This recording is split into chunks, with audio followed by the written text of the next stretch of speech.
Good morning. I'd like to call this workshop to order. Today is January 13th, 2022. And first up this morning, we're going to have an overview of the CTE programs by Ron DiPillo and Trip Jennings. I just want to state that our workshop is in session today since we've had an unusual or change in our winter break schedule. Our next board meeting will be next Tuesday at 6 in the evening, which is January the 18th. And our following month, we will have board meetings on the first and the third Tuesdays of the month at 6 p.m. Our next workshop will be on February the 8th at a time to be predetermined. So thank you all for being here. And at this point in time, I'm going to turn things over to Dr. DiPillo. Thank you, Ms. Morning. Goodwin. Welcome. Thank you for having us, board members. We want to take this opportunity to share with you what's happening in CTE in Sarasota County and at Suncoast Technical College. I am Dr. Ron DiPillo, and this is Trip Jennings. Trip Jennings is the Assistant Director for Career Technical Education Programming for K-12. And then, of course, at the college, I oversee the college. So without further ado, I'm going to let Mr. Jennings start with our K-12 programming and where we are as the state of CTE in Sarasota County. Thank you all for allowing us the opportunity to come and share what we do in our world of career and technical education. Career and technical education refers to Florida Department of Ed approved course pathways designed to prepare students for occupations important to Florida's economic development. The state categorizes all CTE programs into 17 overall career clusters. Our schools offer pathways representing 14 of the state's 17 clusters, and all of our programs offered directly align to our region's current occupational demands. Students in our CTE programs learn job-specific skills and engage in hands-on training using industry-standard methods, equipment, software, and tools. They earn industry-recognized credentials from companies such as Adobe, Autodesk, and Microsoft. These certifications demonstrate their skill mastery as well as articulate credit to post-secondary institutions. They gain countless life skills through participation in career and technical student organizations, or CTSOs. CTE students engage with local employers through mentoring and work-based learning activities, such as internships and on-the-job training. CTE students have clear roadmaps to certifications, articulated credit, and ultimately sustainable careers. Roughly 10,000 students are enrolled annually in our middle and high school CTE programs.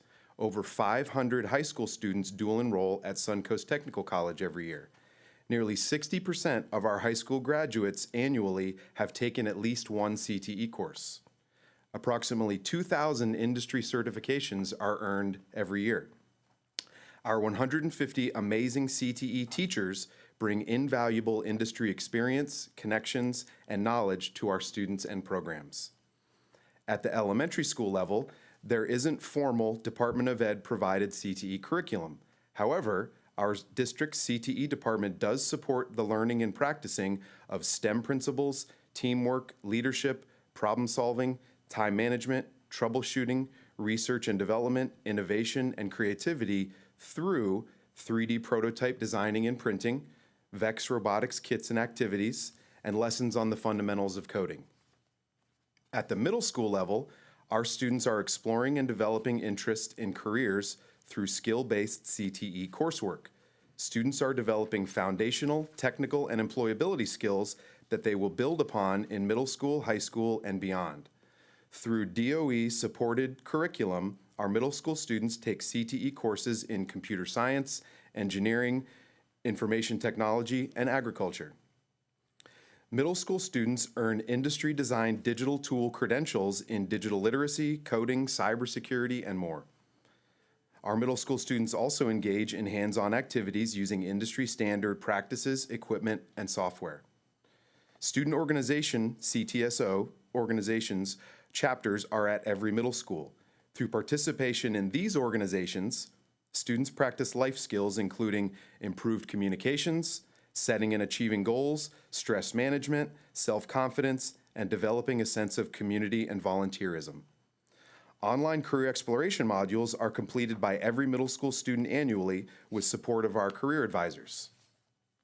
At the high school level, Our students are taking multi-year concentrated CTE course pathways, learning technical skills needed for entry-level jobs in specific occupations.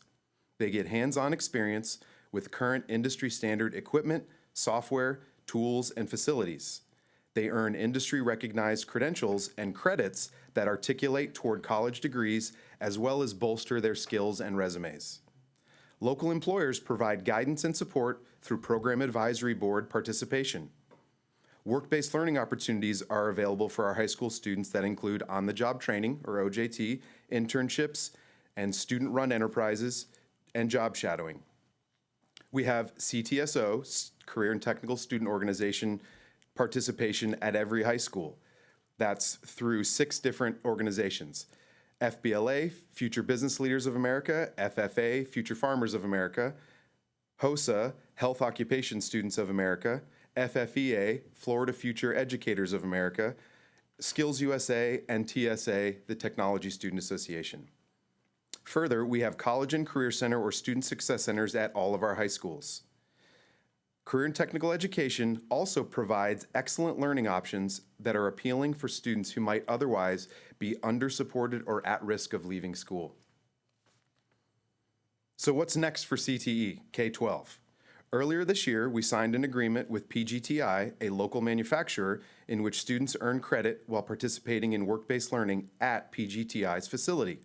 Supervised by designated PGTI mentors, students are exposed to multiple skill-based career opportunities in manufacturing. We hope to replicate this model to increase student involvement with other local employers in manufacturing and beyond. We are also in the process of building high school academies in construction, finance, and hospitality as a direct response to local employers who will be involved with those academies from day one. Further, our CTE department maintains a solid understanding of relevant state statutes, bills, and Florida Department of Ed rules and requirements.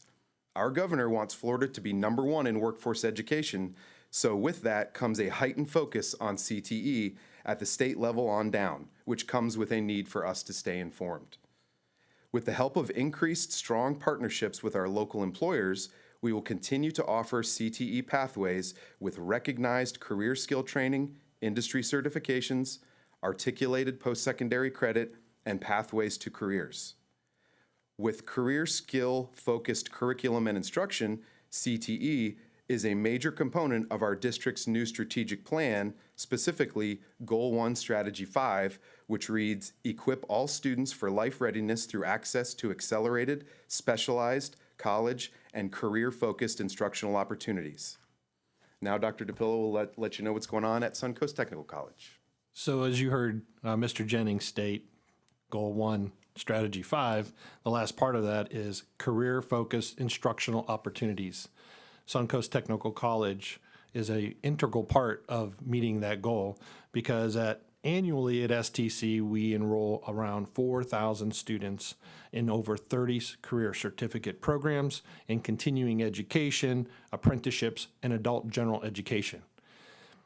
We are a post-secondary institution that functions underneath the umbrella of the Sarasota County School Board. To fulfill our mission, which is provide a quality education to meet the workforce development needs of our community, we must first meet the needs of 2 unique customers. One, the student, the other, the employer. We use the employer as our advisory group to modify and tailor statewide curriculum to meet the needs locally so that our end product of the student has the skills and techniques necessary to be employed at a high level to contribute back to our community. For us, we need to make sure our students have the resources to go ahead and complete those programs so that then they can be hired into those workforce positions. So it's a conduit that works both ways for us. Including those employers in our advisories for each program allow us to tailor those programs specifically to the needs of our local workforce development. We work off of the Workforce Development Regional Report that's provided by CareerSource, and that all of our programs are aligned to high wage, high skill, high demand type careers. What is Suncoast Technical College? The Suncoast Technical College is an entity for both students and employers to make a connection. We consider ourselves the dot connectors. We like to connect dots. So what are we looking for? A student can choose a variety of programs that have been designed so that when they complete, they have an opportunity to be employed very quickly. These programs are tailored with not only didactic classroom learning experiences, but then immediately fall into hands-on work-related activities that are either in our state-of-the-art labs or on-the-job type of training opportunities for either internships, on-the-job training, or externships. All of those are provided through the advisory group, which again is a very integral part of how we operate at the college. So when the student enters, his ideas or her ideas would be, I want a career. What career? Then we take that person and introduce them to what it looks like in the real world. So we mimic our labs to match what the workplace, as closely as we can, what the workplace would be for that student.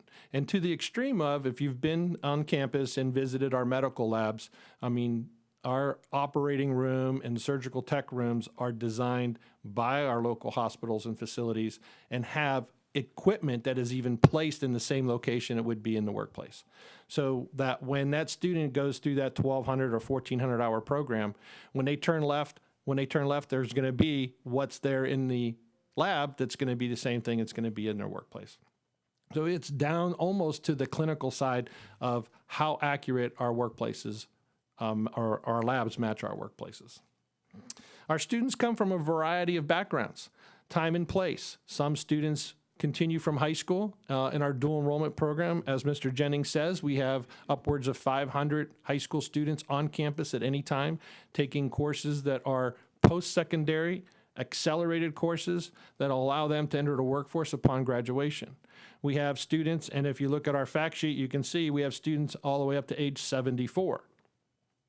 The meat of the students are basically the high school and post-high school students that enroll in our programs, hoping to get an early jump start on their career. But we also have in our enrollment around 20%, 19% to be exact, students of disabilities or unique abilities.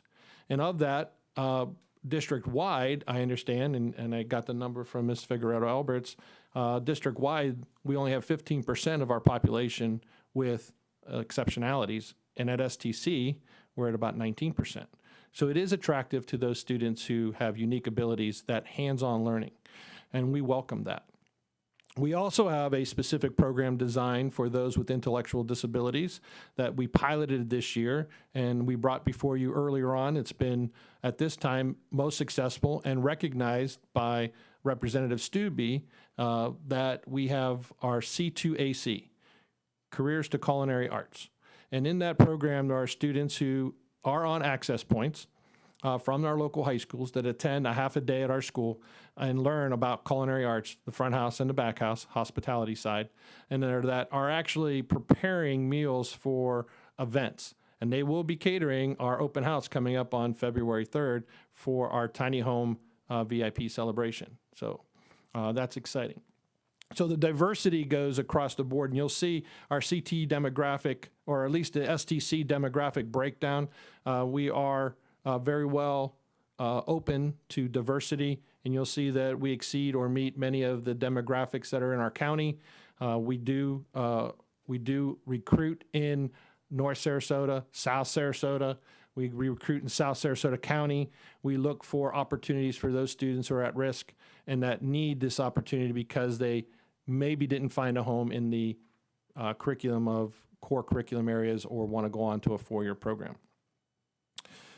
The STC journey starts with orientation and ends with completion. We are accredited by the Council on Occupation Education, which is an entity identified by the U.S. Department of Labor as for quality workforce training programs. We've been accredited for 50 years, as long as that institution has been accrediting agencies, and we are one of 6 in the nation that have had that accreditation for the full 50 years. We also have regular visits by the accrediting firm, and sometimes there's a surprise visit that are unannounced. And they come and check our records, and they look for attendance documentation, completion rates. They look for occupancy of classrooms and whether or not we're using and utilizing our resources effectively. They look at licensure rates, and then ultimately placement. So if you look on our fact sheet there, you'll see overall, when we have opportunities to license students, there are some numbers there that are very high. We're very proud of those numbers. Our completion rate is 87. We work on that number constantly. Part of our strategic plan is to increase that by 3% every year. Sometimes we run into a couple hurdles. COVID has been a major hurdle for us in terms of completion and enrollment. But our placement rate is very high, and our licensure rate is very high. And then we had it broken down by program for you, you can see, but we're very proud of those rates. We have #1 programs in the state across the board that we try to kind of enhance every time we have the opportunity. You also see that we have different types of enrollment, and our enrollment periods don't fall necessarily in the same time frame as the K-12 system. We have enrollment starting periodically out throughout the year. So you'll see our enrollment stands at 3,200 students currently. 1,255 of those students are in career certificate programs. 1,138 are in either ESOL programs for students that have a second language, or for our adult high school students who are trying to come back either for a GED or a high school diploma.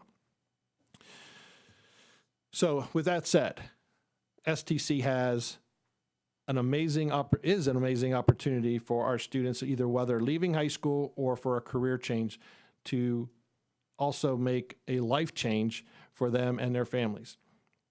That wouldn't be possible without our staff. We have highly dedicated staff and instructors that are passionate. They're instructors that have the content area specifics, that they've left the field, they've been in that field.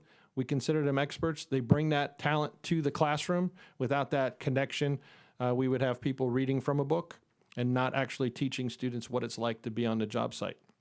We also have school site administrators that are passionate about this work, that support our work in the high schools and the middle schools and the elementary schools. Our administrators at the schools are very passionate about giving students opportunities to a point where sometimes we have to pull them back. We also have outside of that, we have parents and our agency partnerships that support us with the professional development side of things for our teachers, getting them in the classrooms. I know Mr. Jennings didn't mention, but we had teachers attend an institute over the summer where they were at PGT for a couple days learning about what manufacturing looks like and how those jobs at PGT actually can be related to core curriculum areas or the CTE courses. We love to have those opportunities to get our teachers in and see what it looks like in the real world today, because it's ever changing. But all that couldn't be possible without the support of our superintendent and our board.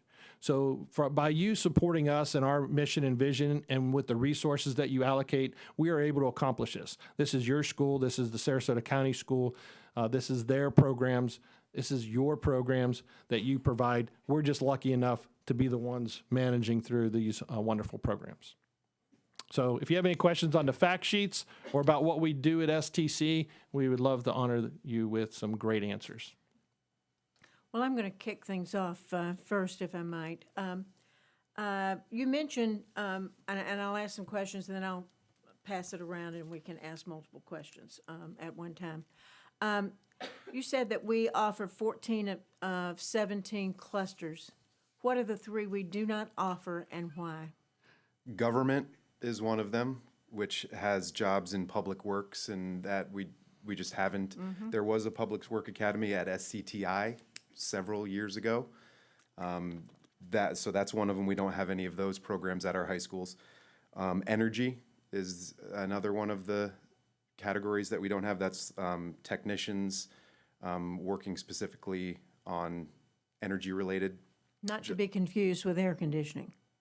That's construction. We absolutely have programs in that cluster. And then marketing is the third one. Not a whole lot of local marketing jobs or employers knocking on our door asking for graduates. Although starting next fall, we are offering a business ownership and course at all the high schools with a entrepreneurship certification tied to it. We no longer have tech tots. Correct. What do we do with that space? Our virtual program has grown so much that now the virtual program's there, and we've inherited at STC the testing for all students that are non-district brick and mortar students. So that includes any students that are Florida virtual students, Sarasota County virtual students, and students that are homeschool who need to be tested. So we have now, and they all come to STC periodically out throughout the year, and we have a person that's hired on contract to sit and organize those testing in those areas. And those one rooms become a testing lab. The other areas have been converted to the virtual school staff, which has grown over the last 2 years.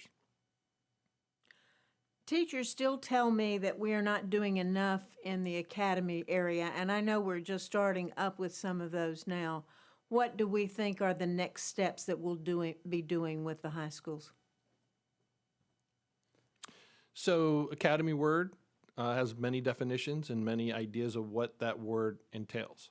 So we had academies with small learning communities back a few years ago under different leadership. We've moved away from that and moved to pathways, which have the same elements of an academy that are seem to be the most important elements, the ones that give the students the opportunity for leadership, give the students the opportunity for on-the-job training, a third-party industry-recognized credential, and potentially articulated credit to college. So yes, we are continuing with pathways. We are building academy models, but the term is loosely used in definition.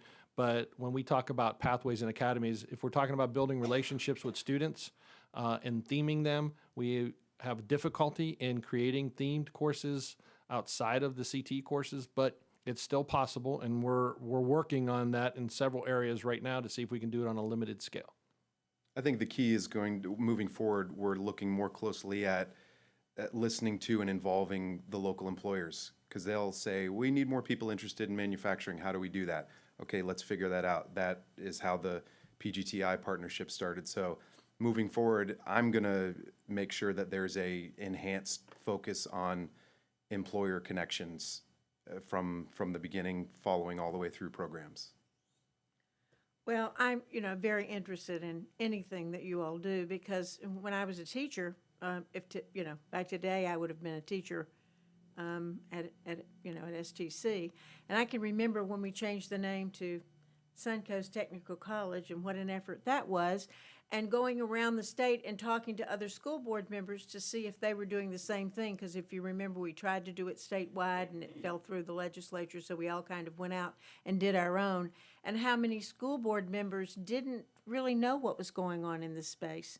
So I think that we all care a great deal about what is being done.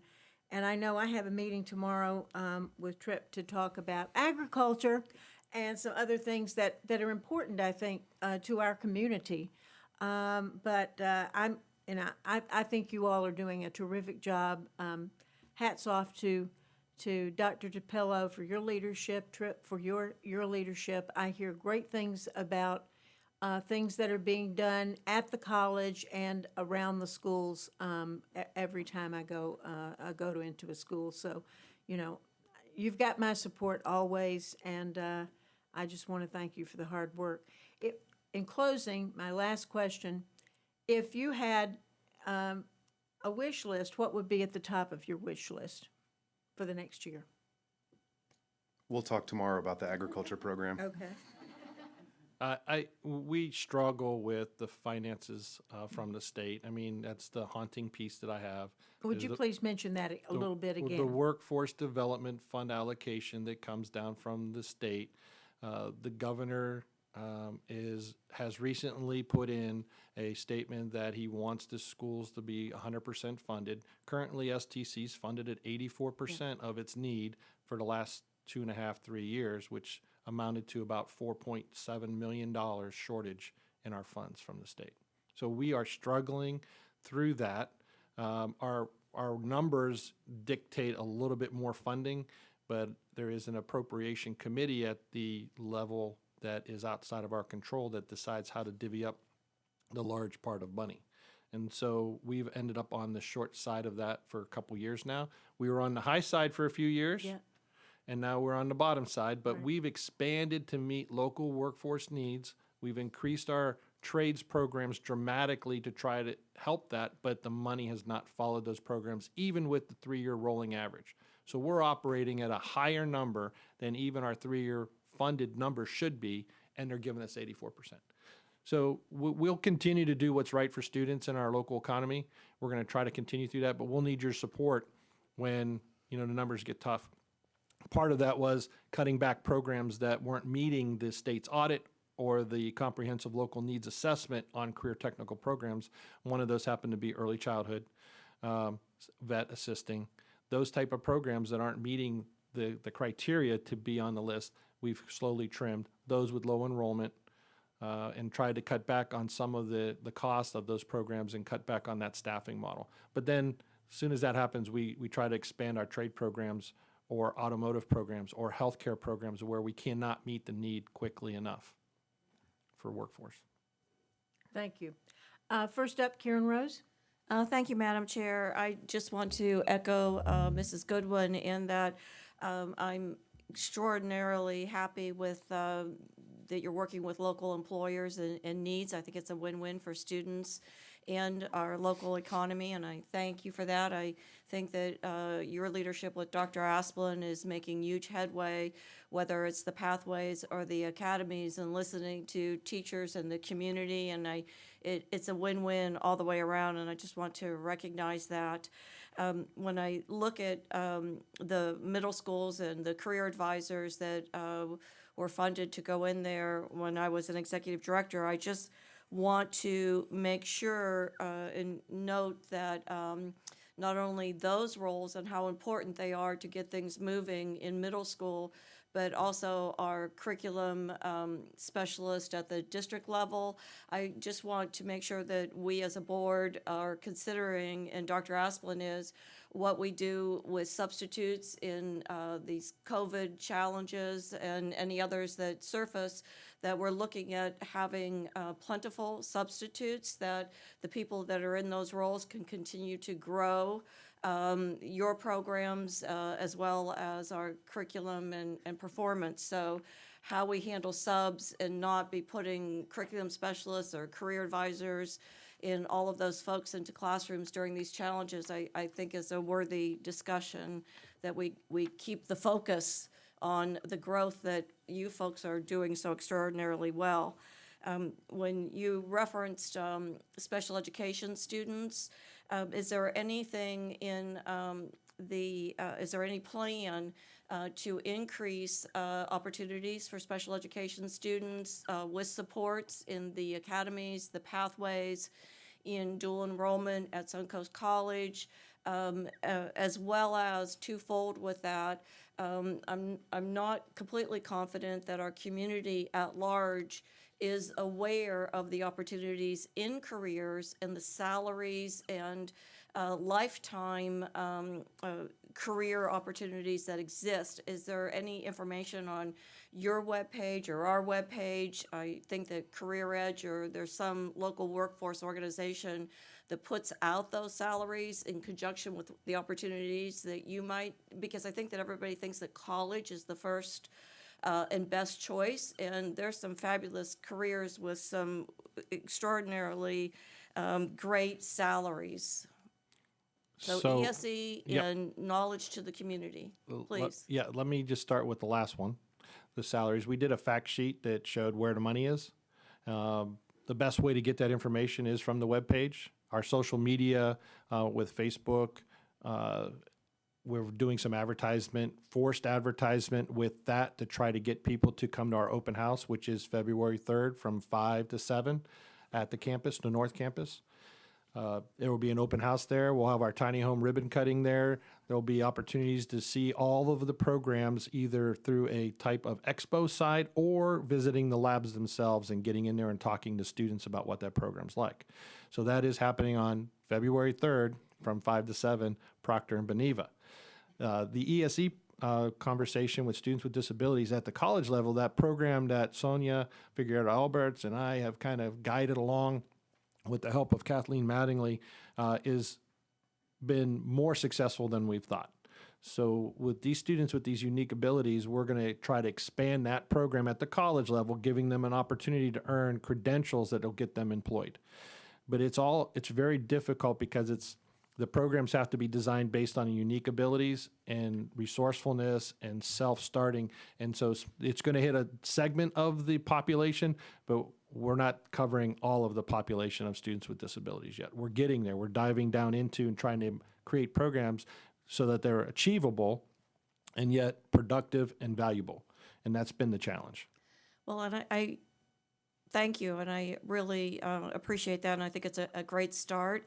I think that what you said was key, and as a board and superintendent, that we look at helping the funding of the great things that you are doing, as well as the resources that, in addition to that, the resources that you would need to grow that special education opportunities, as well as opportunities, as I said, for every student. So thank you very much for what you're doing. And Dr. Asplund, thank you for taking careers and continuing to grow them to higher levels. It's fantastic.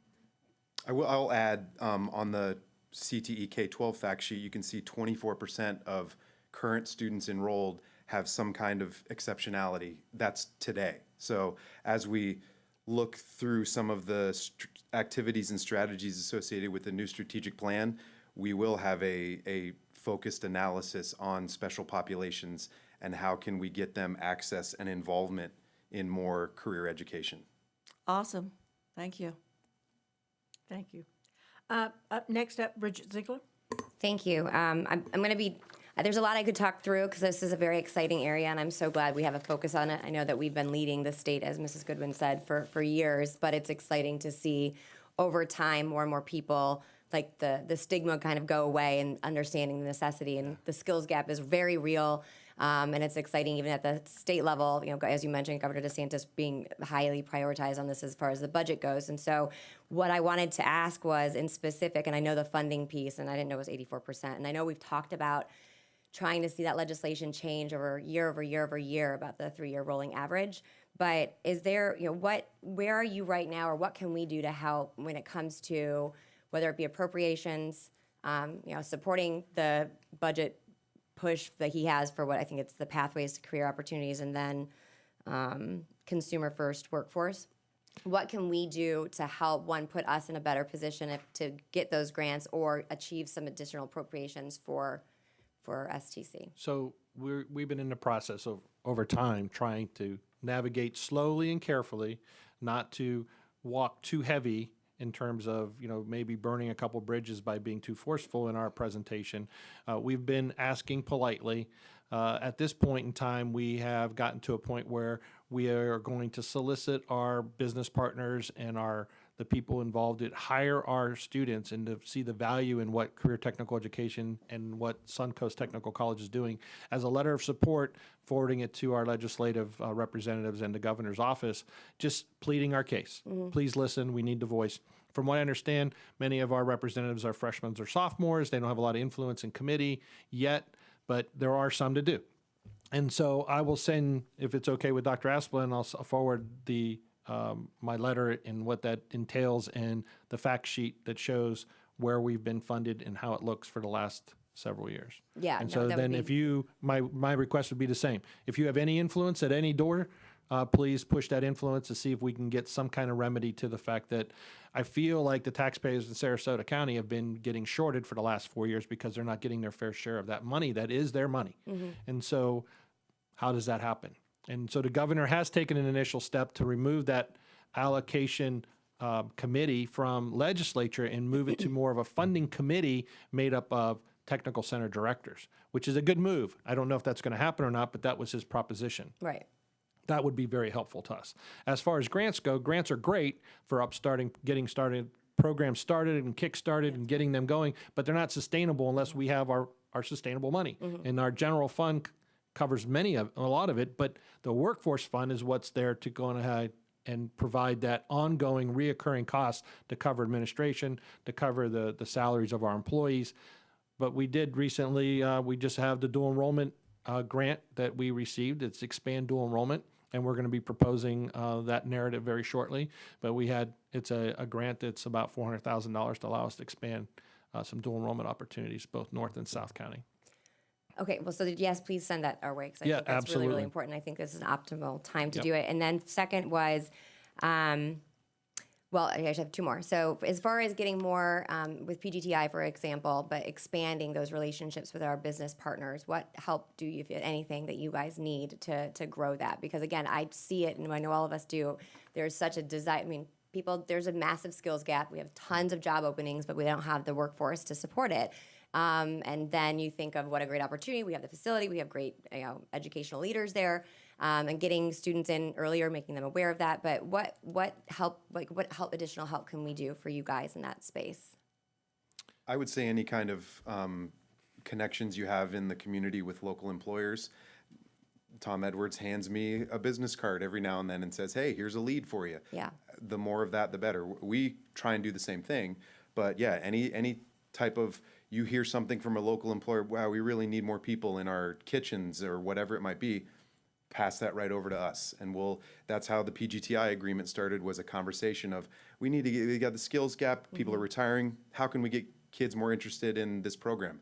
And my thought immediately went to, we need to get the kids at your facility. Exactly. And I also like the point of the educators going out there, because I think that's a huge part of the core curriculum. There's so much synergies there, and bringing that to the table at the front. So I love that idea. And then finally is getting students in there, because I know we're talking about dual enrollment, we're talking about high school. I know we have some initiatives, I think it was the career coaches, I'm sorry, what was it called? The career in middle school. I can't remember what they're called. But getting students in there to see it, not just to see it, because I think that makes a big difference versus somebody telling them about it. What does that look like in the future for Sarasota County Schools? I can tell you that we would love to have the opportunity for all those middle school students to come to our open house on February 3rd from 5 to 7 at Proctor and North Beneva, North Campus. Scheduling, and we had some conversation about elementary school students coming to see it and get an early idea of what these labs look like and how cool it is. We'll need some resources to actually accomplish that. We've cut back on our staffing and support staffing. If you want to make it engaging, that means we have to kind of include students and teachers, which slows the educational time down a little bit. We're pretty tight on the number of hours required to complete courses and seat time. We can count that as kind of an educational experience for our current students and for our teachers. But it takes time to design. What does that look like? We've done tube dudes. I don't know if you've seen that, where our plumbers come out and build little people out of pipes with elementary school students. We were at Wilkinson not before the pandemic, and each student went home with a little PVC tube dude, and which is really cool because the kids really bought into that. They did a little bit of battery stuff, electricity. Those are the kind of activities I think are valuable. Seeing the facility is also very nice. But it depends on what does that interaction look like. And I don't want it just to be haphazard. It'll require some planning and some development and maybe some resources to get that to look good. If we had every fifth grader come and tour, or every eighth grader come and tour, that's a lot of students. And is it time during the day out of instructional time? And how do we balance that with the other demands on instructional time? Or should it be more focused to those students that we identify as at risk of not necessarily going off to a four-year college? And then if we do that, then do we eliminate that opportunity to get those kids to see with the value of, at some point in time, there's 20,000 elementary school students that at some point in time we need to get through STC, and that's a chore. Yeah. And how does it get designed? So we're talking internally about how that looks, and then at some point in time we'll get with Dr. Johnson, Mr. Cantis, and see how we can get all that to happen, but purposefully, not just a day off of school and come and tour STC. I want it to be more of there's some kind of pre-assignment, some kind of after school, after the visit kind of feedback, and make it valuable for the students. Okay. Again, yes. Bringing it back to the strategic plan, part of the goals within that is to really enhance the role of career advisor at the middle schools and high schools. So we would envision those roles being a very strong conduit of employer-student connections. I would love to see in the career centers kind of a rolling schedule of, what employer's coming in? Oh, James Griffith is coming in next week. I want to hear what he has to say about cosmetology, and just have employers coming in and out. It's not a new concept. That's a guest speaker, very simple. but very effective to light those bulbs in kids' minds. And getting them out into those actual facilities, how hard is that? Busing, substitutes, I know it's a loaded question, costs. but those No, are the that's, things that it's make a big absolutely difference. possible. There's logistical costs involved, that's all. Okay. So we have a construction rodeo that was an annual event shared between MTC and STC. And typically they want a lot of students to see what opportunities are in construction. And so our partners in that area will ask us to send as many kids as possible. Well, what we don't want is to send 100 kids and have 75 of them sitting on the sidelines just missing school and then have 25 engaged. I'd rather have 30 focused students in there. So the challenge has always been, how is this a valuable experience for the student? We can whitewash it and bus, every kid in there and just see, okay, how many do we get out of it? But for us, it needs to be focused because we're burning instructional time when we do those. And we have a lot of those activities happening. And I don't want to be the filter taking an event away or an opportunity away. But at some point in time, we can't be out all the time doing those things. So we have to be very strategic in how we get the students there. And that takes time. And then identifying a student's need is not pure science. There's a lot of demographics and information to go into it, but sometimes we're still not right. Remember, we're all about, CT is an elective, so it's not a mandated anything. And so students have to choose to be engaged and choose to come to us or have to want it. So it's our job to educate them and build that energy that says, I want to do that. And that's the difficult part. Got it. Yeah. Well, We keep up- do a manufacturing day annually where lots of coordination, multiple employers where we bus kids and they go employer to employer, are fed lunch at one of them. We could certainly replicate that in other career cluster zones. Well, thank you. I know I took a lot of time. Thank you so much for the work you guys are doing. I'm excited to see what the future holds because it's an incredibly important piece. So keep it Well, up. we appreciate your support. Shirley Brown. Well, thank you. Just relay an incident that happened, over the, winter break. I was talking to a young lady in a group and, just asked her, well, what are your plans? And she was in middle school now. But she was saying how she's going to be going when she goes to high school. She's going to be getting classes and she's going to have an LPN license when she graduates. And they said, really? What is it? And another person was there that was getting her license through another place that was costing her much more. And it really created a lot of conversation among these people, and it's wonderful. But I remember being at your open house a few years ago, and there was a young man there that was just blown away by what we had to offer. And he said, boy, I wish I could have some of that. And I said, well, are you in school now? He said, oh, yeah, I'm still in school. I said, well, we work with the schools. He goes, yeah, but I have a McKay scholarship. I'm a, school. And I'm like, well, talk with your teachers or your principals because we can work with anyone who has a McKay scholarship at another school. I mean, but I don't know how many of those schools are reaching out to you because, again, with the McKay Scholarship, they have it through their 22nd, up until they turn 22 or that year.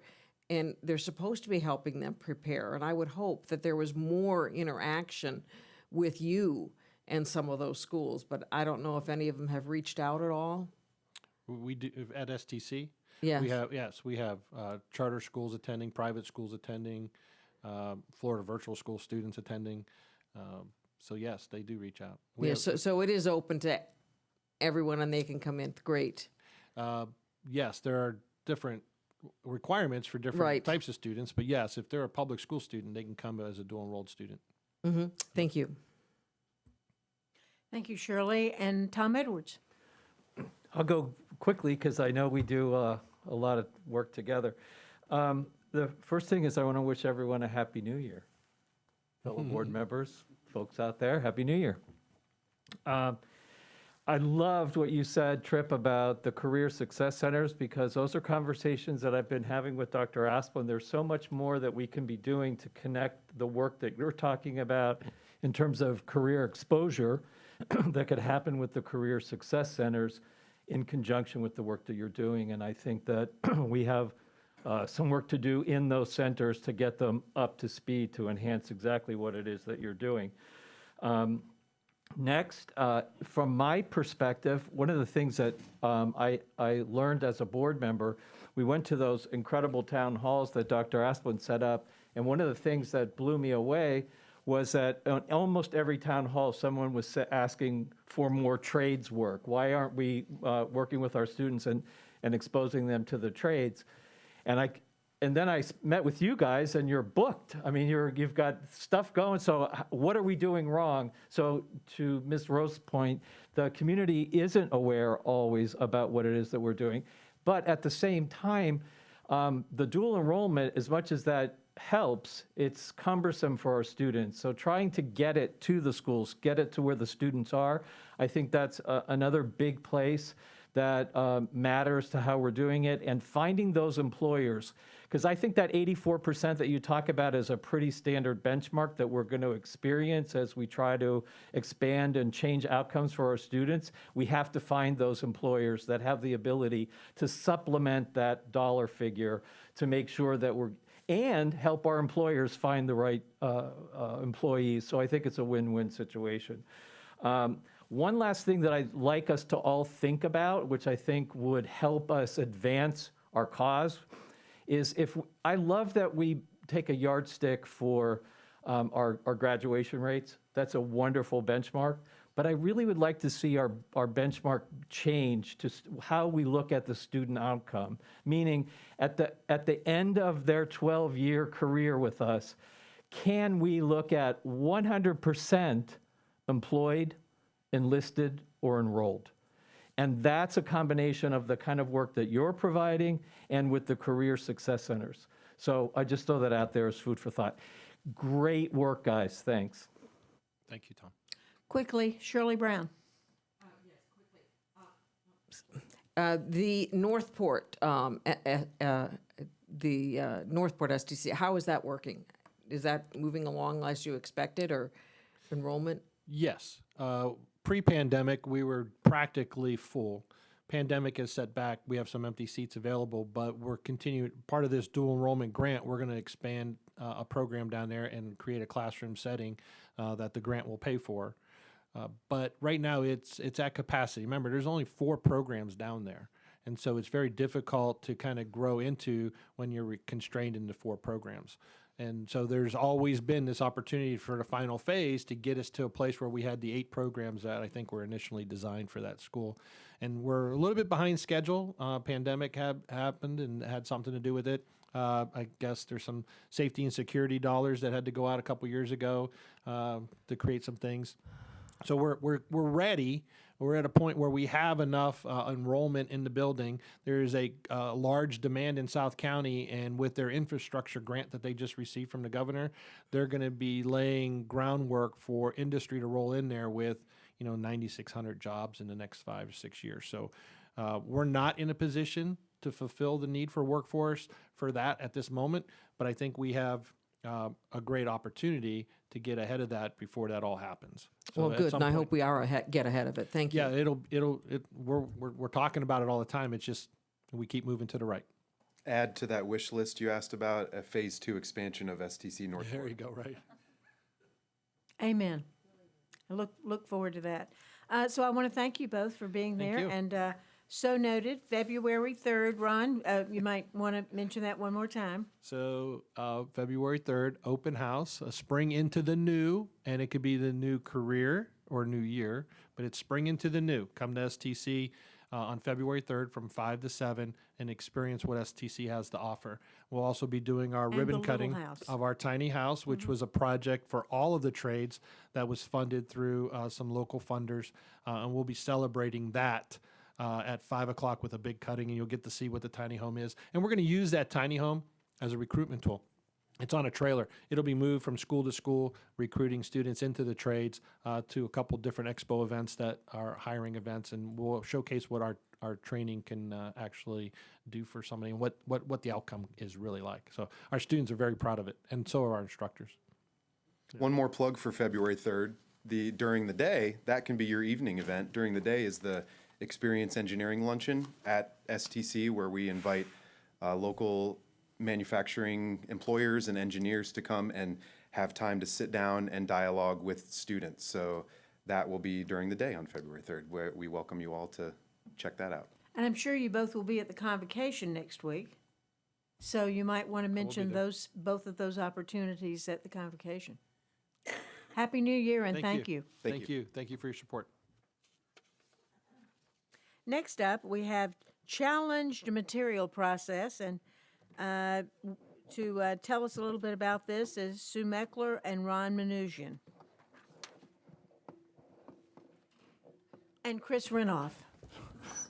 No, they're definitely the ones, that's for sure. So first of all, Happy New Year to everybody. And that is exciting, isn't it? I mean, I'm thinking about that tiny house. I wouldn't mind sitting in that tiny house and just kind of going from campus to campus and just talking to the kids all about the opportunities. It is just incredibly exciting. So good morning, and thank you for having all of us. Obviously, we've got Sue Meckler, and she is the middle school director of curriculum and instruction. She also oversees all of our instructional materials. And then obviously, Rob Manoogian, he is the manager and director of instructional materials and library services. Rob kind of does a little of everything, a lot of things. And so a lot of exciting things are happening in the world of curriculum and instruction, as you are aware. We've got the new best standards, new reading adoption, and with that comes lots of questions at times, And so we're here today just to provide you an overview and some clarity and some reassurance that we've got outstanding procedures, policies, statutes, and that we adhere to, that we refine, that we look at. We've involved feedback from stakeholders just to make sure that, there it is. It's getting thicker and thicker. And we just basically wanted to take a moment to highlight some of that with you today so that, and answer any questions that you might have, because again, it's not only for all of us, but it's also for our viewing public. We just want to make sure that they are aware that these processes and procedures are in place. So with that, Sue, Rob, thank you so much. Is your mic on?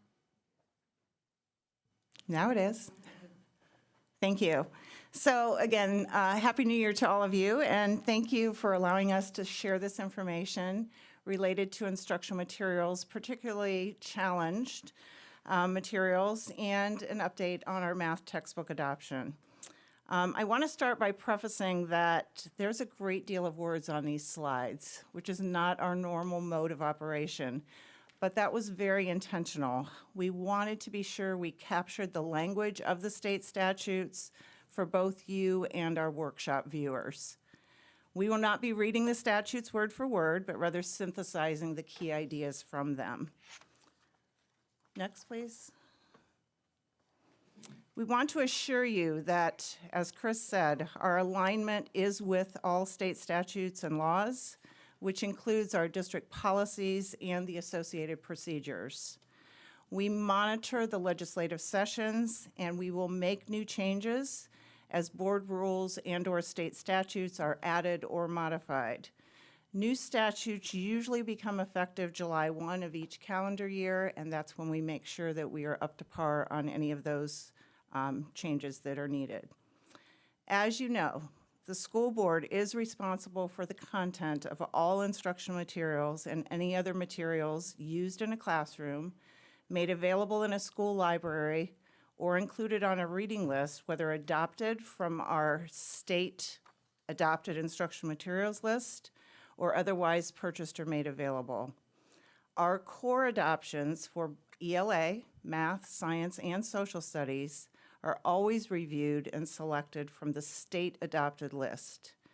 We did include the link for you, which is a requirement of the state, that we show all of our district-level adopted core textbooks for each grade level and core content area.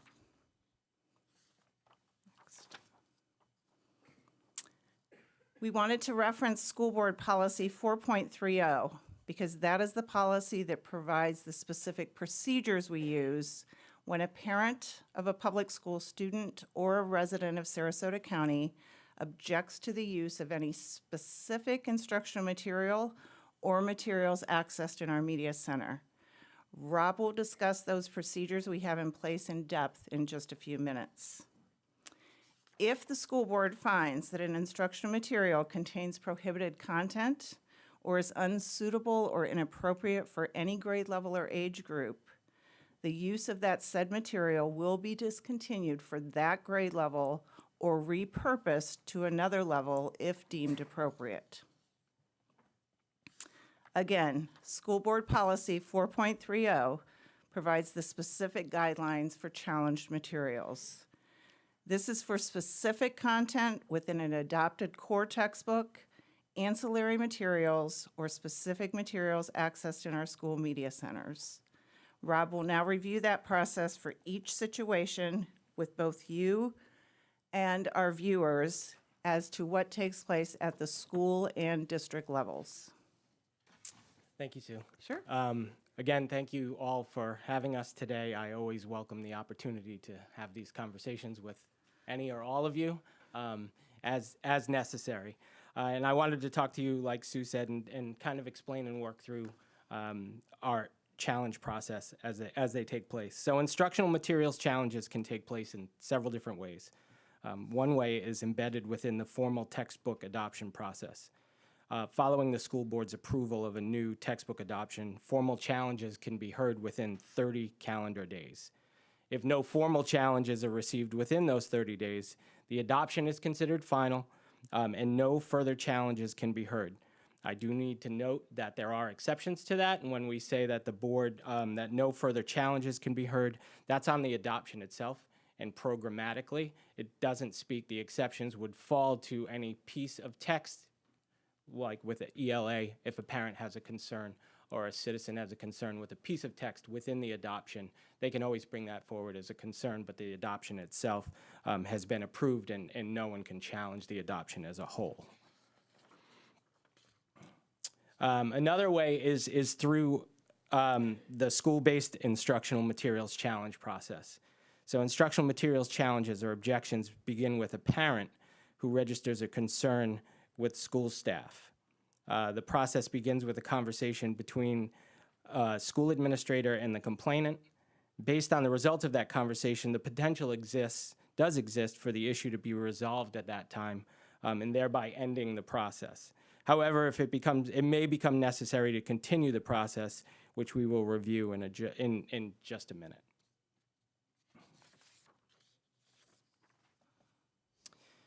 So lastly, our district challenges, district-based challenges or objections.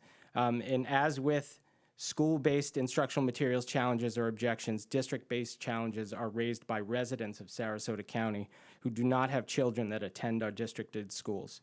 The district process is nearly identical to the school-based process, with the exception being that a district administrator would conduct the initial conversation with the complainant, and that administrator most likely will be me, but it could fall to any one of us. As with the school-based challenge, the administrator will be determined by the specifics of the complaint. Library and media challenges, again, very similar to textbook challenges or other instructional materials challenges. More often, however, with library media challenges, because library books are self-selected by students, the issues tend historically to be resolved more quickly when that conversation takes place with the complainant, so that they understand that book selection can be limited by the student. So if a parent objects to their student having a book, when we sit down and explain to them that we can flag the student's account to make sure that they don't have access to that book, a lot of times parents are satisfied there. However, as with all other challenges, if an administrator and complainant cannot resolve the issue, then the formal challenge process will begin and move forward. And lastly, district-based challenges, again, mirror that of school-based challenges with a resident of the county bringing a concern to the district. And I understand that there is a bit of redundancy with all of this, but each instance has its own unique properties that may or may not impact how the process unfolds as a whole.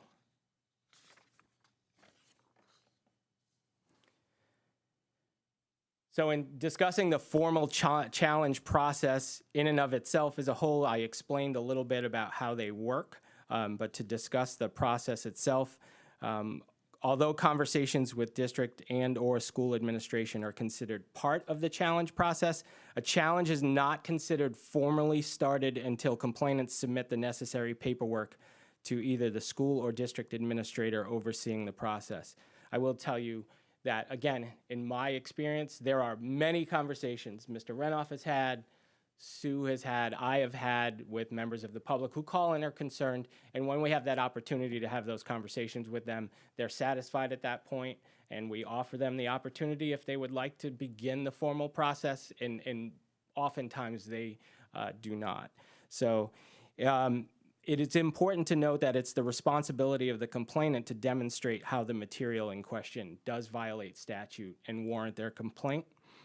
In terms of textbooks, once adopted by both the state and the district, subject to the 30-day challenge period as required by statute, the adoption of core materials are no longer subject to challenge, although I did discuss the exception a little bit earlier.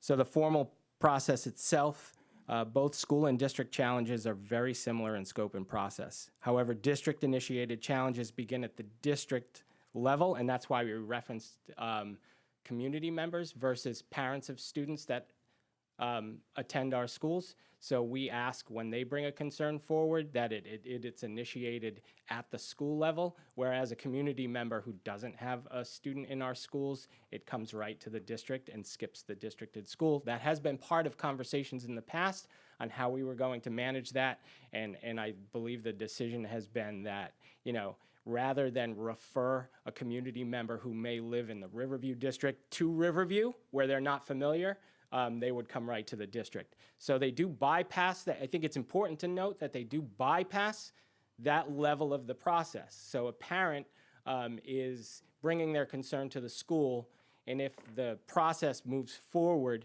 and a committee has to be formed to review the material at the school level, that's an initial step. So it starts at the school. We render a decision to the parent. If the parent's not satisfied with the decision, it moves to the district level, in which case we form a district committee. We repeat the process. Again, render a decision to the parent. If the parent is not satisfied with that decision, it moves to the board, in which case your decision would be final. So again, to note that if a community member does that, they're skipping that initial process and coming right to the district. Thank you, Rob. So next we want to talk about the textbook adoption process. And again, I want to start with the state, because the state does provide the timeline for us on the adoption schedule. And the process is noted on the screen that the state goes through. As you know, we're in the process of adopting this year for K-12 implementation next year using our new BEST standards. But the state actually began this process over a year ago. For example, right now the state has made their formal call to publishers to submit their materials for the upcoming social studies adoption, which will take place in 22-23. So they spent an entire year before we begin that process vetting those materials. They do vet them to make sure that they are aligned to the course standards and to state statutes. They then produce a short bid list to all of the districts, and that is what we use as our initial vetting process to begin our selection. The state then continues their review and then finally publishes a state-adopted materials list. We always make sure that prior to our purchase of whatever we have selected, that it is on the state-approved adoption list. And Rob will review that process with you for our district. So our district process mirrors the state process in almost all ways. Once the state publishes their short bid list, our curriculum teams review the list and select a manageable number of submissions, if applicable. Depends on how many submissions the state receives for district curriculum review. In some cases, there are only a few submissions, and we will review them all. The curriculum teams will narrow those submissions down to a minimum of 2, and sometimes 4 or 5, based on the quality of those, that will be brought to our adoption committees for thorough analysis. Following the review period, committees will gather to reach consensus and make a recommendation to the superintendent and the school board. Once approved, those recommendations are subject to the 30-day challenge period I mentioned earlier, at which time a formal challenge to the adopted material can be filed.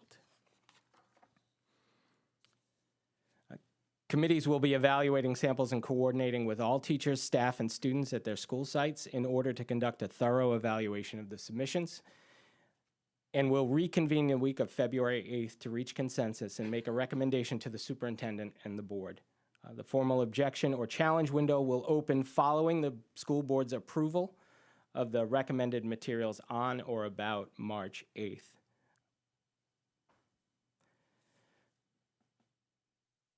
So, and lastly, public input, which is a very important part of the process.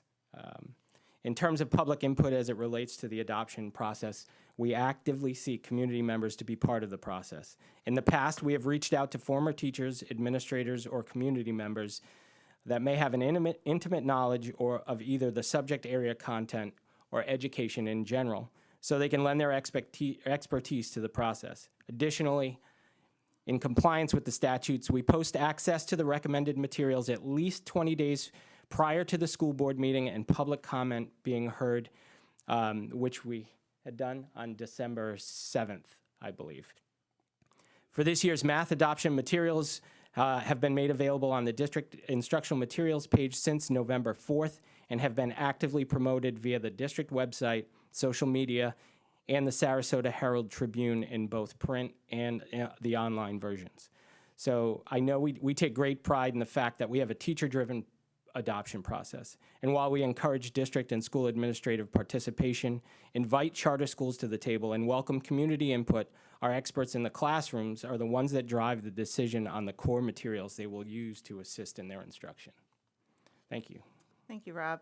So our final slide is really talking about what Rob just said, which was that our public had the opportunity to provide input or feedback based on our initial selections from the beginning of November till that December 7th school board meeting, at which time we had allotted for public comment, and none were heard at that school board meeting.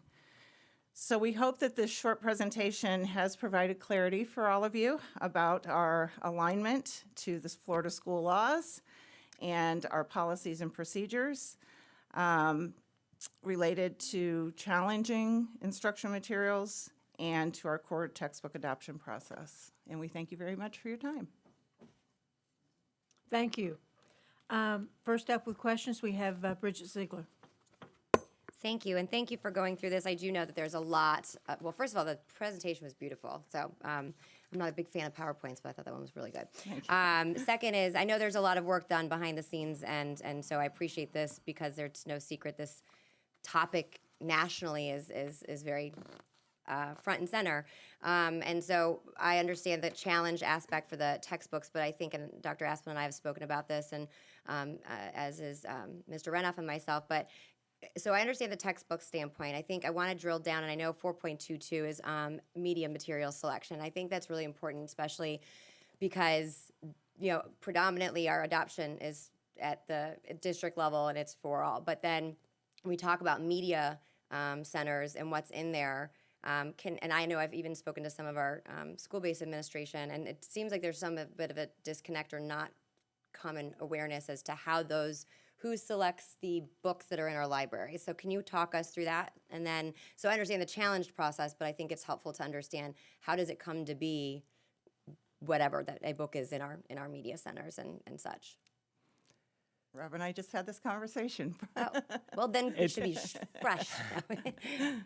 So let me start by saying that I and we constantly evaluate what we're doing and try to see where the gaps are, see where we need to improve, to be 100% transparent. This is an area that we need to focus a little more on. I will tell you that as it stands right now, our library technicians that work in our schools are working and selecting materials based on primarily series, what's really popular at their level.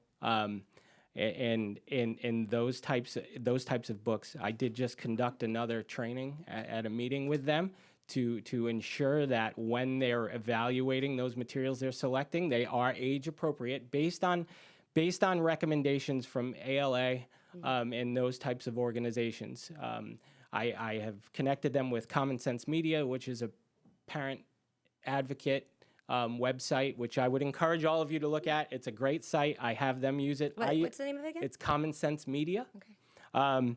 It's really parent focused, and they evaluate movies and television and books as well. And not every book is in there, but they do a really great job of type the title in, and it will pop up, and it will break that title down into several categories: violence, drug use, other things, and it will give a star rating, and it will give you blurbs from the book and tell you like how many times, offensive language, if there is any offensive language at all.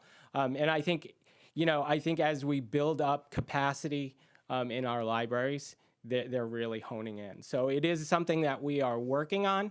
I will also tell you that every book, not to put the onus on me exclusively, but every book that's purchased in the district crosses my desk in one form or fashion in terms of approval.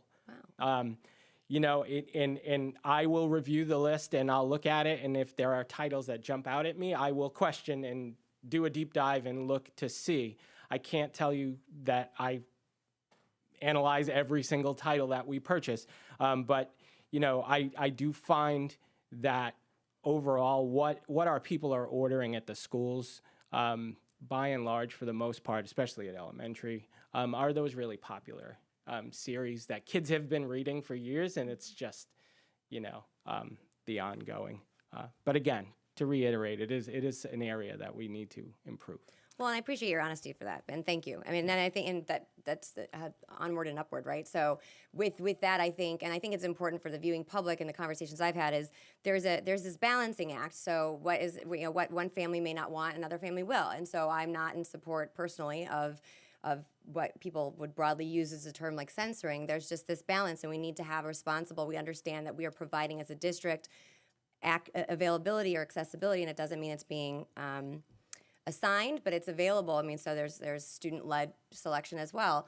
I do think, and then there's a part of you have reading lexicons that may not line up or may be farther advanced than their actual maturity level, and so there's a lot of dynamics that I think that need, again, for the viewing public to understand that there's a lot of moving parts. But when we get to what's in there, and so what I had heard, and I've seen, and again, thank you to Mr. Renoff and Dr. Asplin, because I would read an article and be like, do we have, and some of them, and some of them were well beyond what I don't think that there's any justifiable reason for them to be there. That's my personal opinion, but I think there's a lot of people who would agree. Fortunately, we didn't have them in our books, but I don't want people to, I always worry about staff being blindsided in this world where there's only so many hours in the day, there's so many other things that we need to be focused on, and so how do we make sure we prevent those situations without censoring things? I mean, there's that balancing act, and then and having it in. So if when we purchase, and it's at the school-based levels, to my understanding, correct? So, and they're done in packages. Is that correct? When you say, because you mentioned something about being popular, and so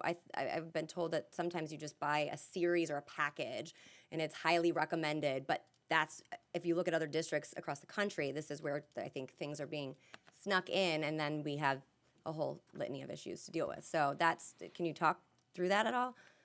Yeah, I mean, specifically at elementary schools. So you have Diary of a Wimpy Kid, which many people are familiar with. Yeah. Very popular series. There are, at this point in time, probably 15 or 20 of those in that series. Okay. It's gained immense popularity. It's popular with kids and parents. It's age appropriate for elementary, middle school kids read it. There's been a movie. That author, you're a big fan.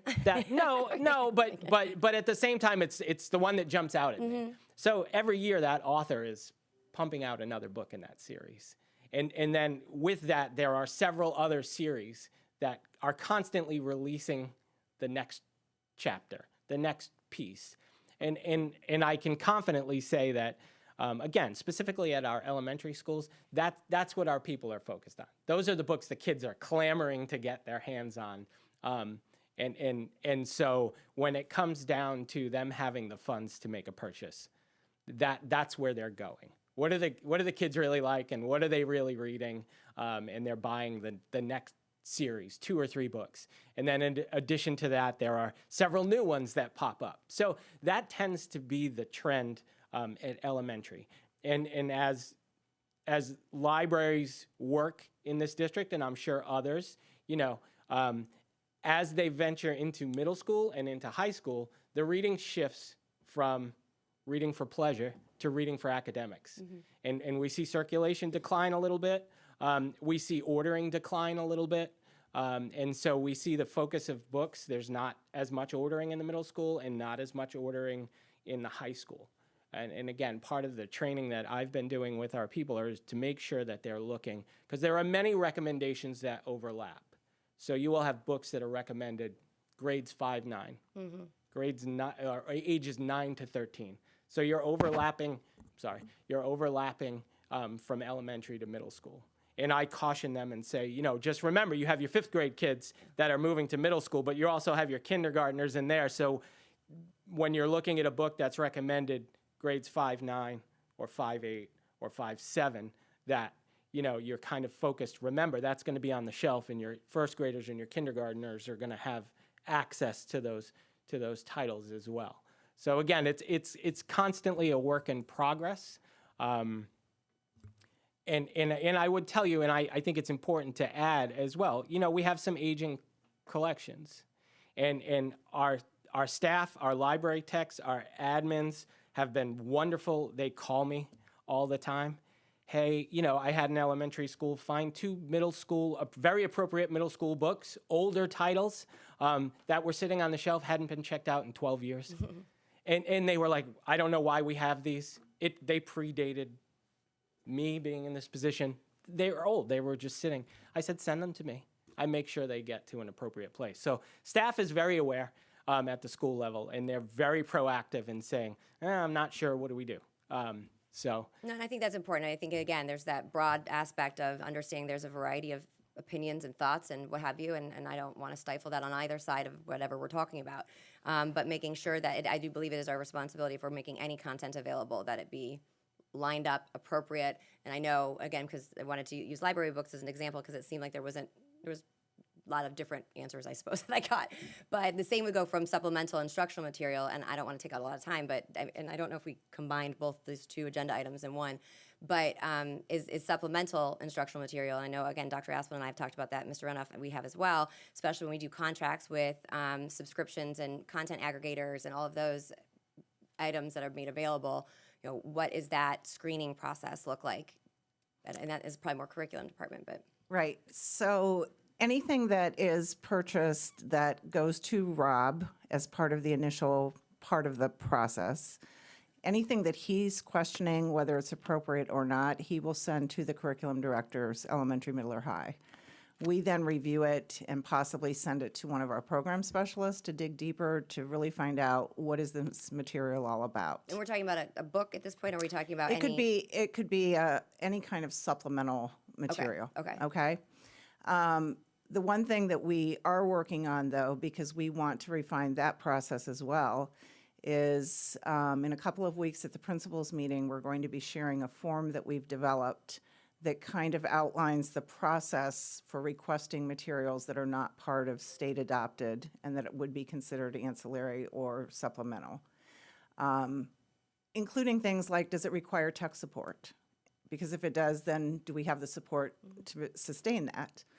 And we're going to review that with them, get feedback from them on what they think about that process, and then hopefully, prior to the summer when we start looking at materials for next year, we have that in place so that there's more of a review process rather than a teacher just going to the bookkeeper and saying, hey, I'd like to order this, and getting that approval started. Back to the media selection, a lot of times it's teachers, that are reading about books, or they're maybe studying an author and they'd like to get some other books by that author in the media center for kids to read. So teachers have input in that media center collection as well. So I just want to clarify, so that meant, but the supplemental is the online access to different contracts we have. We're talking about different, a variety. I mean, supplemental is such a broad term, we think It is. instructionally, and I want to make it very clear. I think it's important that our educators have grace and an opportunity to be creative and bring things in At the same time, we have this delicate balancing act. And again, I think we don't want to make everything so bland and vanilla because everyone can get offended. Anybody can get offended about what have you. But there's this responsibility from appropriateness. Can we align it to that this makes sense? And so that's Alignment to the standards is critical to all of it. You know, we're not purchasing something just because it looks like a fun activity. This is about learning and teaching. So we want to make sure that we're providing high-quality instructional materials aligned to standards before we approve anything. That's first and foremost.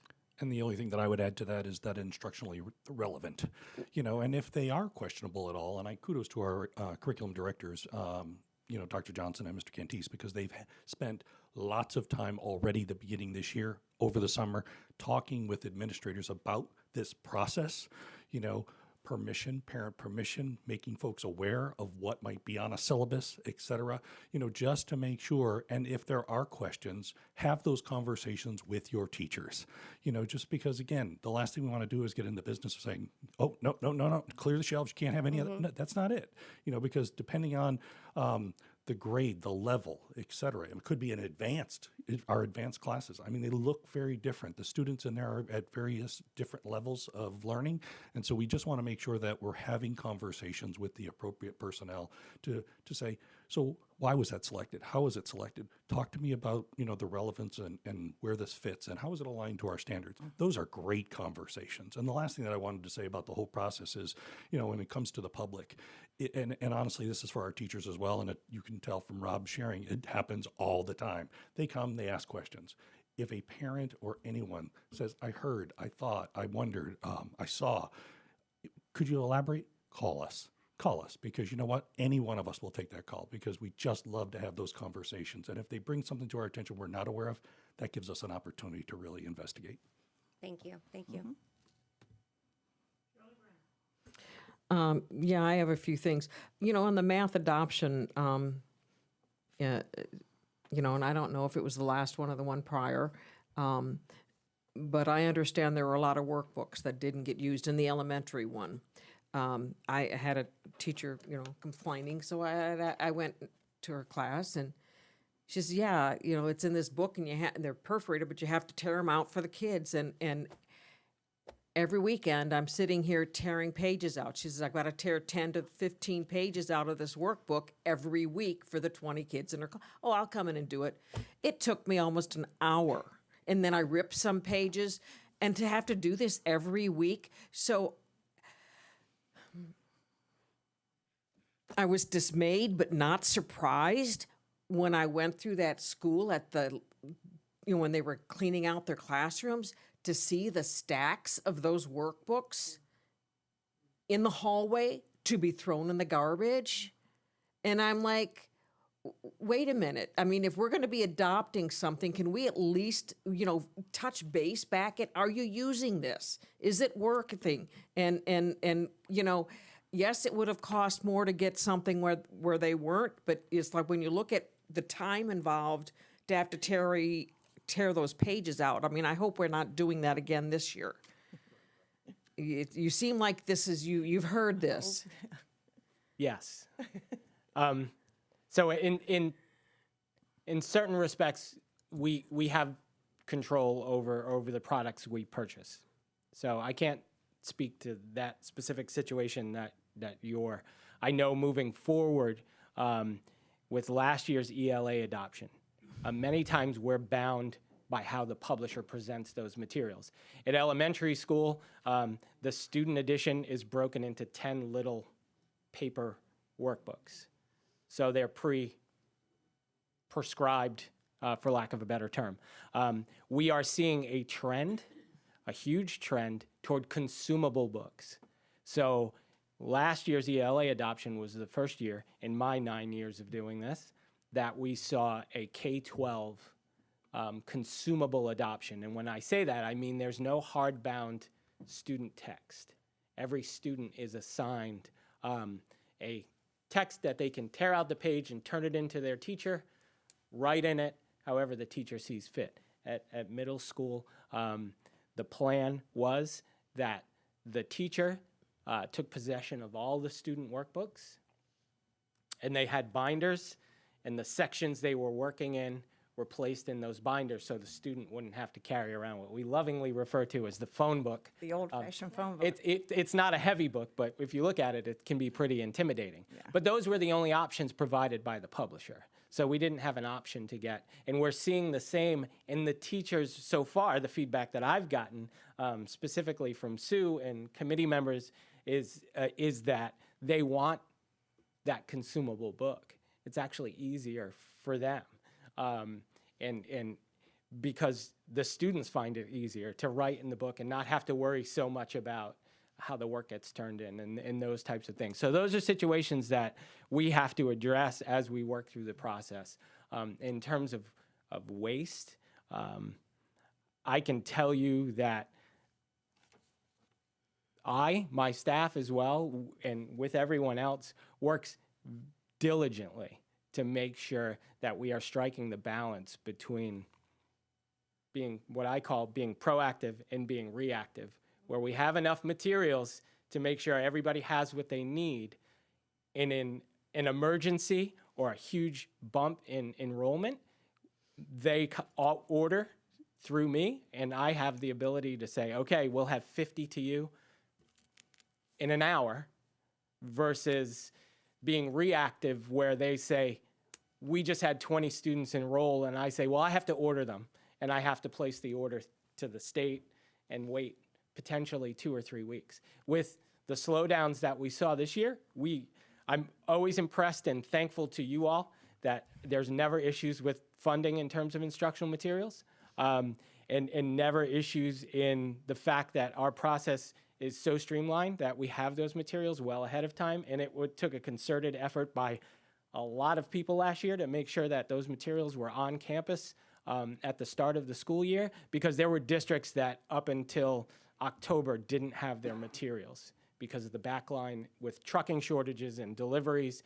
So we're still, and I've already told Sue, next year I'm not ordering what I ordered because, I might have to move a little bit toward the reactive way of work for that reason. So I know. And I apologize because I know I tend to be a little long. Well, yeah, and I just hope that when we do have too much of something, or when we're cleaning out a library because, there's books that haven't been checked out, that, instead of throwing those things out, that, we reach out to charter schools, other schools, even homeschool, and let them know we've got these things available if you'd like them. And I know that sometimes gets to be a headache. But class libraries, I'm looking at elementary schools. I mean, I know that I've, like Scholastics, you can order a book for $1.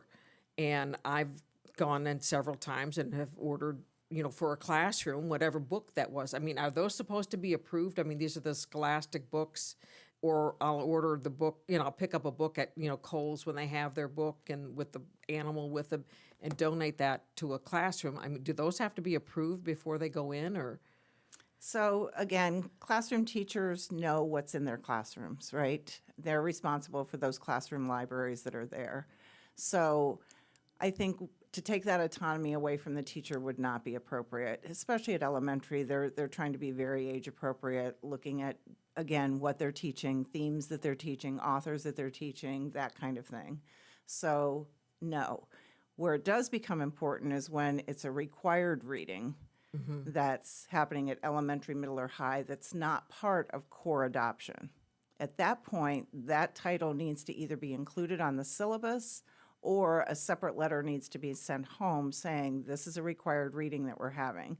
And if a parent has an objection to that title at that point, then we provide an alternative assignment for that student. Required reading, that's the other thing. Has been somebody coming to our board meeting complaining about a book about murder and all of that. And, it wasn't a book, it was a short story by Edgar Allan Poe, The Telltale Heart. Correct. And read it and read the lesson plan and how the author was using his words and using, the narrator to tell the story, and why he cut the person up is because he wanted to, depersonalize this person, but that his guilt or his mental imbalance was causing him to hear this heart thumping, even though the person was dead and then he confessed. Yeah. I mean, I thought it was a great lesson. But I would hope that, we would never consider taking that book out because of one person's complaint. So that particular situation is part of our core adoption. And so as Rob said, our core adoption includes a unit, that was an 8th grade unit called Suspense. Within that unit, there are 8 to 10 different stories. Edgar Allan Poe's The Telltale Heart being a classic piece of literature. There were some poems in there, short stories, etc. So really it was looking at the author's craft and how they used various ways to bring that suspense to life. And so that is one of those situations where the unit itself is not the challenge. If a parent has a concern about a particular piece of text, they could bring that to the school as a challenge. Part of having our YAGs, our Year at a Glance, that we created in the fall, provides the opportunity for parents to see those titles that are in upcoming units. So when I spoke to that particular parent, I said, in the future, we'd like to really be proactive. So you see the next unit of study, you see the various titles in there. If there's a particular title that you're concerned about your child reading, then we would have that discussion at the school level and provide a possible alternative assessment or assignment for that student. Well, I know I reread that with the lesson in mind, and Yes. really I had another view of that story and, Right. and an understanding of what the author's intentions were. So, Yes. I mean, I thought it was a great lesson in Yes. all. Yes, Thank you. sure. Ms. Brown, can I add something to Sue's answer about classroom libraries that I think is important? So we never want to take that, I agree, we never want to take that autonomy away from the teacher. But I will tell you that any school-based purchases of classroom libraries cross my desk. So I do see those, and it never prevents you from purchasing a book and donating it to the school. Oftentimes, we have members of the public who say, I found 100 books, can I donate them? And I tell all of our people, never say no. We never say no. And then I will take them and look through them and farm them out appropriately. But we love the fact that our community wants to donate. And so I just wanted to add that clarification. Absolutely. Thank you. Karen Rose. Thank you again, Madam Chair. I just want to reinforce 2 pieces, and one to the community at the work that you've done, which is extraordinary, and how thick, Mrs. Meckler, your law book and pieces are, and all the tabs that are in there. Hold it up again. I want the community to know that how strong you're putting forth communication in order for everybody to understand these processes. And I believe individually that the work you've put into this will help with us being able to collectively focus in on instruction and performance in the long run. Ends up being less work. And then secondly, that our intent is never to restrict or censor material that is aligned to the state mandated benchmarks that we are mandated to teach.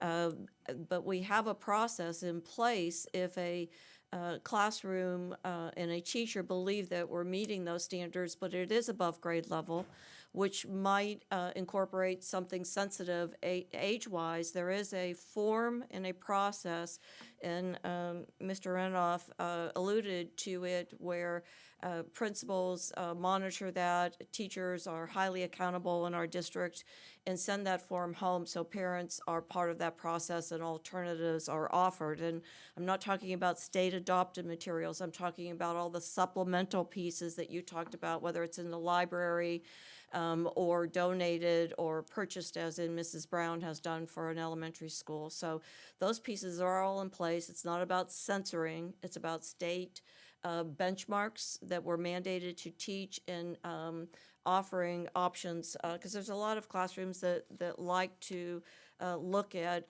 the opportunities in above grade level reading. So Absolutely. those are the pieces I wanted to reinforce. Thank you, Madam Chair. I'll go fast.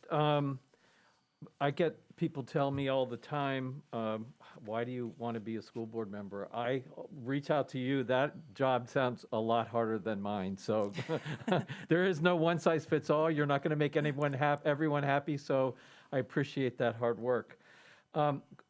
Just a couple of things that I want to throw out there quickly. When you have a complainant that originates at the school level, are you notified? Do you know about it? Okay. Great. I just needed to make sure that, and I appreciate the autonomy and that, but at least you are notified of that. Lastly, when we're talking about the media, can we re-examine just in general how we notify the public in anything when it comes to an adoption or whatever? Because I've only been here for a year.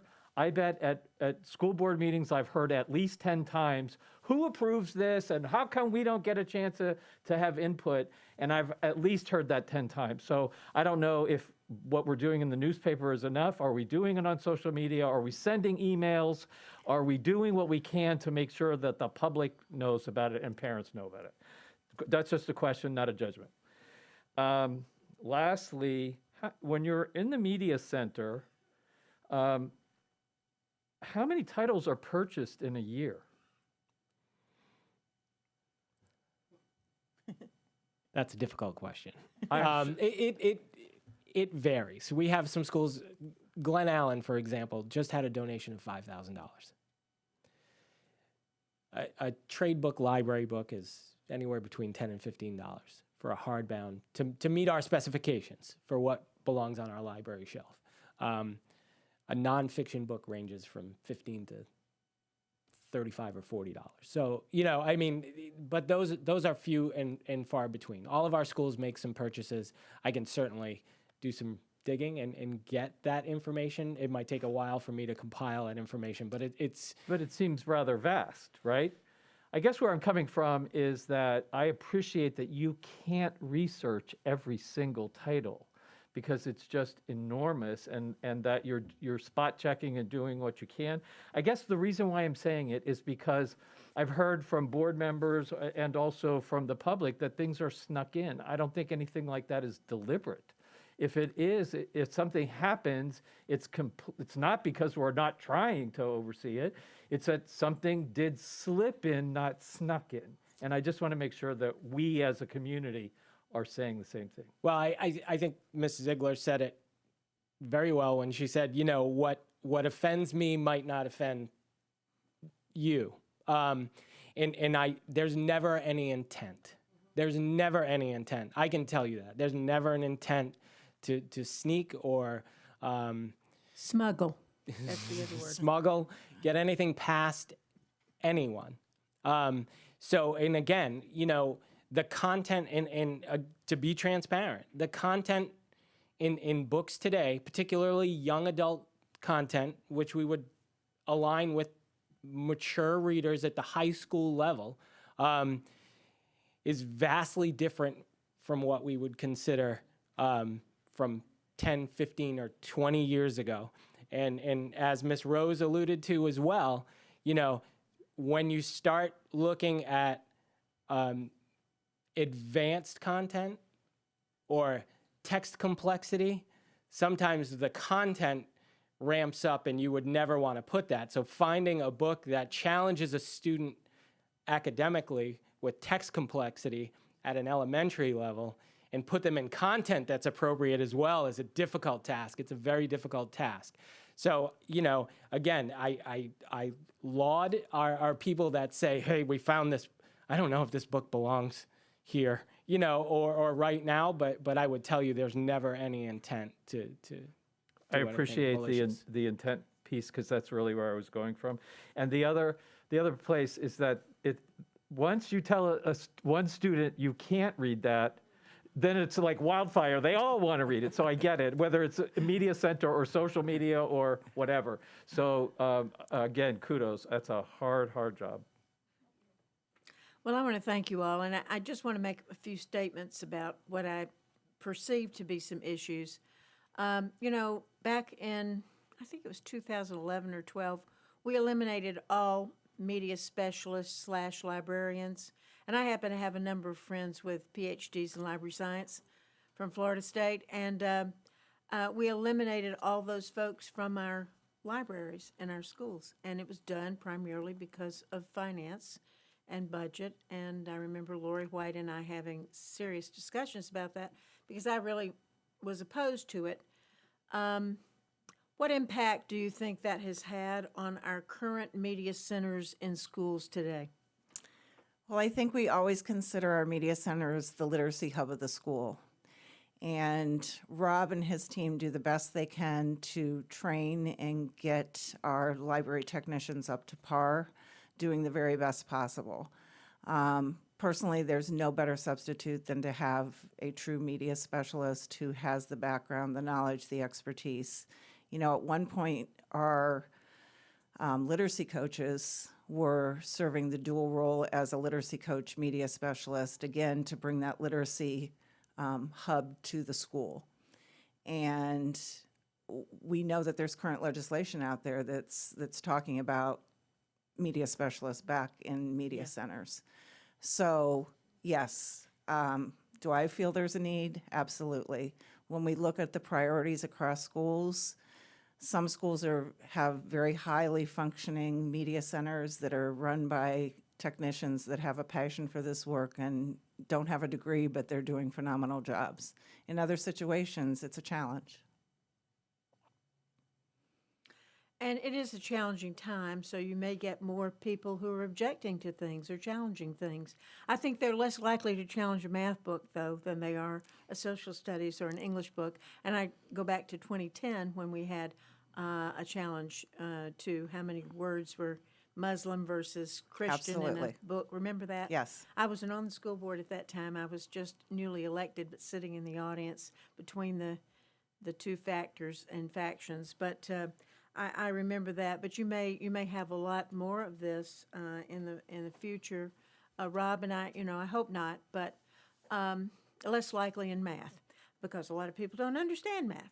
And I know we're going backwards a little bit. We're going back to best standards, which I've heard originated at Hillsdale College, that they, we're doing more memorization and so forth than we did with the last standard that we used, which took teachers a while to start understanding conceptually how to teach math in that space. But I'm looking forward to, whatever happens, hoping that, our students with this new progress monitoring achieve well and learn so that they can be successful in life. But what do we do? I know a while back I got involved with this. I didn't want us throwing books in the dump, and we started sending books to Atlanta to be recycled in these big cases, and we had 18-wheelers that came and picked them up, and people were telling me about this from your department, and they were worried that they shouldn't be telling me this, but what are we doing now? So first, let me just, again, add on to Sue. I can't say enough what an amazing job that our library techs do. We ask a lot of them. I ask a lot of them, and they don't report to me. So they serve at the pleasure of their principal, and in many cases, as you all know, are covering classes and doing lots of things in addition to all the work that we ask of them. So I just want to go on record as applauding them for all of their hard work. To answer your question, so what we do at the end of an adoption, and again, this is the balance between proactive and reactive, and we always hope that at the end of an adoption, we don't have an excess of materials. Florida's in a unique position because we are one of a handful of states, I believe there are only 3 left in the country, that have statewide adoptions. So oftentimes when we purchase books, they are state aligned. We can't sell them to Georgia because Georgia's standards are not Florida's standards, right. And those books are not. They are also oftentimes at the end of their useful life after 5 years, and not just physical condition, but to align with standards or whatever. So what we do at this point is we have worked with a company now for 2 years. We collect all of those materials and they are recycled.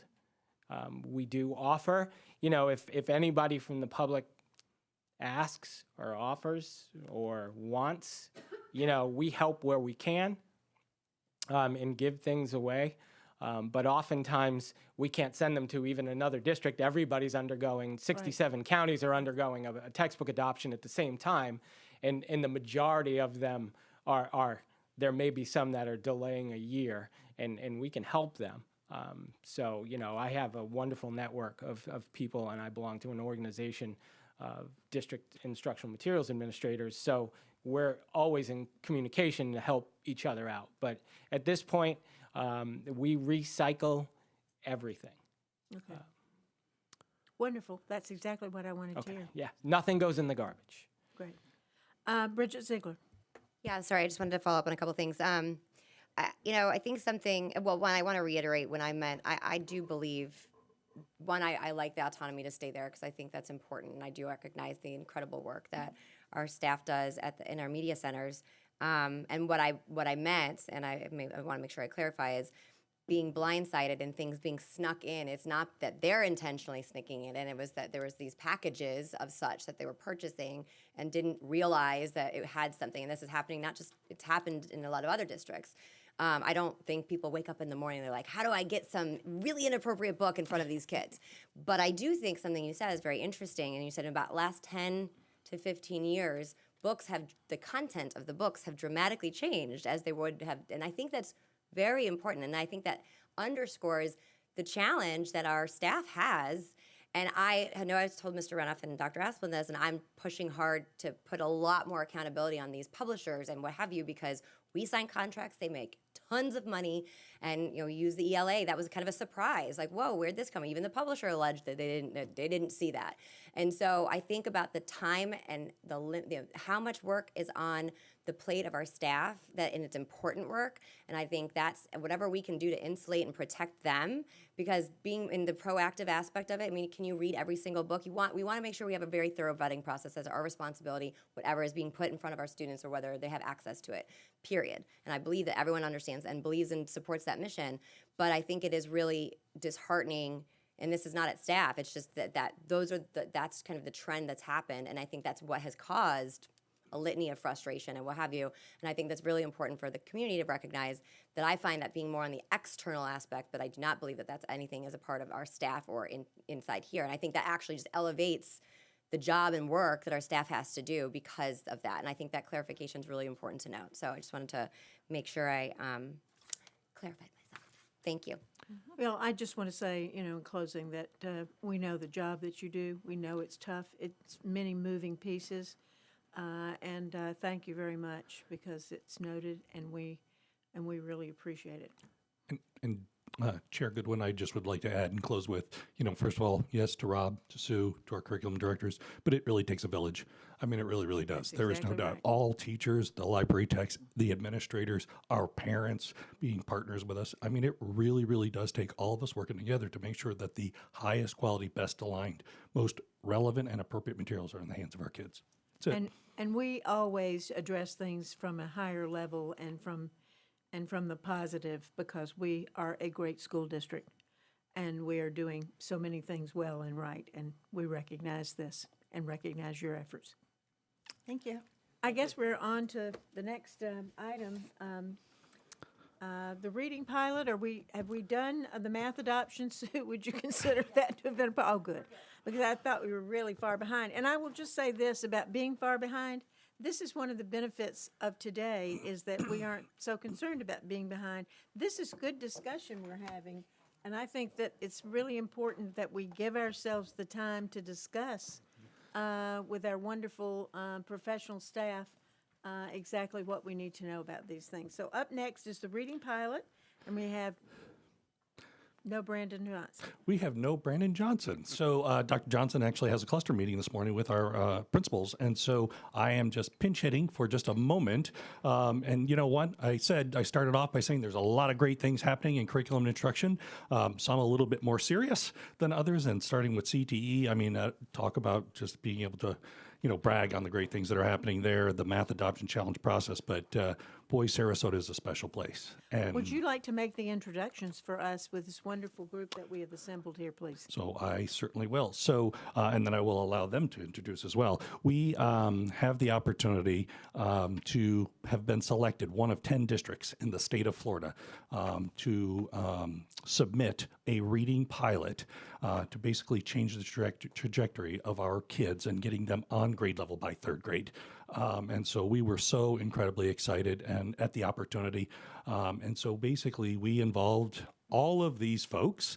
We've got teacher leaders, we've got practitioners. I mean, bottom line is you put it in the hands of our teachers, and that's where the magic happens. And so we took the opportunity to kind of say, you know what, let's seize the day. Carpe diem, let's seize the day and let's look at what really, really needs our help. And that, you know what, we looked at a responsive initiative, and that was looking at our ESE teachers and helping get serious, high quality training in their hands. And so with that, I'm proud to introduce Rachel Chappell and Allison Johnson and Lisa Fisher. They are our literacy lesson and reading recovery teacher leaders. And then I'm going to allow them to introduce our teachers and practitioners that we have here as well to talk a little bit about this exciting reading pilot for our ESE teachers. Ladies.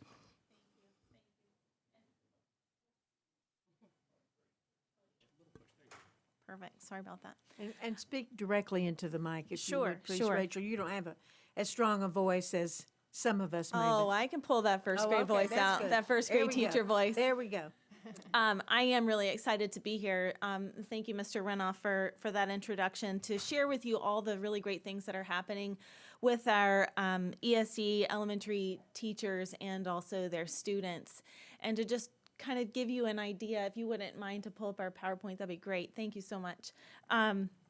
An idea of kind of where we are in this process with this reading pilot. Like Mr. Renoff mentioned, we are one of the 10 districts in the state of Florida that was chosen for this intensive reading initiative pilot grant, and it did have some parameters and criteria that came along with it. One of it was, how are you going to innovatively get children to be reading by grade 3? And so we put our heads together, and after much conversation, really from a systems improvement approach, decided that it was time to really focus on our ESE teachers' expertise and knowledge in the area of foundational literacy.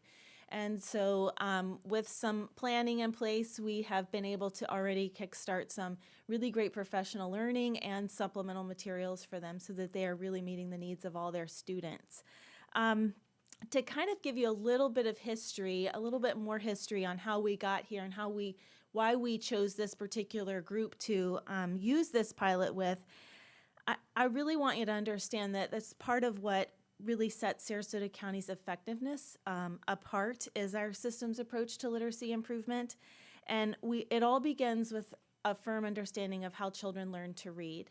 And so our coordinated efforts for increasing teacher learning and expertise through what our reading recovery and literacy lessons teachers had learned for general education students, as well as ESOL students and students with disabilities, really just illustrated this integrated approach. And it really showed us that no one of those groups is a silo, that we truly are working together for the success of all.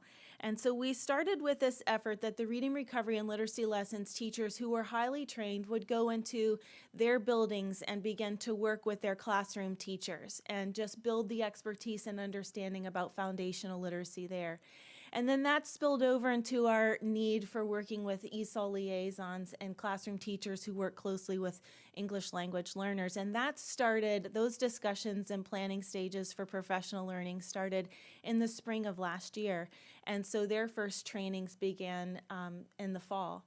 And then this opportunity for the pilot became, we became aware of it, and it just allowed us the springboard to say, let's take this opportunity, because we knew that it was the ESE teachers, the resource and self-contained teachers were in our near future. They were just a much larger group. And so we took this as an opportunity to really bring them into this work and to really think about their special population of students and their needs. And so with investing in teacher knowledge and placing a very high priority on professional development that's organized and delivered effectively, we could leverage those highly trained professionals to have great impact in their spheres of influence. And you're going to hear from a few teachers that have already begun to do that. So this grant gave us that financial opportunity to get this important work started with this group of teachers.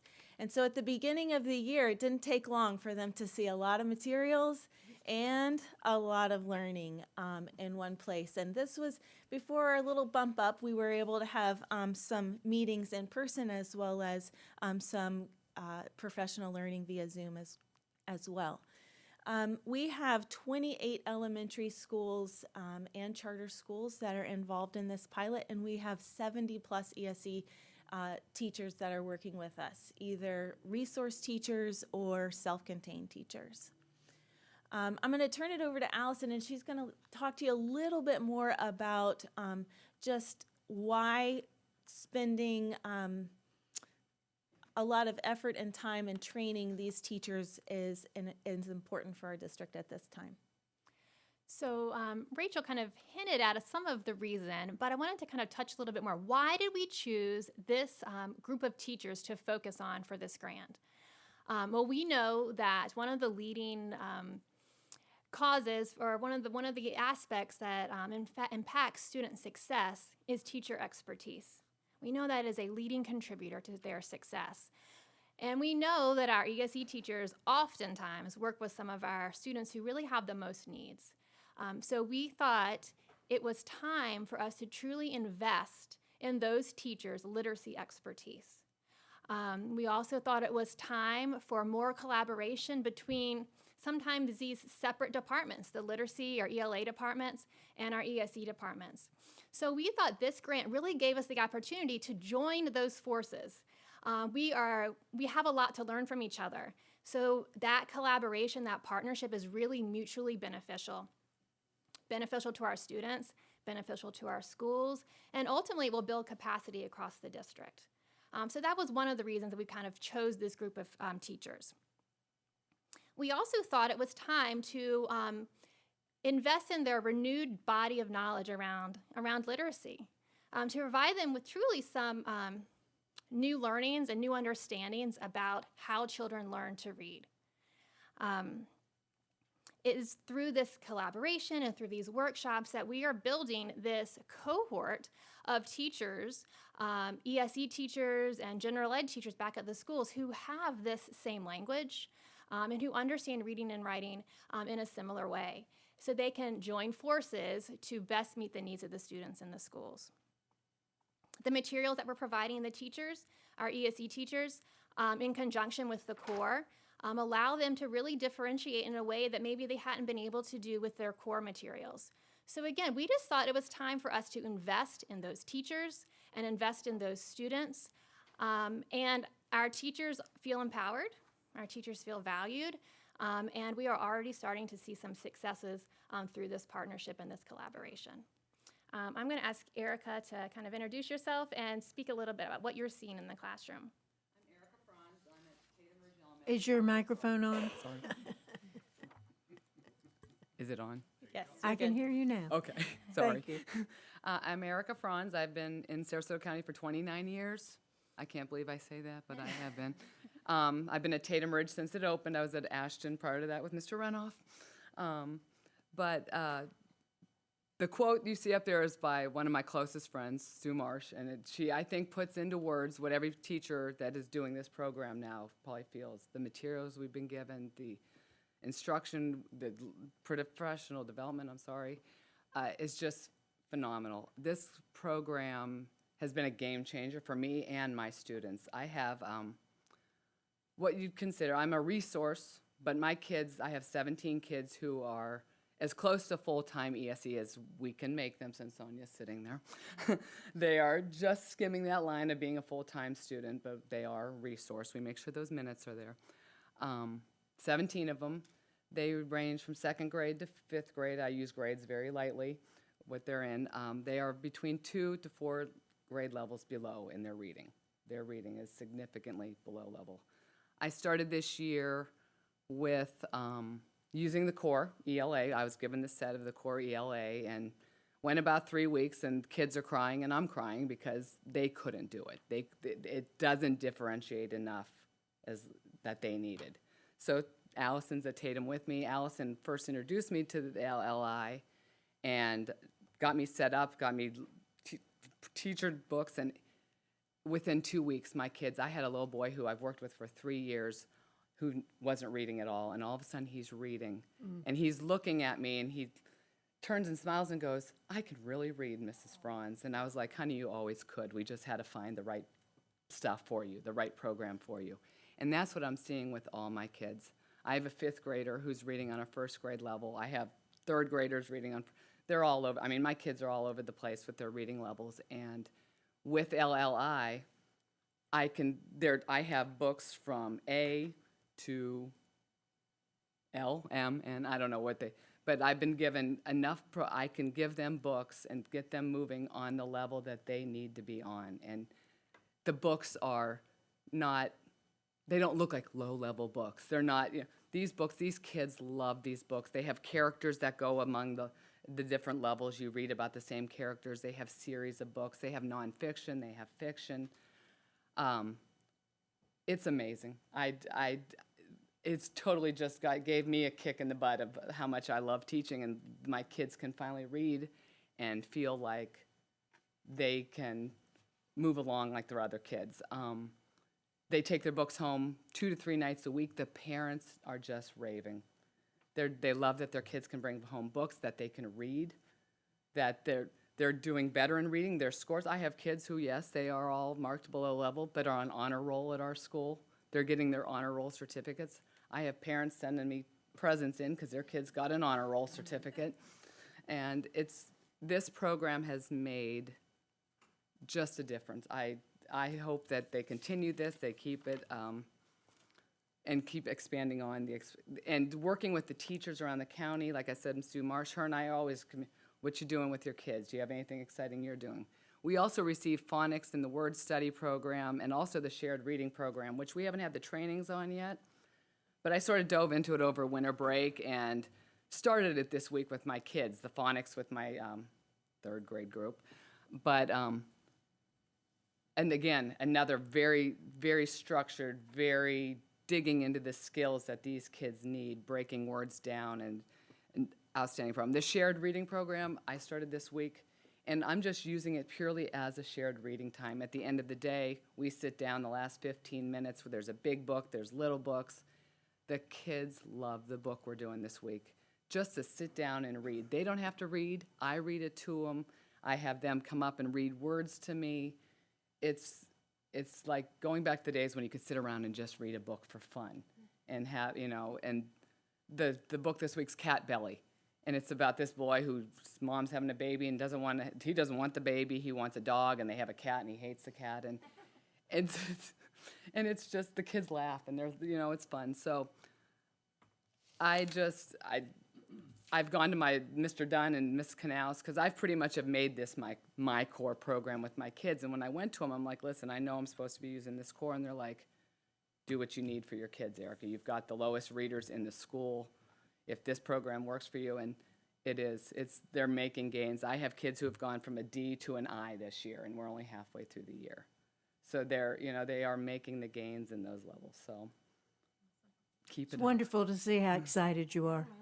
You know what? It's been a while, so it is nice, and it's.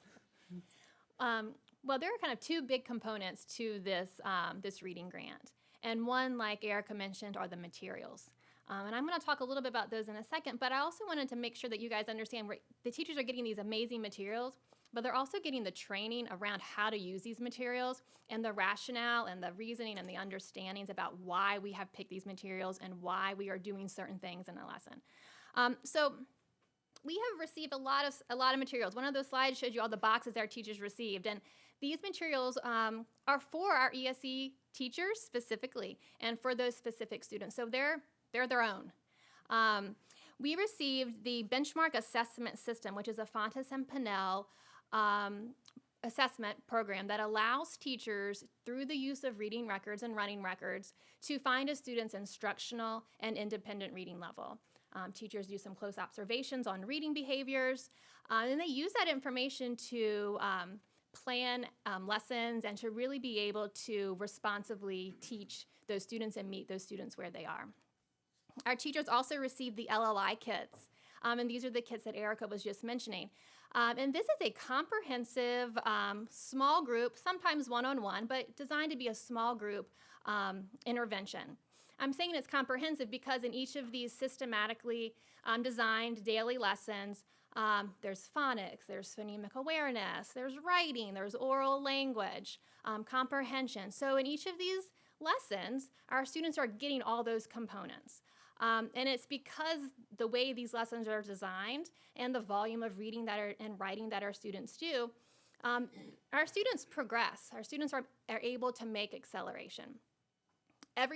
All the materials that we have given our teachers are backed by lots of research. We pick these materials specifically because they show that they are effective when used with students with disabilities.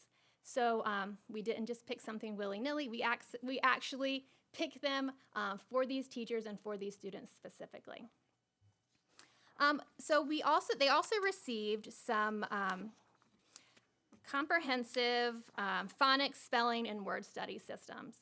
And again, this is what sets this system apart is kind of the comprehensive nature of it. Students are learning skills, but they're not learning them in isolation.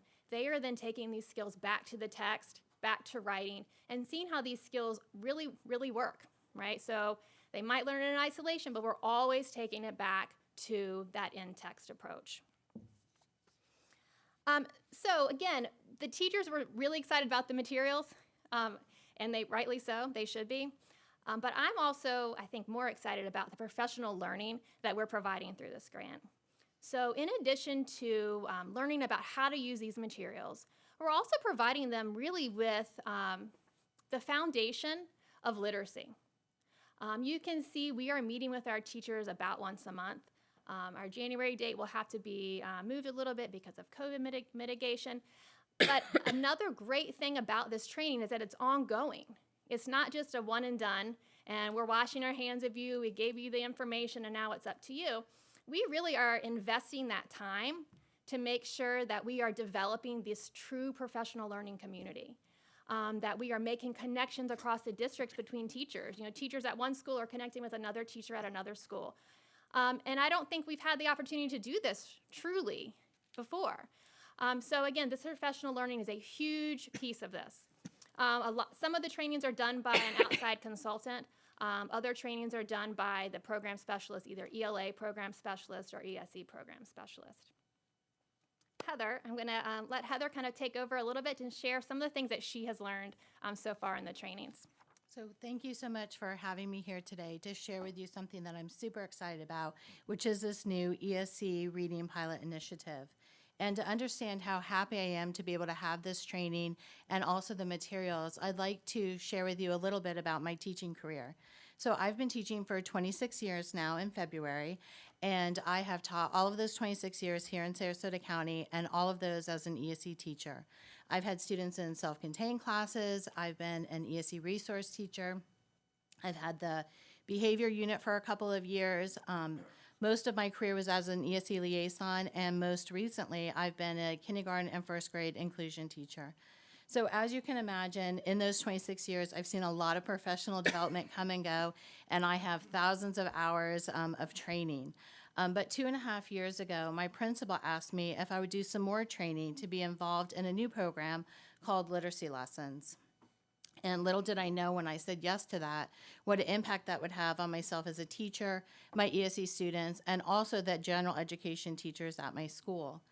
And I want to explain a little bit about what Literacy Lessons is. It's different than the LLI guided reading program, but it's a program that is an extenuation of reading recovery. So it's for students that don't meet the criteria for reading recovery, but are in ESE or ELL programs. It's for students generally in grades 2nd through 4th, and it's for students that are all at the beginning stages of literacy development. And I share my What experience. school do you teach at? Oh, I'm sorry, I teach at Brentwood. And so I share my experience as a literacy lessons teacher because it's been the best professional development that I've had in those 26 years of teaching. With my teacher leader, just Mrs. Chappell, and my cohort, I've really been able to learn how to observe children's reading and writing skills. I've been able to take that information and pinpoint their strengths and weaknesses, and then I've been able to use that to develop instruction for my students. And I'm happy to say that I've had a lot of success with the students that were in my literacy lessons classes. The student that I had last year, he was in literacy lessons as a preventative to needing ESE services, and he actually went from a kindergarten text level all the way to a beginning second grade reading level, and he actually didn't need to have ESE services in reading or writing. And this year, I'm working with another little boy. He's a second grader, and he also is in ESE programs right now, but he was kind of stuck in that kindergarten grade level for reading. And so we've used literacy lessons as an intervention with him to try to accelerate his reading progress. And so in the 18 weeks that I've worked with him so far, he's gone from that kindergarten level, and now he's at almost an end of first grade level. But even more exciting than the data with those students is the testimony from the general education teachers that they work with and also their parents. They're telling me students that were reluctant readers or didn't like to read are now seeing themselves as readers. And their teachers are telling me that they enjoy participating in class. They also are telling me, the parents, that they love to read at home. So what a gift as a teacher to be able to instill in them that love in reading that they'll be able to have for their lifetime. So of course, seeing all the success that I've had with my literacy lessons, I wanted to apply that to the small groups that I see for the majority of my day. And so this is where I'm so lucky to be able to be involved with this ESE Reading Initiative pilot, because it's been able to help me transfer all the skills I've had from literacy lessons to the small groups that I see for most of the day. My slide up here says, so what have you learned so far? We've only had 3 days so far of professional development, and already I have had such a deep understanding of the complexity of reading. I've been able to see how oral language and reading and writing all go together for the success of my students. I've also been able to use the reading records materials in a way to target behaviors that I want to change. And also, like we alluded to before, I've been able to work with other ESE teachers throughout the district and ESE teachers that teach the same thing that I do, which is inclusion. So with that being said, I'm so appreciative of the investment that the district is making in ESE teacher expertise, and I'm really looking forward to digging deeper with the rest of the professional development that's being offered with the ESE Reading Initiative pilot. So thank you. Thank you. Thanks, Heather. So there are a few additional details that go along with the pilot, and we are going to be collecting some data on the students who are participating. We left a little room in the grant to support some supplemental instruction for students. Dependent on parent choice and staff availability at the school site, we've got a lot of different potential plans and teams of teachers who are working on that supplemental implementation for outside of the school day. We also have an added bonus of some really neat cohort collaboration. We've put a teams group together, and so they have a place where across the district they can share ideas and testimonies and exciting things that some things are just as simple as, organization details and ideas to family testimonials. We also did put into the grant 2 different family engagement nights. We are in the midst of planning those, but we're excited to really focus on these and bring these kind of to fruition because of the important piece to the strategic plan family engagement is. We would like to do them 2 different evenings in the spring at 3 different locations, school locations across the district geographically. We are going to be partnering with the benchmark Read at Home Science and Social Studies materials so that families who participate can actually have some Read at Home materials. It's a great kind of support to our benchmark advance implementation, and another way how we're really intentionally looking to bring these groups together. And even though it's been a short amount of time, we've already had some great family testimonials. Teachers are jumping in and using the materials, and parents are already seeing the positive effects on their young children and emergent readers. You know, the idea that these families are getting the opportunity to hear some of these encouraging and positive words is really outstanding, because that's not usually the perspective that they hear as parents. And so I think that that's a huge accomplishment, and it definitely just shows that our parents are proud and our students are beaming with confidence that in just a short amount of time we're already seeing some positive family testimonials. Here's just a few pictures of ways that the colleagues that are working together in this professional learning community have begun to work together across the district. And it leads us to kind of our closing piece on what we're really hoping for out of this grant. What are our desired outcomes? And we have to look at it through two perspectives. We have to look at it through the perspective of the teacher and what we want for the teacher, but we also have to look at it from the students as well. For our teachers, you know, they're creating these new professional relationships that they might not have had the opportunity to have across the district with other school ESE professionals. They're sharing their experiences and own professional expertise. They all bring something really unique and amazing to the table to share. We're building a common vision and language around goal setting and literacy learning. Their literacy expertise is growing, and ultimately it's building capacity. Erica didn't share this, but I was hoping she would. You know, yesterday in a conversation I had with her, she was talking about how she's already been able to use this with some of the paraprofessionals that work with her students, and by showing the paraprofessionals how these systems work, they're able to use it as well. And so again, just another way to build capacity and to think about that systems approach to changing literacy and improving literacy across the district.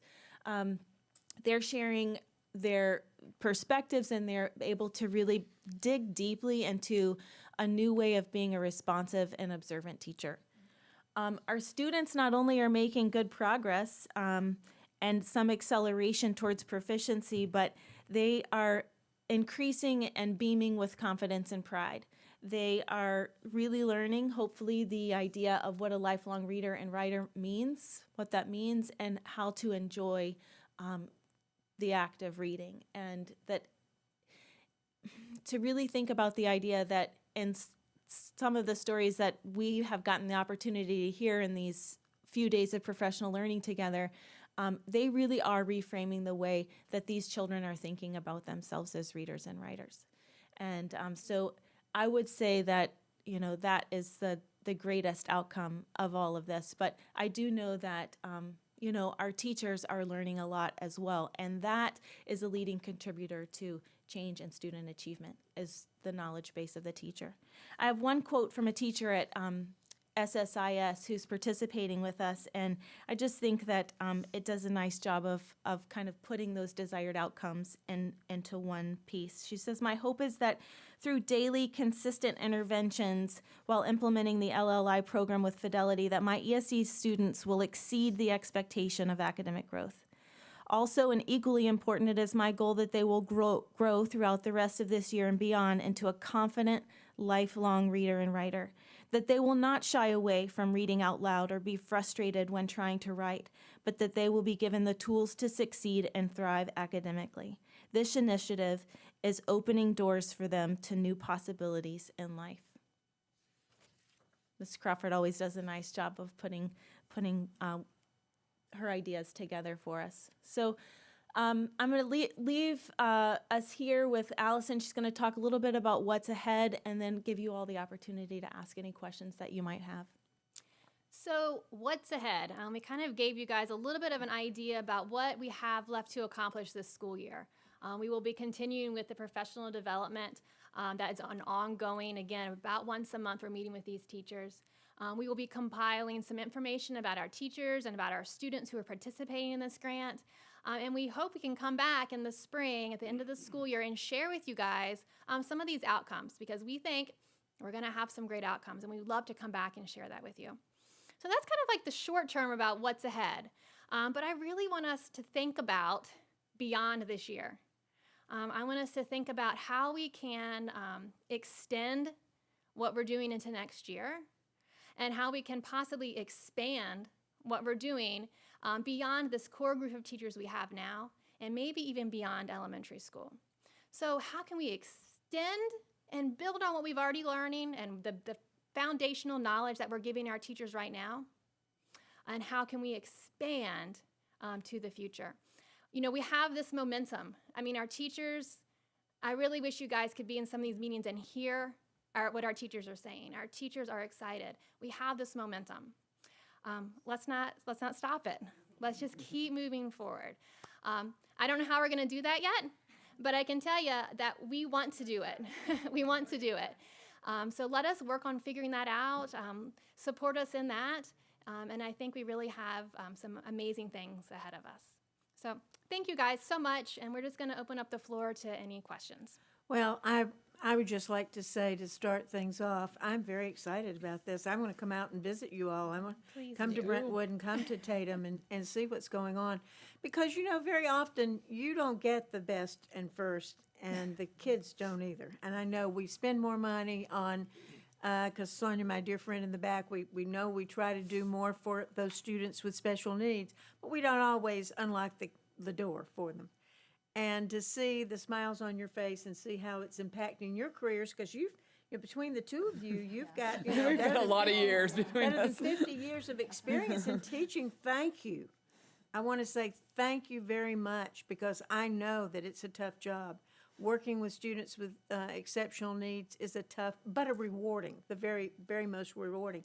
But when you see a child learn to read, and I come from a background where I had some difficulties. I had some difficulty and challenges with reading, and so it's near and dear to my heart.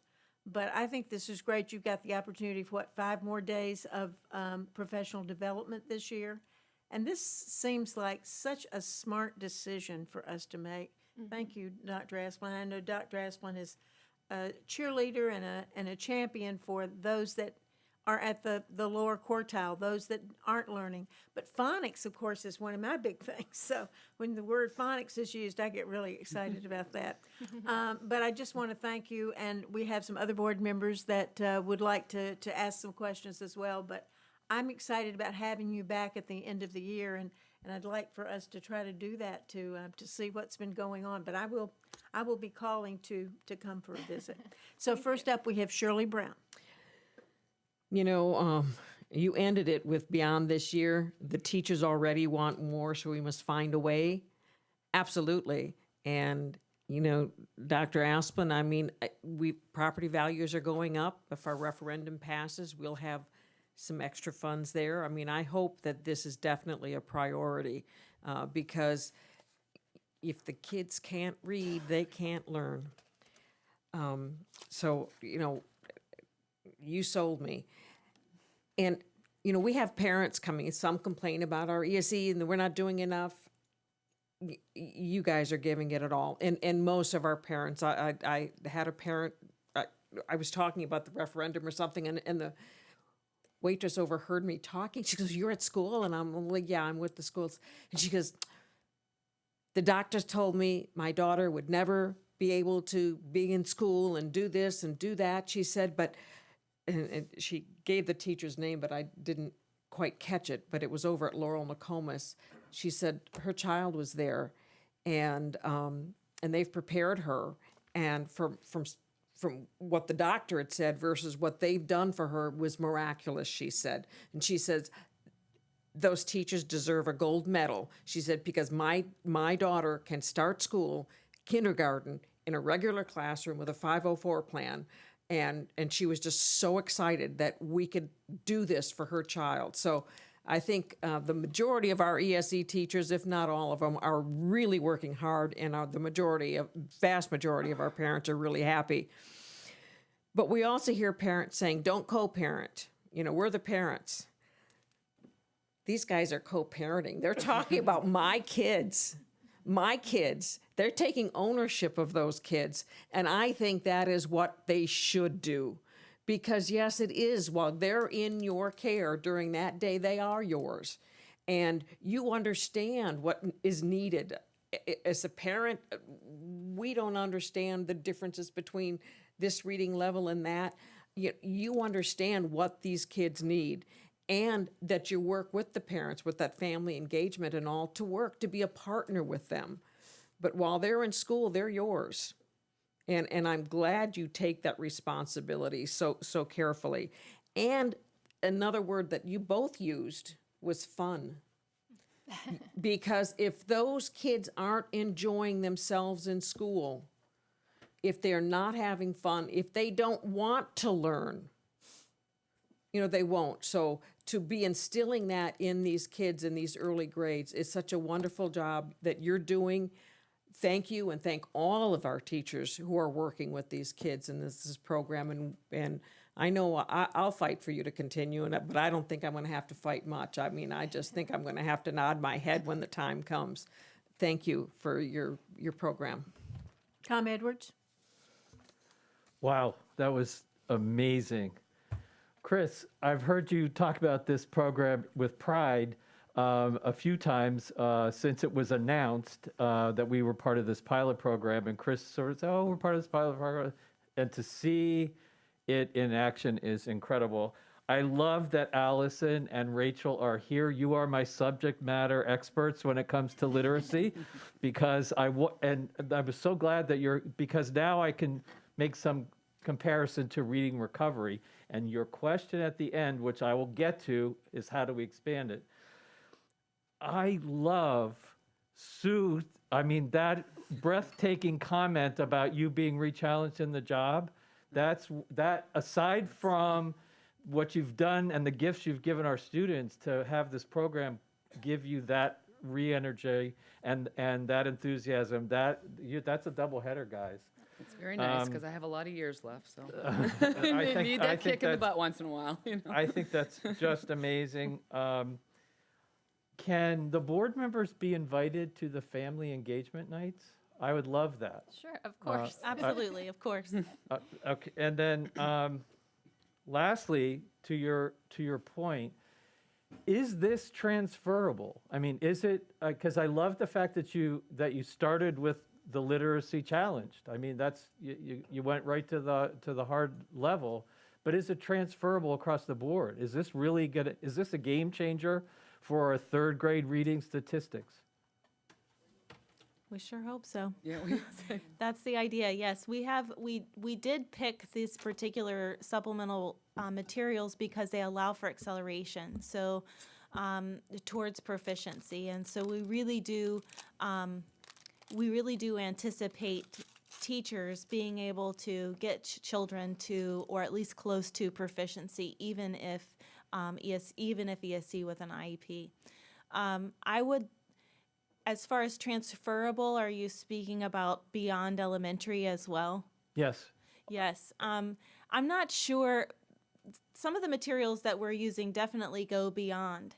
But reading acquisition, literacy development, that Heather talked about as literacy development, regardless of what age or grade you're in. And so I feel like our teachers across the district who work with children who are, regardless of age or grade, in that stage of reading where they're still learning to read, need some of this body of knowledge.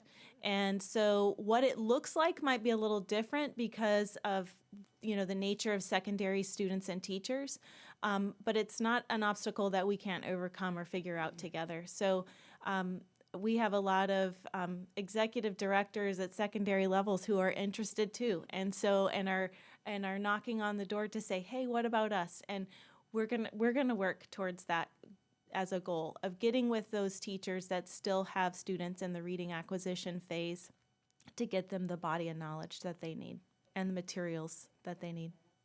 Sure. Sure. There we go. So, and just to have a perspective, this isn't new as far as LLI and the use in our schools. Our reading recovery teachers, it's been slow, but the Bransick Foundation and Gulf Coast Community Foundation I would say it started 4 to 5 years ago.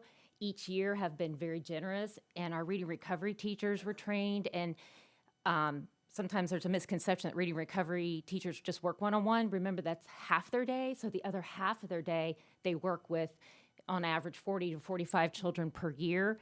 And they've been utilizing small groups, and we've been helping them with these materials. And then the teachers have been sharing them and helping with the training.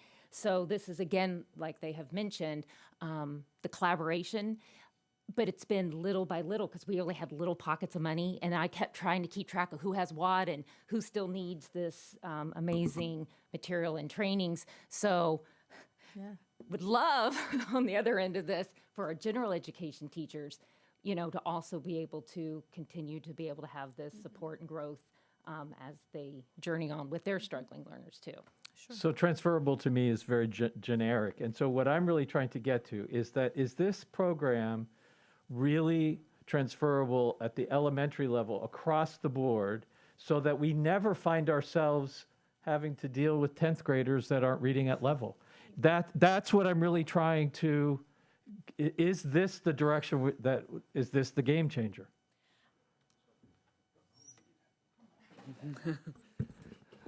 Mr. Edwards, thank you very much. And first of all, kudos to all of them and everybody else that's part of this cohort.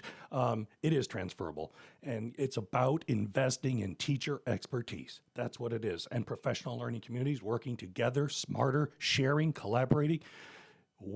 This is a game changer, and we were blessed to be selected as a pilot. I'm telling you right now, I can't wait to have not only them come back, but I'd love to have some of the students come back and give some of their testimonials as well. Thank you. That's what I needed to hear. Bridget Ziegler? Well, thank you. I gotta say the passion. It's really exciting seeing you guys on the front lines and sharing your story, and the passion is very clear. So and the enthusiasm. So that's very refreshing. And I also think when we think about, I think it's so important to make sure you guys have those resources and tools. And I think I'm encouraged to hear that this is happening, particularly for our ESC students and teachers. Where I think and this is where I get cautious of, I love that, and I do want to see it in action. And I'm sitting here thinking about, okay, so when we have a grant or we have an appropriation, it's a one-time thing, where do we go next? And the last thing I want, I mean, assuming the momentum is true, and I believe you, and that's why I wanted to say, I want to be a caveat with something, but, you know, that I don't want it to stop if it really is successful. And I think like the two-prong of really re-engaging and connecting various educators together and working together, because I think that also prompts and builds further confidence as well. And you also realize you're not alone with certain struggling issues or what have you, but also the students and the outcomes. But what does those next steps look like? And so I think we want to focus on delivering and executing it right now, and not take your eye off of that, but at the same time not short stop and then have a scramble of what's next. And so I don't know if this is a question for Dr. Asplin. When we think about goals, and I want to be very clear here that I think learning gains is the focus. You can't put across the board, this is where we want every child to be, particularly, and any, whether Gen Ed or ESE, but learning gains is so key. What are we looking at by way of from a macro level? And I know that's what I want to take away from the individual amazing stories, because that's what makes me excited. But when we think about continuing this on, that's unfortunately where we have to look at it from that standpoint. Where do you expect, from a timeline standpoint? Because I do want to see, if this is working, then yeah, let's advance it into a number of areas. And like I said, not every single ESC student necessarily has trouble reading, but we have certainly a number of them that do. But we also have some in Gen Ed that also do. So can you give me some sense of like next steps and how we're evaluating it and that timeline? Yes. Take all the fun away. I'm sorry, but I just want Yes. So as we move forward, another thing that I wanted to mention, Chris and I went to Tallahassee and we talked in front of a committee with Senator Broxson, who was the chair of the Education Appropriations Committee, and his number one goal is to have all of our students in Florida read by third grade as well, which we all agree with that. And we were able to talk to him about some of the things that we were doing and how we were going to utilize the pilot. And I know he's very excited about that as well. Hopefully, he said that they would be creating, other legislation and providing more resources in this area. Our goal is to have our students read by first grade, so we make sure they're reading by third grade. So as we move forward, we are really, really trying very hard to get all of those students by first grade, and then the ones that lag behind, get to them, make sure that they are reading by third grade. So obviously, you're not going to see that. Oh, it's going to take a few years for that to happen. In the meantime, continuing to work with our secondary ed students and teachers as well in this particular area. Yes, reading recovery has been around for a while. We have 52, 53 teachers in our entire school district that work through that. But having now 70 more teachers and zoning in on the ESE area, I think that is a game changer. And so I know we just started that, and we're moving along with that. And so we're going to see how that goes. But, you know, anything that we do in our ESE area helps gen ed. I mean, everything you can learn as an ESE teacher or as a gen ed teacher, anything ESE related, helps you with your gen ed students. So, you know, expanding our pre-K, making sure that they have the vocabulary and the sounds that they need, self-regulation that they need as they move into kindergarten and into first grade, so that we can attack that reading deficit a little bit easier, better, reach more students. I think, you know, when you put all those together and then the macro look at what we're doing with professional development training for all of our teachers, all of our staff, which would include professional learning communities, that's going to be something that we are really looking at this summer, especially for specific groups within our schools to then next year bring that to our schools and our teachers. The key there, and you probably have seen on some of the videos with our professional learning communities and our teachers getting together and talking about best practices, looking at data, analyzing the data, regrouping the students, making sure they're in the right place with the right people. That's very important. And then capturing kids' hearts is another training. Helping to build those relationships with the students is very, very important so that they want to be engaged in your classroom. So it's not just one thing, it's many things that we're doing, and it's all in our strategic plan that we're all going to bring together, but it is going to take us, you know, it's going to take us a few years to get where we want to be. Well, and so, and I think, and this is where I was kind of going with that, is that this is 1 year, is this one-time money? So it's for this 1 year? Are we using the entirety of it, of the appropriation this year? Okay, Yes, so correct. with that point being said, understanding there's a long, I mean, you can continue to have additional gains throughout this, and certainly the best part about it being taught to our educators is you guys touch so many people's lives, and you not only are changing and impacting your students immediately, but you're also having conversations with other teachers and talking through that they can also start to execute upon that. And so where I'm going with this is, we are in the process of, and again, this isn't as fun, but it's the reality of I want to make sure if this is working, then we need to move forward with it, or optimize it as much as we can, and that is a budgetary component there, and we are in the midst of, you know, putting our budget together. And so what does that look like? Because I'd hate to, you know, I know sometimes it has to be multi-year to really see those outcomes, and I think that's kind of what I was hoping to see is what, I mean, that is my question of where, at what point, you know, as you guys analyze that data and you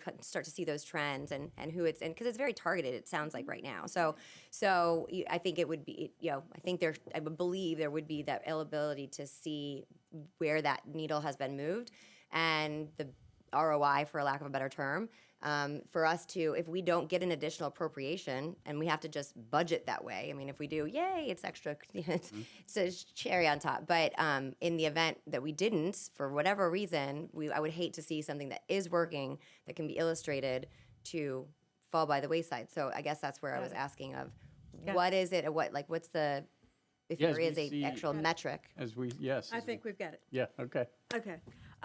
Karen Rose. But did you answer my question? Well, what I can answer is yes, we received $700,000 for the pilot.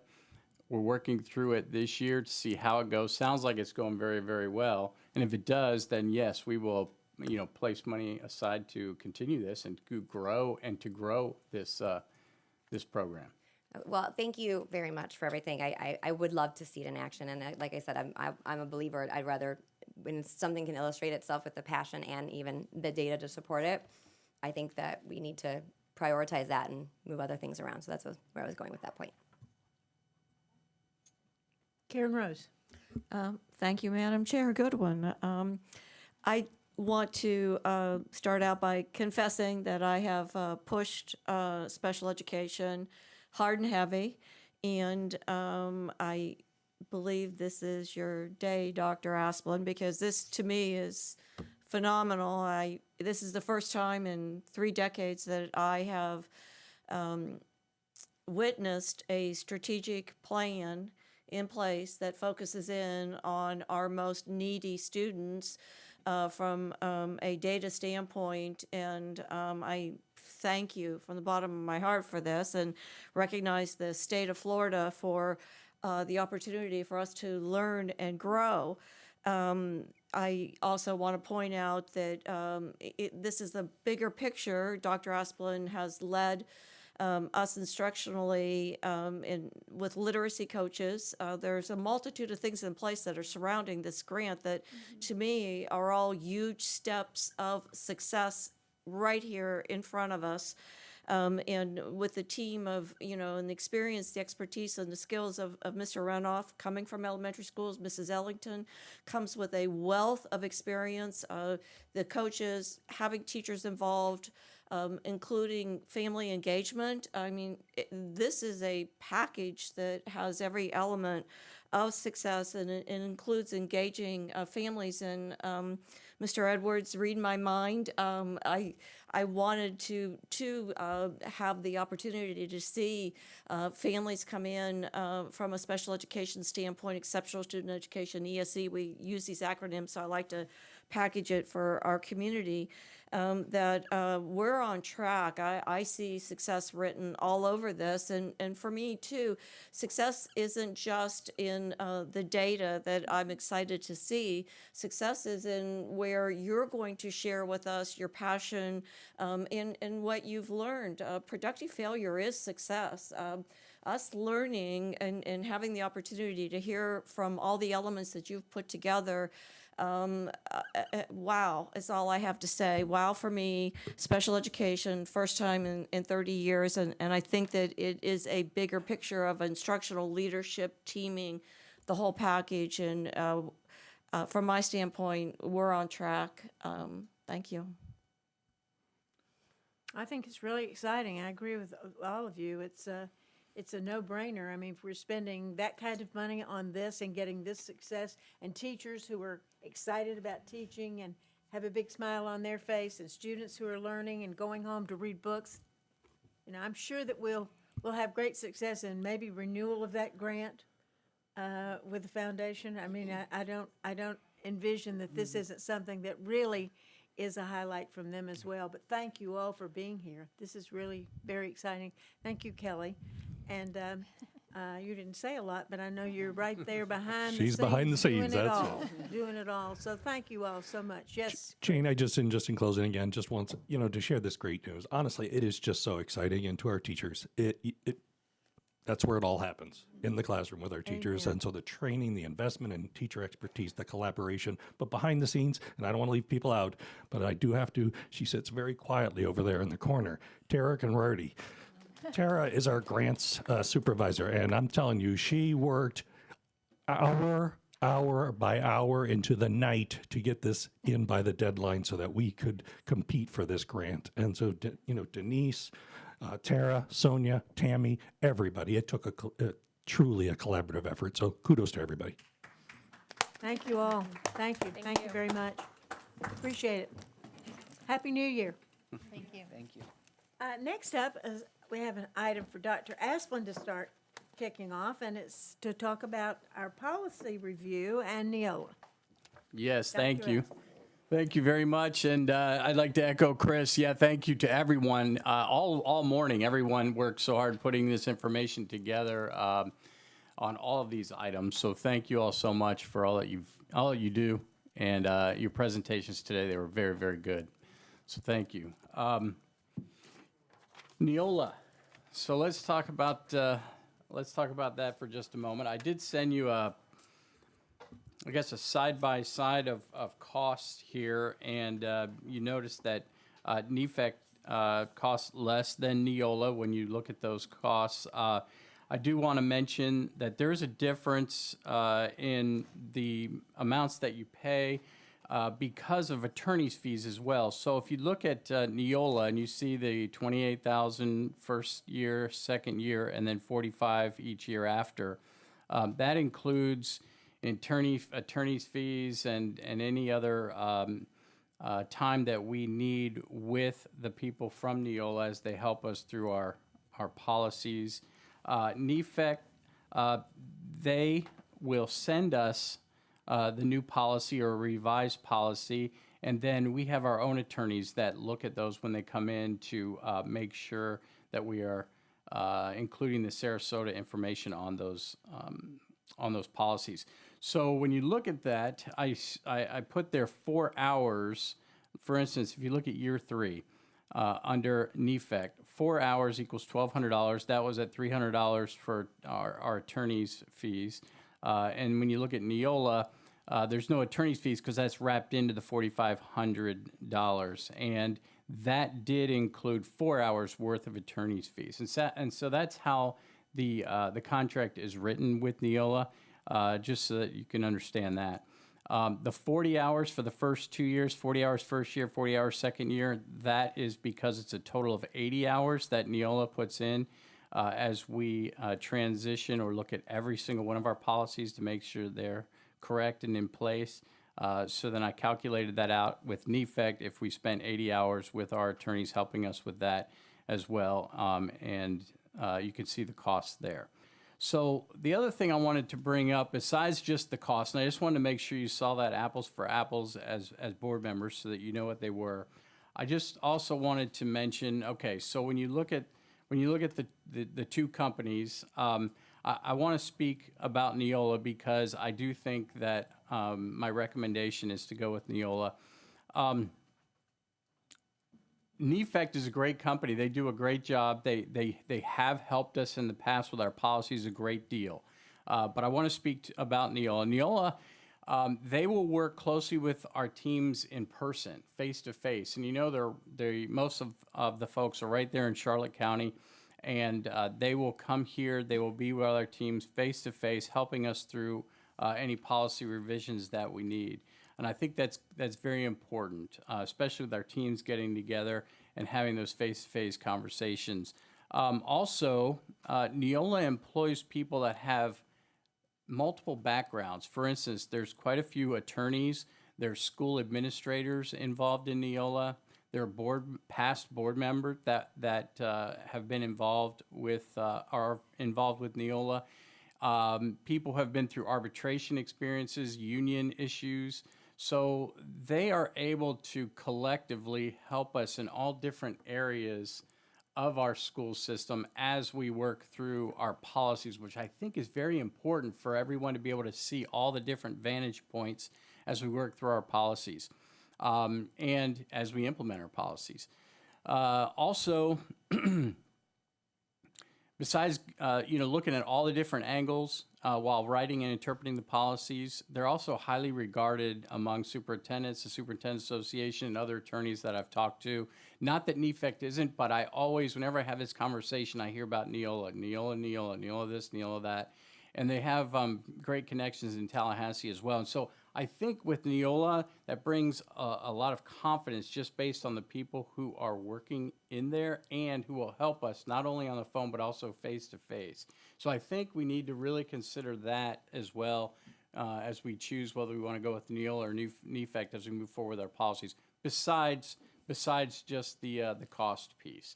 Now, one other thing I wanted to say with the costs, I did put those at 4 hours, and I don't know, Mike is here, and I know he's been involved in education his whole career, but it might take Mike longer than 4 hours. I don't know. That was just a guess. Whereas Neola is giving us these fees and saying that's what it's going to cost for them to take care of our issues, whatever issues we might have with our policies. Well, so I just wanted to throw that out there and then turn it over to you for discussion. Well, and I'm going to start with Mike because Mike has worked with several different districts, and he has worked with Neola. He lives in Charlotte County. He's personally a friend of and has worked closely with Tom Young and others from Neola, both from here and in the state of Ohio, where they are also located. So I thought, I thought, Mike, that we might start with some of your comments, please. Well, I'm going to argue against my own interest here. I mean, I'm frankly very pleased that Dr. Asplund is recommending Neola, even though it might diminish our firm's income by a few bucks. And let me explain why. I also think that even though the expenditure will be greater under his example by some $25,000 a year or so, that you will actually recoup far more than that in the brain sweat that some of your key administrators have to put into working on and organizing these policies. Neola basically gives you a finished product where you check the box of, which of the several options you prefer. And a very important point about being part of the Neola team or family is that you're in there in the fight with 17 other districts or however many other districts in the state they handle. So if there's some problem pops up with an agency, with a federal agency, with the way we're interpreting or applying a federal regulation, we can almost change the policy in real time. The word gets around real fast. Neola gets the word out real fast. If there's a problem or a dispute about or a lawsuit involving some aspect of our board policies. So even though it costs more money, I think it's a lot cheaper, frankly, based on all of my other districts are Neola. So I'm a true believer. Well, thank you, Mike, for that. And I've done some research. I've called some districts that are with NEFEC and couldn't get any positive or negative about it because they weren't close enough. The board members weren't close enough to really give me any information. But I will tell you that 5 of those smaller districts have switched in the last 2 years from NEFEC to Neola, and probably an additional district will be switching when their contract ends with Neola in June.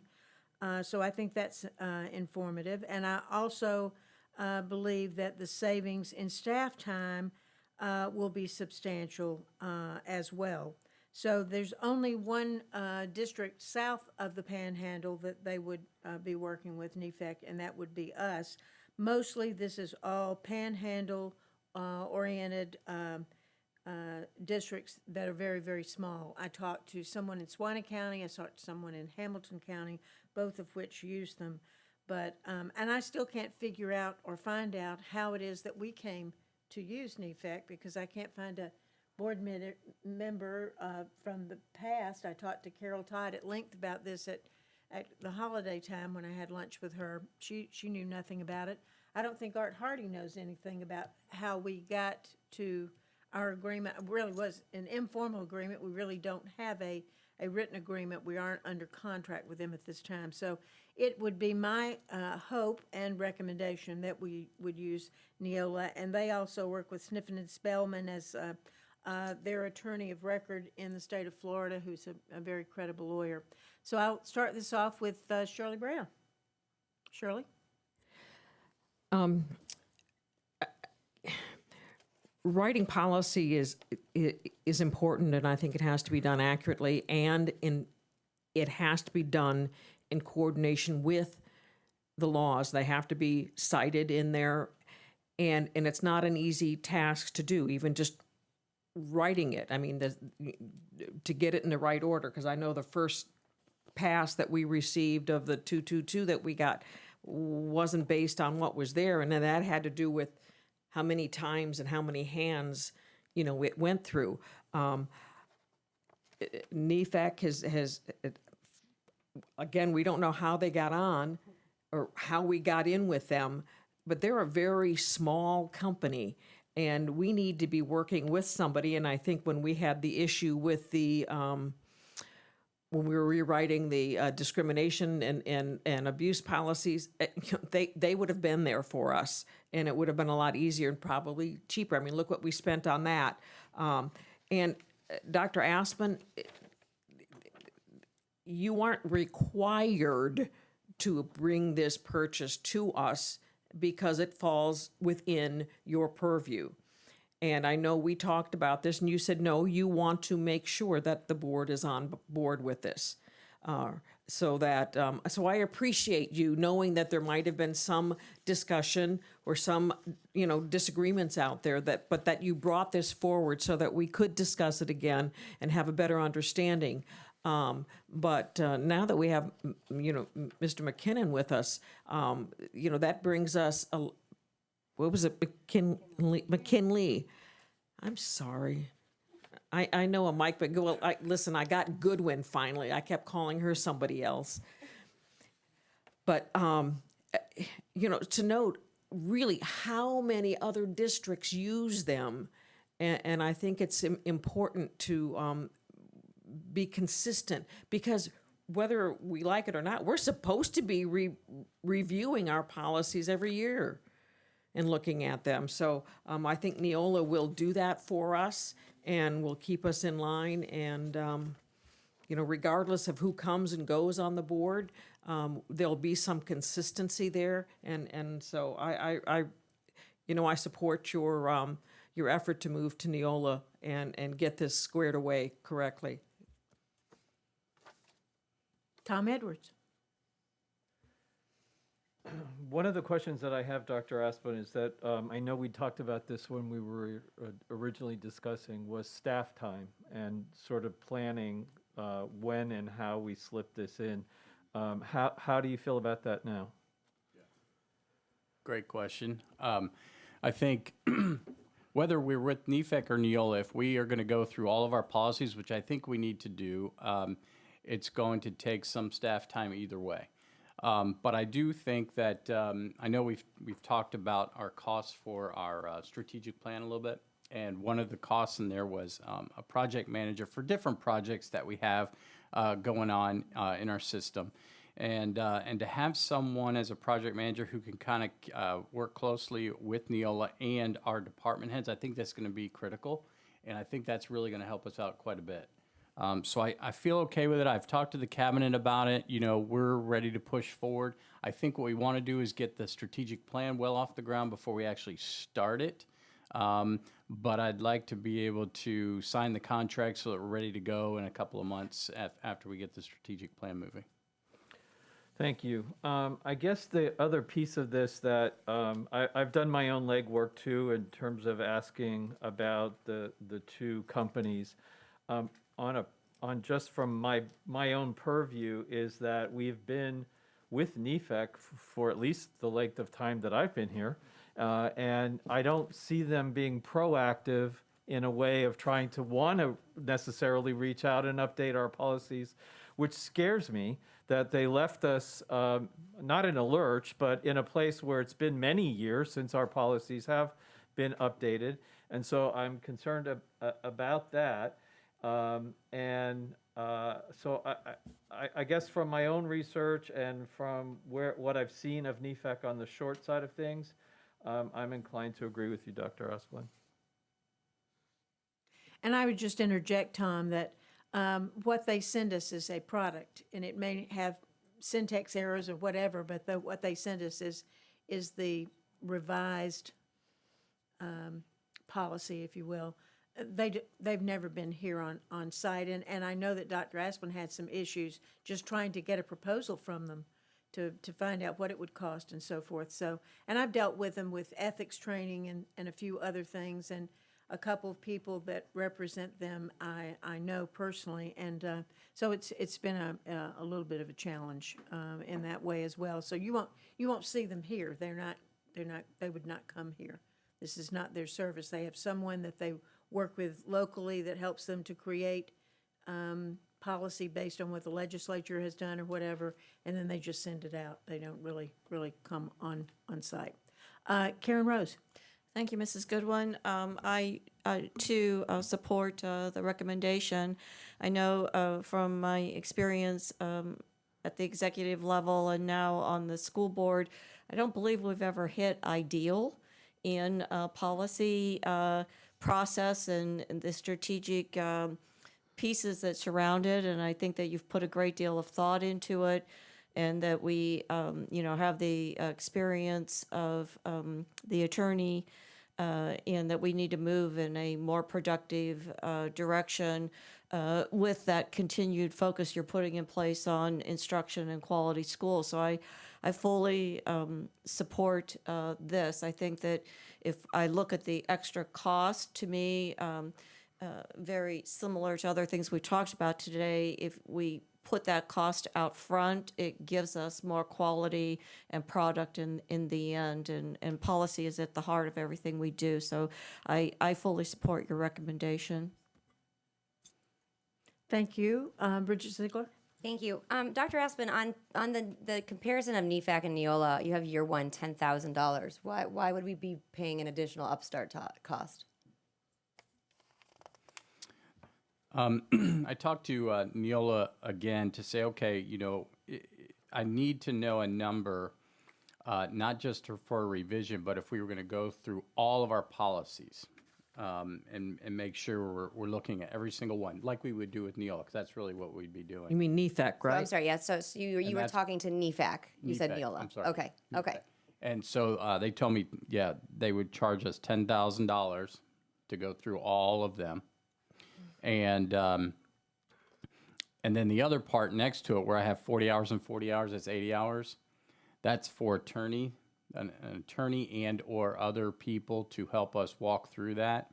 Well, they don't provide that, so it would be our own attorneys who would have to help us with that. So they would help. They would look through them all, and they would go through and send them to us again and everything. But then our attorneys would have to work with us on that, and that's where that cost. That's how I calculated that cost. Whereas Neola, in that $28,000 and $28,000, that's all included, 80 hours worth of time, and then transitioning all of them over to a new platform. So, and one other thing, Ms. Ziegler, on that, they do operate under the Board Docs platform, and I said, we don't. What are we going to have to purchase the Board Docs platform to Meaning, do are you that? talking about Neola? Neola, yeah. Okay. And they said, nope, you won't have to purchase it. We operate through it that way. You won't have to purchase it. We're just telling you that it operates off of that platform, which when they transfer all of our policies over to that, we'll just be using a different platform for that. So it's my understanding that we'll continue Novus for our agendas, just like we do now, our board meeting agendas, our workshop agendas, and so forth. But our policies would actually be on their own platform as a separate platform.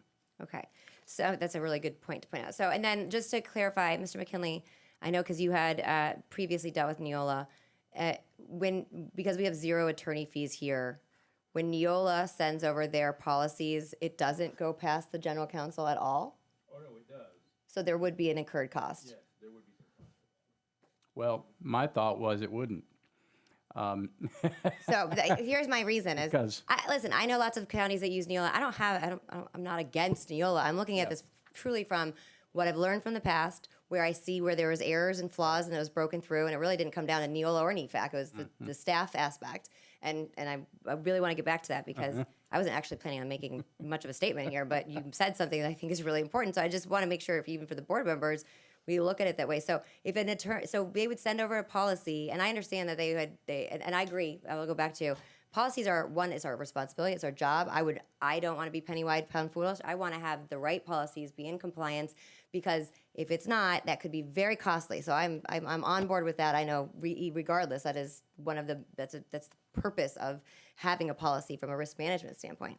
So with that said, though, from a comparison, when they say zero attorney's fees, normally Neola would provide that. They give the update, and then the board attorney would review it. Now, it may not require that much more time, perhaps, but they have, my understanding is the general counsel for the board would at least review and stamp, essentially, that policy is, so there would be some incurred cost, yes? Go ahead, Mike. Oh, yes. And that would be the review. We would look it over, think of the efficiency that comes to the party, because I have two other districts that are using the same document. The process is a lot less onerous. The process is a lot less onerous or, rigorous, because I've already done substantially all of that work in two other places. I'm basically dividing it up three ways instead of one way. And it's less work total to begin with, if I'm getting my point across. Yeah, well, I mean, I get that. And I go back to NEFAC. Again, I'm not like, we need to keep NEFAC. I just want to make sure that I find that I don't like the big cost upset. I'm frustrated that we did incur $55,000 in 2017, 2018, spent a lot of time going through that. Yes, you made a good point that there was a costly error, for lack of a better term. And so I do see value in any kind of policy being done, making sure it's being precisely done. whether NEFAC's providing it or Neola. NEFAC provides us for a very low cost. They're pretty not hands-on, whatever the opposite is that. They send it over. And so to Mr. Edwards' point, I just want to make sure for accuracy, every year, there has not been a length of time, to my knowledge, that they didn't send us. It wasn't being updated. So we voted on all of them. We updated them. We voted on them because there was a break. It seemed like because that's when I became chair. And I was like, these are really outdated. We need to go through our entire policies. We got back up to speed. NEFAC continued to send them. We would review them and vote on them. Where the disconnect was is that after we voted on them, it wasn't updated in our policies. So, and that's why I want to go back to and so when you think about the comparison, there wasn't too much overhaul from a legal side unless it was a majorly new policy that we actually drafted on our own versus a statutory change. And so again, if we're doing apples to apples, I think those are very important parts. But the other part that I think you said, and knowing the history of where the breakdown was, and now that we're having to review and probably incur more costs, if we're not on board docs, would we not? So I'm assuming with board docs, they just upload it, the policies. So we don't have that. Right. So think about from a staffing standpoint and where the disconnect was before. So I said before when I talked to you, I just want to make sure you have that system in place. And because I don't want to find that we incurred all this money, we still have a disconnect because we're not on board docs. Right. And then find ourselves no better off than we were before. And do you understand my logic here? I do, and I talked to Neola again yesterday just about that because I had that same thought. Okay, so if this is on board docs, are we going to have to pay for a new platform, or what are we going to have to do with that? And they said, no, it comes with this program. It just runs off of that platform, and we would just be looking at the policies, making revisions to the policies with their attorneys and getting it all solid, ready to be placed in front of you for approval. And so my plan is it would come from Neola. The policies will come from Neola. They'll go to Kathy. Kathy will log them, that she received them. Then she will send them to our project manager, who will have 2-3 different projects going on at the same time, but that'll be that person's job. That project manager will then move forward to our departments to make sure our departments are looking at these policies and making any revisions that need to be done. They'll go back to the project manager. In the meantime, the project manager and our department heads will be working with the attorneys and other personnel from Neola, make sure it's all correct. Goes back to the project manager, which then goes right back to Kathy. Kathy logs in that it's all complete. It comes to the board on a board packet for approval. By the way, Neola said they will send people to our board workshops and to our board meetings so that if there's any questions, they'll be there to help with that. And then they would be approved. And then from there, Kathy would then send them to communications, where then they would be placed out for all to see out on our site. And then, but the next step is the important one. Where does it get logged in our policy book so it's updated? Because that is where this is all falling flat. That's where it gets logged between Kathy and Craig, making sure that it is sitting in the right place so that the whole world can see it out on our webpage. Okay. Well, and I'll just end with and wait, let me just clarify one more thing. So when Neola is signed on, they're going to take our entire policy booklet and go through all of the policy update changes without any additional cost? Yes, what they'll do is they'll take our entire policy package, they'll convert it over to their policy package on board docs with all of their templates that look a lot like all the other districts they have in our state. That really helps with this general templates. We're all on the same common language. And then from there, once they do that, then when they send it to us and we're able to go to our department heads to make sure that if there is any personalization that needs to happen, that happens.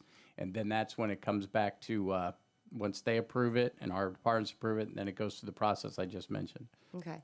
Well, I don't want to spend I really didn't plan on spending that much more time. I just want to make sure when you said the board docs piece, I'm concerned about our legal costs. I feel that we are trending heavily. We're going to puncture through far earlier than the end of the year what the current cap is based on the trends that the numbers that I've been provided, or that we all were provided.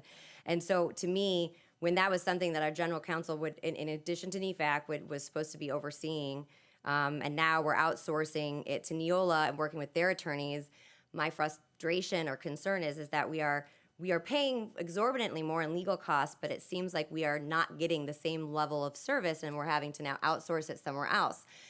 Outside of that, I do think it's so important to make sure we're compliant, we have something streamlined.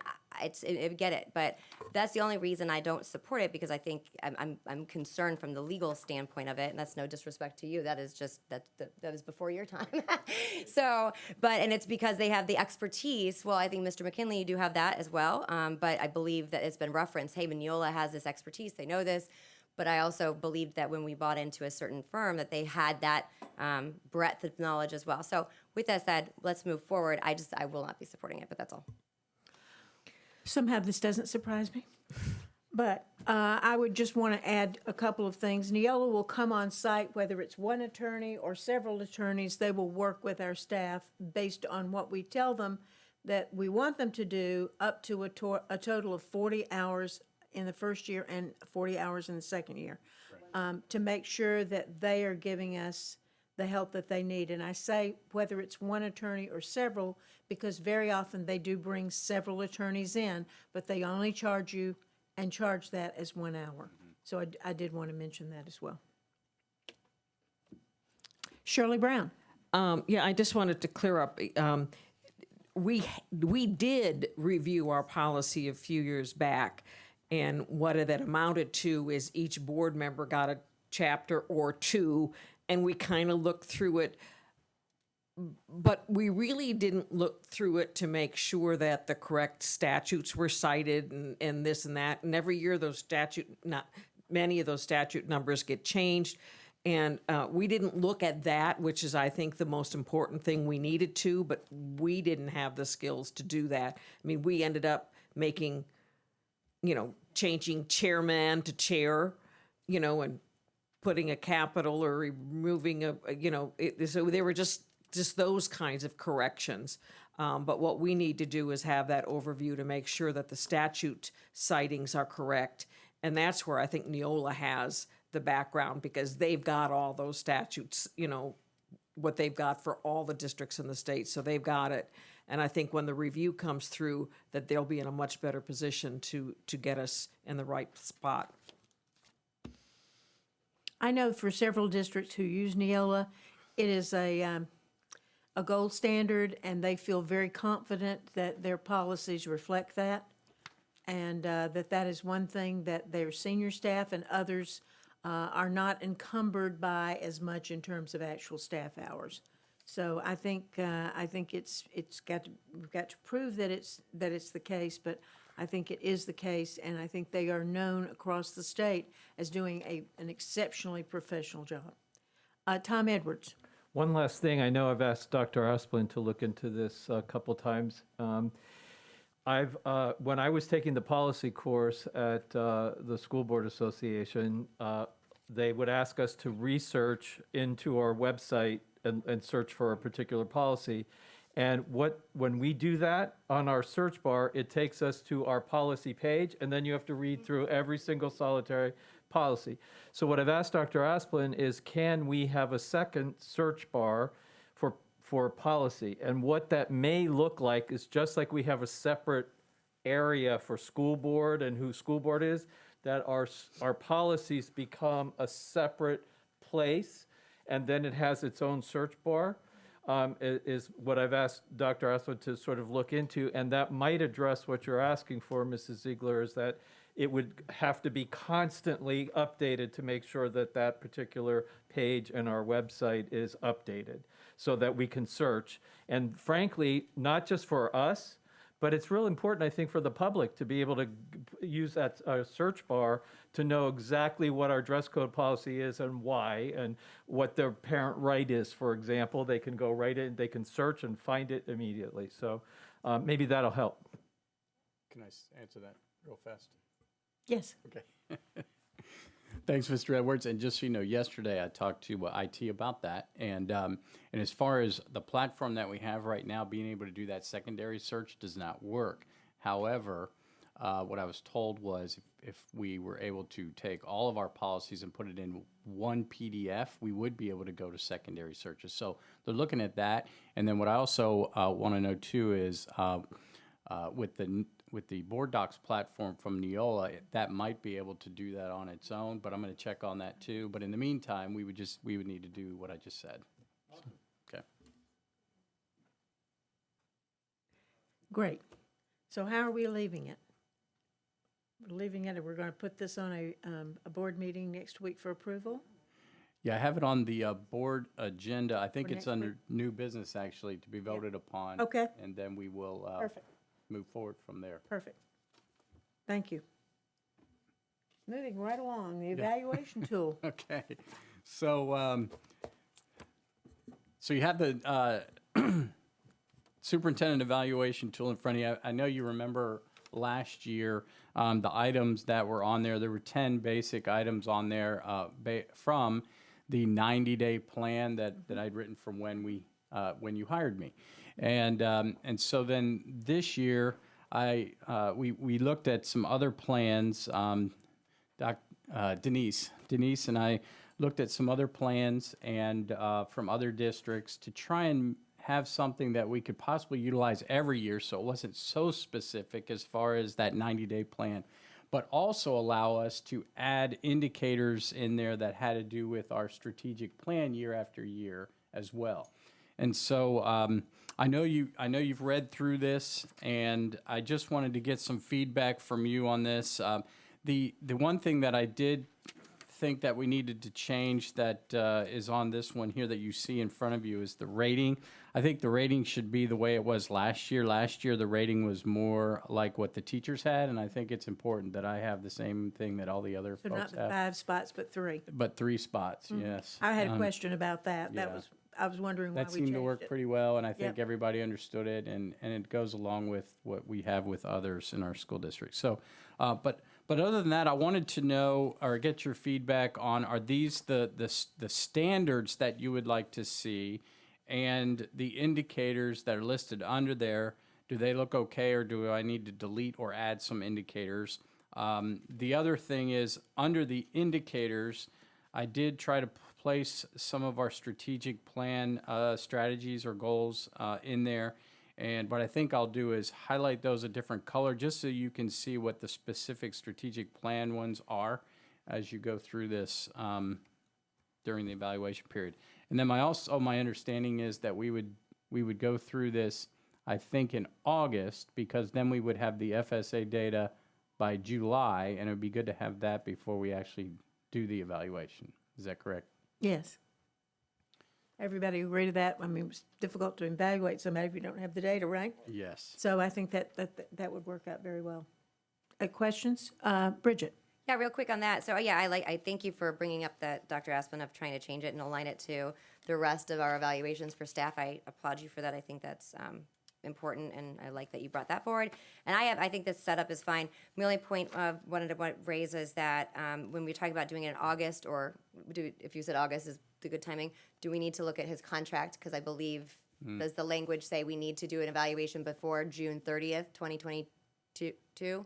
So we need to, Yes. as long as you mutually agree, amend the contract. Yes, So we're in I think we need to amend the contract, because we run into this every time. It's usually things are done at the beginning of the calendar year, beginning of our fiscal year, and it really doesn't work well for us. Now, maybe once we get through and we have all of these performance evaluations back in, 2 weeks' time, is that what the new number would hopefully be?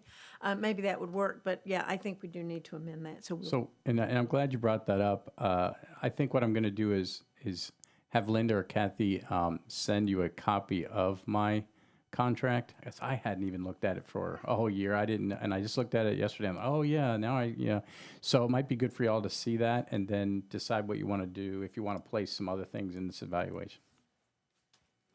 Shirley Brown? I have a question on the second one, the policy and governments. Item 2 differentiates between policymaking and administrative roles. I mean, I don't know if that's so much you or us.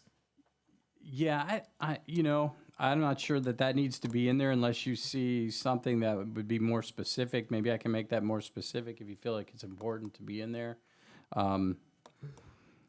Policy making and administrative roles, I know that the superintendent recommends the policy and then the board votes on that. We all know that. And I know we are going to work on our policies as we just talked about. So I didn't know if you wanted something in there along those lines or not.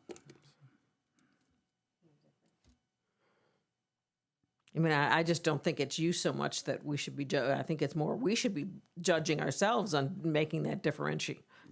I mean, True. you wear both hats. We only wear one. Yeah. So number 2, I could scratch off. If there's something else you'd rather place in there, then just let me know. I can place it in there. Or maybe leave it in there to remind us that there's a Yeah. difference. I don't know. Well, I put a question mark, but I could say that this was important because policy is something that we all work on, and procedures are something we all work on as well. I think this aligns pretty well with what we need to review and evaluate. I just think we need to look at the contract and make sure that it Okay. aligns accordingly. Tom Edwards? I looked at it and it doesn't jump out at me, although I read everything and got into the detail. It doesn't, for me, align to the strategic plan and the 5 goals of the strategic plan. And that's really what I had asked for, was that we've invested so much time, and Dr. Aspin has put so much effort into getting those 5 goals visible, not just to his team, but to the community. And it doesn't reflect his evaluation.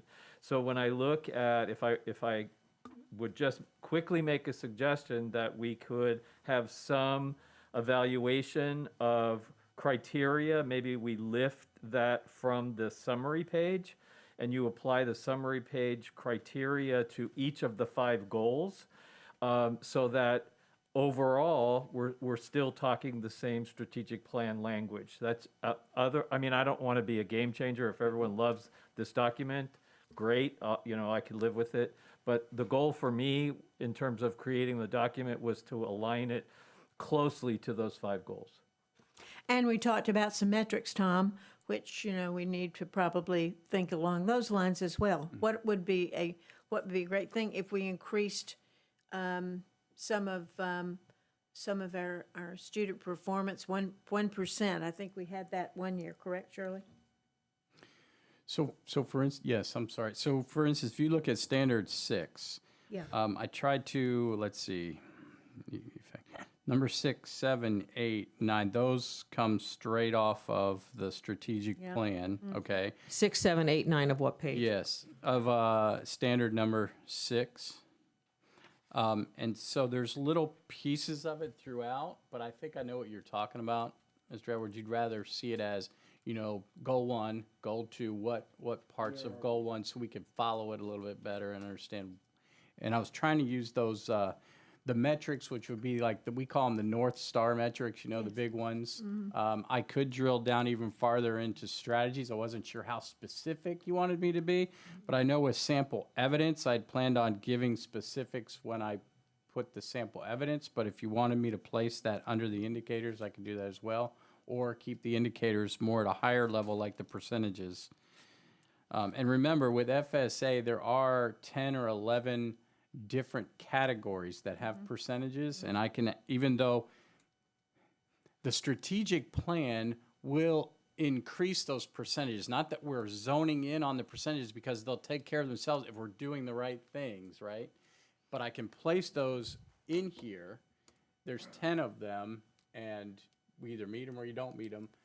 But the strategic plan, the work behind the strategic plan is to increase those, even though. Right. So I could put those in if that's what you'd like to see as well. May I add something? Yes, Karen. Thank you. I just want to, I agree with what you're saying, and I understand it, and it is a kind of a zoom in. I want to also add the thought that when we evaluate administrators at large or teachers, we're doing more of a generic kind of evaluation that's more global. It gives the opportunity for each one of us as board members to come with our experience and our expertise and put the strategic plan into that. If we narrow it down to specifically just strategic plan pieces, it kind of takes out the opportunity to provide feedback that would be unique from each of us. So I just, want to put in the thought that zooming in and the strategic plan is extraordinarily important to, do we want to narrow it to where that's the only feedback that would be appropriate for that versus more global? Because when I look at each one of these pieces, you can fit every element of the strategic plan into those pieces.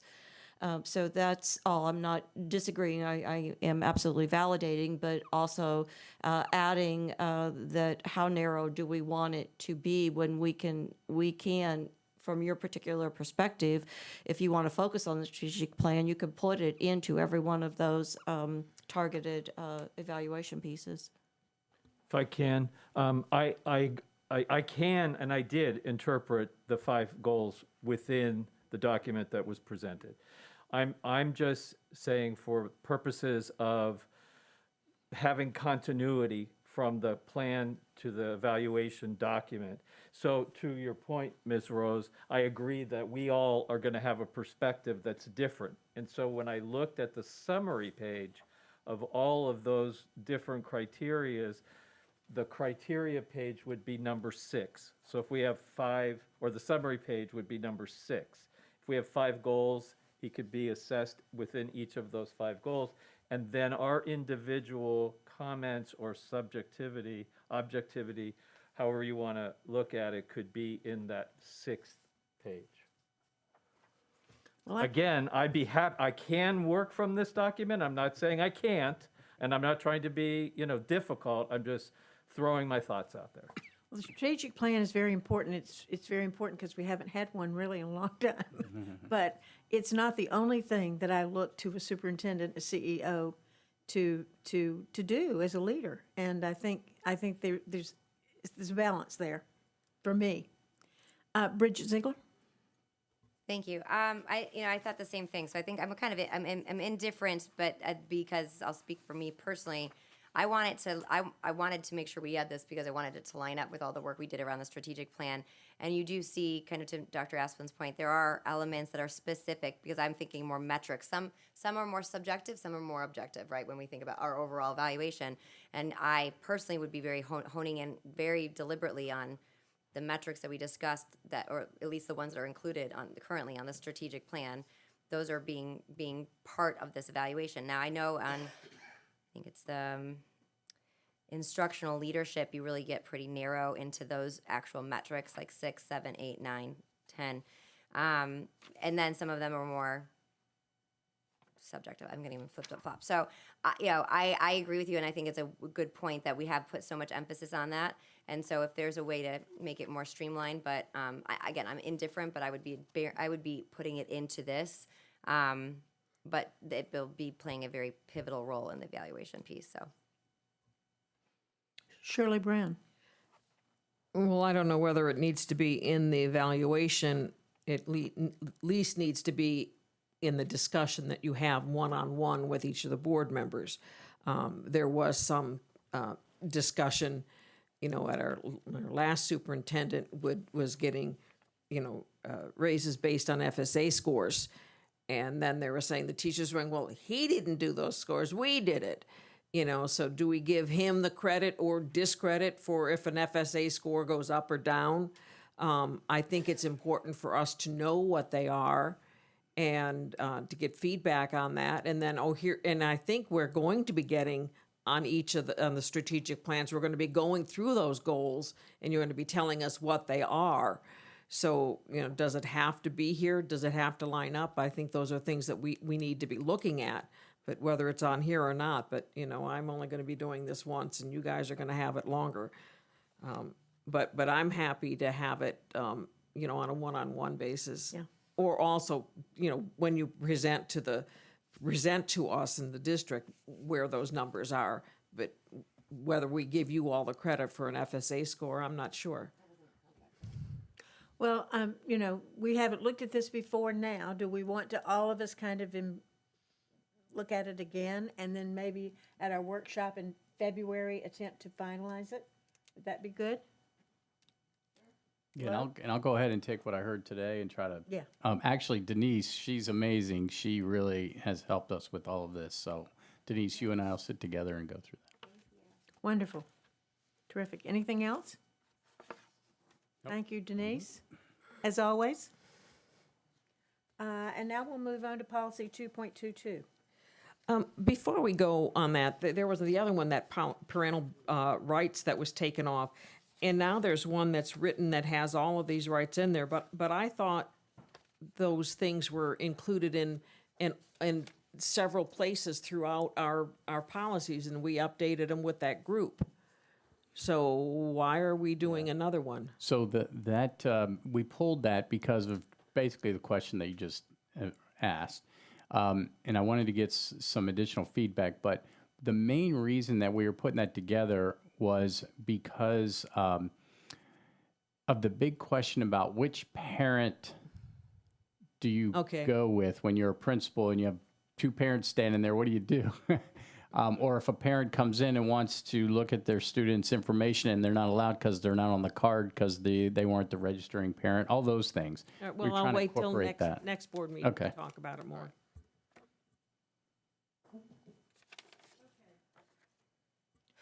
Next up, we're going to talk about what you've been provided, and we had several iterations of it, but we have 3 different copies. We have the board with red line, and we have the card for our citizens who are speaking, and then the final copy without the red line. So Mike was very helpful in addressing this. Thank you, Shirley, for your comments this week. And so I'm going to start by having... Do we need to extend the workshop? We're at 12:30. I mean, do we have to officially extend it or something? I don't think we have to officially do anything because we don't have any other meetings. Hallelujah. Thank you. Thank you. Thank you. So any rate, and we will be finished before long, but I think it's been so nice not to be worried that we're off by 5 minutes or 10 minutes or whatever. So I'm really grateful to all of you for changing that. So I thought I would start by having Mike McKinley, who's our attorney, to discuss and talk a little bit about these changes. Mike? Thank you, Madam Chairman. I received some input from a couple of board members and relied on my own perception of what the board wanted to do in coming up with the language that you have before you. It was a good exercise in how difficult policy drafting and revision can be sometimes. And I believe, to the best of my ability, what's before the board as V15 and V16, down on the bottom left, that reflects the collective hive brain of the board at this time about how to handle these issues. The real meat of the policy is in Roman numeral 5, which is our process for public input. And it looks like it's been radically changed, but it really hasn't. Board Member Brown suggested very constructively that we just change the order of those paragraphs, which I was reluctant to do, but I must admit that it does read better this way. So. I had some, I'm sorry, I should. I think Shirley, Bridget is up first, and then we'll go to you. Well, substantively here, Roman numeral 4, fourth line from the bottom says, once the agenda has been published, changes shall be made only for good cause as determined by the chair or a majority of the school board. If you guys recall that the superintendent, it is the superintendent's agenda, is it not? He is also able to, so he needs to be added there because there was a time at which he was prevented from moving one because to be consistent. So we need to include his in there, correct? No. The way the law really works on that point is the superintendent, there are occasions where the board can say, no, at this moment, we're not going to let you put that on the agenda. It's not happening now. We can do it next week at the next meeting, but it's not happening now. The responsibility under the law for good cause shown lies with the board. It's the board's call. So the superintendent wouldn't be able to make a change to his own agenda or his or her own agenda? He can request it. He can request it, yeah. But he can't unilaterally change the agenda on an item that's within this is about the timing. This is about the notice and timing requirements and advertising, when the agenda is put together. So if the superintendent comes in tardy for whatever reason, including timeliness, or somebody's just accepted a job and says, I want to stick the principal of a school on the agenda, the board has the discretion to say no. When would they do that? So here's where I'm confused. Because technically, why, I mean, I understand the context of if there's a board agenda item, and we've had this conversation so many times, I just want to make sure it's clearly outlined, that if it's new business to consent, when can a board member make that change? One board member? A single board? Not a new item. It's been published. And it's an item that's on consent that they want to move to new business. When a board member be able to do that? For the purposes of discussion, like a detailed discussion? No, off to of vote if they consent? don't want to vote it on. I mean, again, if Oh, that request is right then and there. Any board member has the right to say, okay, this is on the consent agenda, and I have a few things I'd like to say about it, so I want to move it to regular. to new business. To new business. Action items, whatever. Right, Yeah. right. And do they do that by way of a motion, or is that? It's a motion. Yes, that's a motion. And you can do that at the board table. Yes. And really, there would be no other way for a board member to change that, because you're not going to have a majority of the school board unless it's at a prior meeting, because we would be violating sunshine. Right. So so the majority of the school board part is, once the agenda has been published, changes shall be made only for good cause as determined by the chair or a majority of the school board. When would the majority of a school board, I mean, you're saying at the meeting, make that change? I think we're talking about two different things. Okay. There's the process of moving items from the consent agenda to the regular agenda. That's one thing. When you say regular, I want to make sure we're using consent agenda, and then there's new business. That's what Right. our current ones look like. So, Right. so regular agenda, I don't want to, so we're talking about an agenda is published, and then On Friday afternoon. it's Tuesday, it's public, we get it, or we get it the Friday afternoon, fine. But I'm just saying, if something is published, when can a board member make any kind of changes to the placement of those items? If you don't want something to be on consent because you're going to vote it down, you ask for it to go to new business, You can do that at the meeting. At the- Late as at the meeting. but no time before. I guess you could communicate to the chairman that request. But wouldn't that be technically a violation of sunshine if I have to Not make a if she motion? didn't respond, you could say, I'm going to request that this item be moved to the regular agenda. And it just goes one way, and then I just hope, or any board member just. Well, then you have another bite at the apple at the meeting. But then That's your actually- fellow board members don't necessarily get to know that either. And I think the part of this discussion was that there were going to be no surprises for anyone. So whether you supported the item, I mean, really moving something to new business does not preclude your fellow colleagues from voting it However up they wanna vote. consistently. Correct. Right. And so it was more about board governance and working together and not doing gotchas or giving someone a heads up to say, hey, something's been moved from consent to new business in advance of the meeting versus at the dais. Maybe dig in a little bit to understand, maybe there's something I missed or didn't know about it, but you can't talk to each other. So that was our practice. So we've had a lot of back and forth on this, so I just want to make sure we hammer it down and have the right language in here. As to that issue, custom and practice, see, the consent agenda is for the convenience of everybody in trying to move the agenda along a little more quickly. Correct. That's the theory of the case. So the board members all consent, so to speak, on the consent agenda. This is going to be, hopefully, these are going to be short, routine items. That's the theory of the case. Okay, so in exchange for that, any board member, up to the time of the vote, actually, can ask, on their own authority, that it be moved to the regular agenda so that it can be discussed. The law New can't business. require a board member to say, forget about my right to discuss this or my obligation to discuss this. If somebody decides they want to discuss it at the last minute, then they need the right to do that. Doesn't matter what we write in the policy, that would still be the law, Okay. okay? As to that issue. Okay.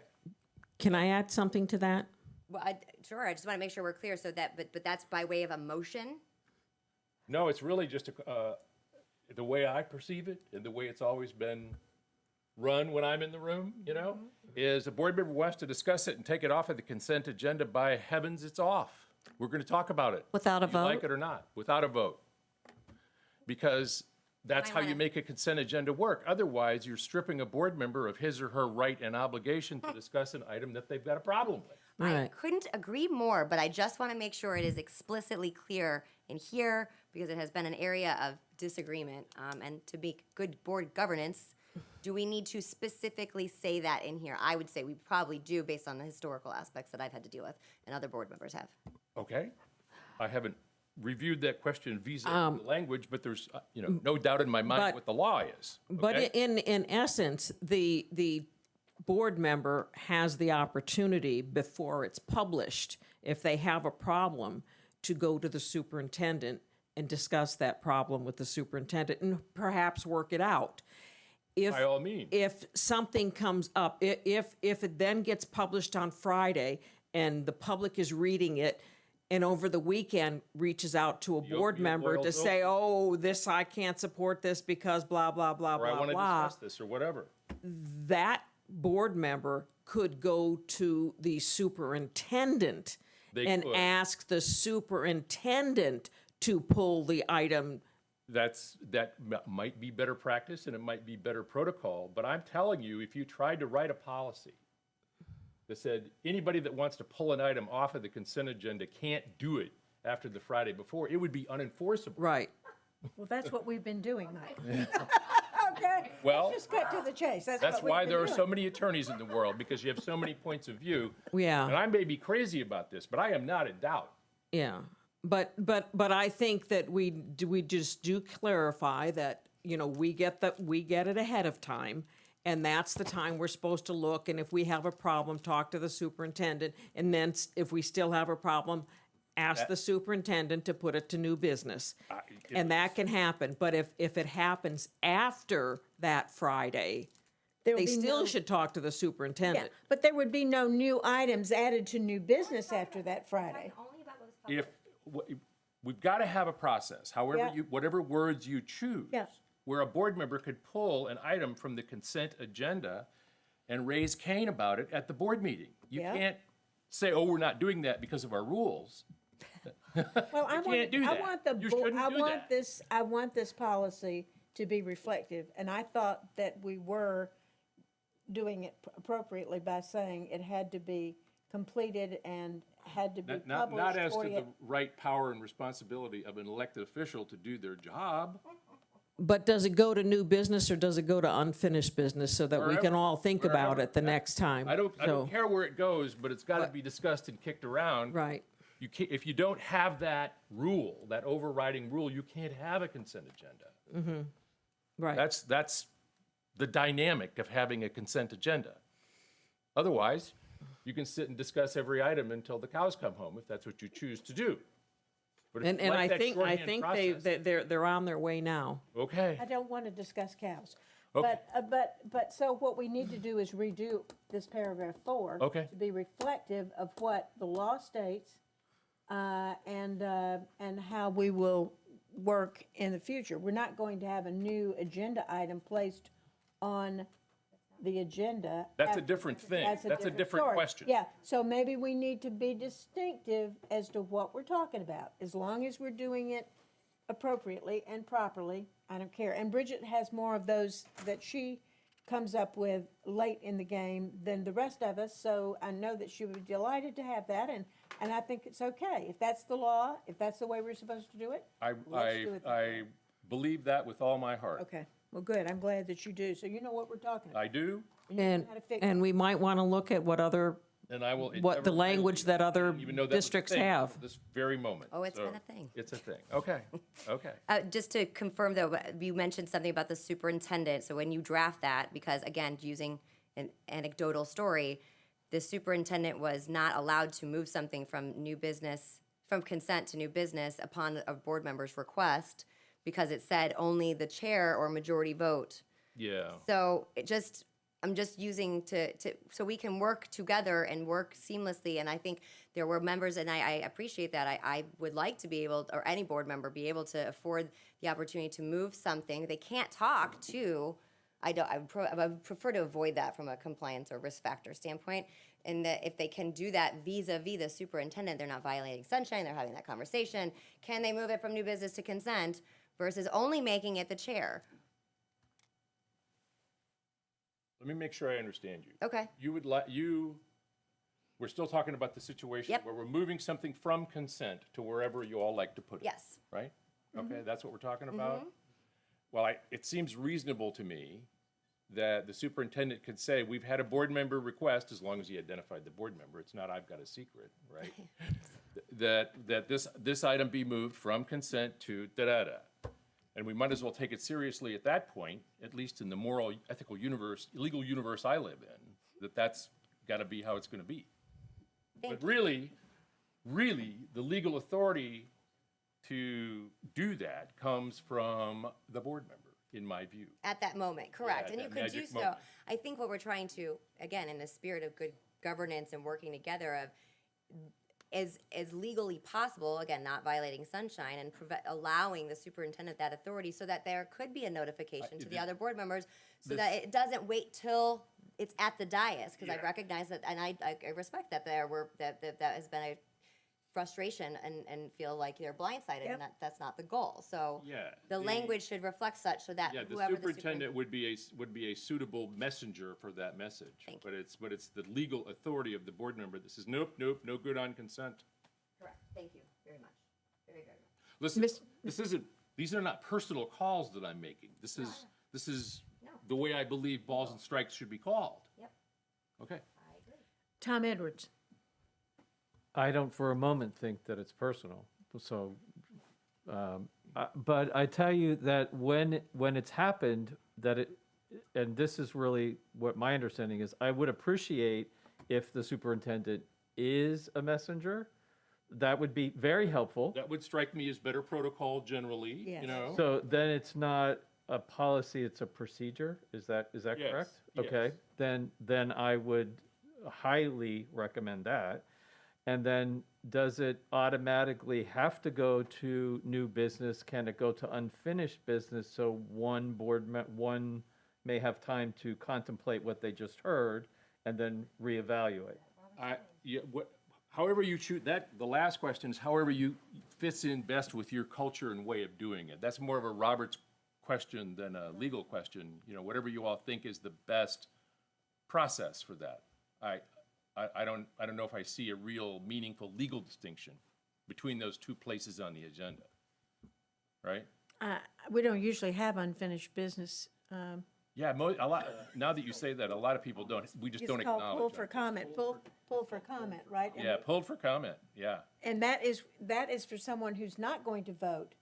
But if you want to vote against it, then you would pull it to new business. So I think it would be relative to that issue. Or if you don't know. Well, Right. I would say new business, but Yeah, that's I just think new business. We just hair splitting. make it new business. I think that makes more sense. But we could say if issues were brought up that other members wanted to talk about, you could then, when that new business item comes up, say, well, I'm not ready, and you could push it to unfinished business Yeah. if you don't want to vote. I would, in my mind, it's just from the consent agenda to the regular agenda. However you characterize the regular agenda. Action items, or what some Yeah, action boards items, right, call them. right, I know Lee County calls them action items. You're all right with that, Tom? Sure. Anything else? Karen? I'm good. I have something else I just want to reinforce it, or if we're done with the conversation on new business and moving things. Okay. I just wanted to clarify, there's so many revisions of this, that in this latest revision, that the speakers required to give their address, but they don't have to say it. Correct. Okay, thank you. Right, that's, Oh, wait a minute. I'm sorry, They go don't ahead, have to Mike. say their address, If they but they choose do not have to to. give it. right? I was confused. Every iteration, I'm confused between how many of these I've read. I'm confused too. Well, thank you. I don't feel alone then. Shirley? Mine is in section 5, And it goes to the new section A on page 2 versus the old section A on page 5. I preferred the old one more. But there's a, where the new one says forms will be available for individuals to be heard. And the other one, citizens wishing to speak at a board meeting must complete a hearing of citizens card submitted to the administrative assistant. Each speaker will be called forward during their designated time on the agenda stated. I mean, I like that. I don't know why, in even the second sentence is all attendees must register. Well, all attendees don't have to register, just those that want to speak.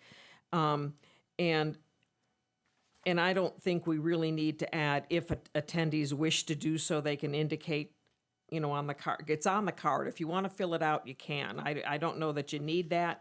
And I do like that the one sentence that was added, and it's the second to the last, that we might use the old A and add this sentence: the sign-up period for all public comments, both agenda and non-agenda, will close at the start of the board meeting. Yeah, that has to be. I like that. And I don't know what the attendees shall only be afforded one opportunity to speak at any given item unless otherwise requested. I mean, I don't know why anybody would list that they'd want to speak on the same item more than once anyway. I mean, I don't know that sentence is even necessary. That's why I like the old A better than the new A, but with that one sentence added. Well, I think if I could, do I have the? Yes, please. Okay. In the second sentence of new A, all attendees must register. Actually, it should be all speakers. So I've made that change. Right. Okay. And then what was your other language that you wanted added? Well, it just I just thought the old language was cleaner. I don't like the language about if attendees. I don't think we need that. Oh, and I don't you do. think. Yeah, sorry. Now I'm with you. The statute, there's like a weird statute in the Sunshine Law section of the Florida statutes, 286.0114. We kind of put that in there to make that happy, which makes it easier to throw people out of meetings. So I think we should touch all the bases on that. I'm sorry, what? There are 2 or 3 different statutes that tell us how to throw people out of the meetings, okay? And one of them is in the Sunshine Law. And the part that's in the Sunshine Law says you got to have that language in there about support, oppose, or neutrality. Is that what you're objecting to? We have to say that. Yeah. Okay, we have to let them. Let Okay. me put it this way. It's good to say that. Okay. Change that to speaker, and then I just don't like the last sentence then. Okay, that's just a one bite at the apple. Well, then, Well, that's because if attendees choose to do so, with people. that doesn't make any sense. I mean, why even have it in there? It's just Somebody so, might come at the end of the meeting after the 1 hour's over or whatever and speak on the same thing again. And Tom would say, hey, hold up on that a minute. I don't know. It's a common provision, and it discourages the running debate. And that's what we were trying to do here too, was to try to make sure that we didn't get into trouble. okay. The next one in that section, I only have a couple minor little things that I had questions on. On 4, all remaining non-agenda speakers. Wait a minute, what for, Miss? Where are you? 5.4, I'm in the same section. Roman numeral 5, item C. Section C. There we go. C4. C4, all remaining, okay. Well, I don't even know if there's all remaining. It would be all non-agenda speakers will speak after the board concludes its business agenda. A brief recess may be taken by the chair to allow those wishing to leave the meeting without disrupting the meeting agenda speakers. You left out a verb, though, so I think you have to say those wishing to leave the meeting, a brief recess may be called to do so, because I think that verb needs to be in there. A brief recess may be taken to allow those wishing to leave the meeting to do so without disrupting. Yes, you're right, good catch, to do so, okay? And there was one other little thing somewhere. Yes, when we go all the way down to Roman numeral 10. And I guess the new Roman numerals that we've renumbered, we have to underline those new numbers. We took out the shall not display signs and the discussing about that at all, but that they may bring collateral materials to their presentation to be distributed. Shouldn't we have that back up when we're talking about what the speakers can do? I mean, I don't care that much whether it's down there at 9 or whether we add it as Okay. item. But if we're talking about what the speakers can do, maybe we ought to keep it with what the speakers can do. I'm going to put a note on there, move to a better place. Yeah, I'm thinking it might be Under C7. Baby, Yeah, okay. that's all. And I almost was embarrassed to call you back about these piddly little things. Well, I would have been drunk by then anyway. But I didn't understand where that A was and what it means is if they choose to do so. I'm like, why do we even ask that? But if you say that's part of the sunshine law, It's one of the bases we need to touch. I know it's kind of kooky, but it's in the statute. well, if they choose to do so or if they choose not to do so, they don't have to, so it's Yeah. okay. But I appreciate you working and getting this in the correct order, because what we found when we were looking at it, looking back at the old policy, we had 2 Roman numeral 5s on our old policy. Props Those to this- Roman numerals get sticky sometimes Yeah. when you start doing an outline format. Bridget? I just want to, well,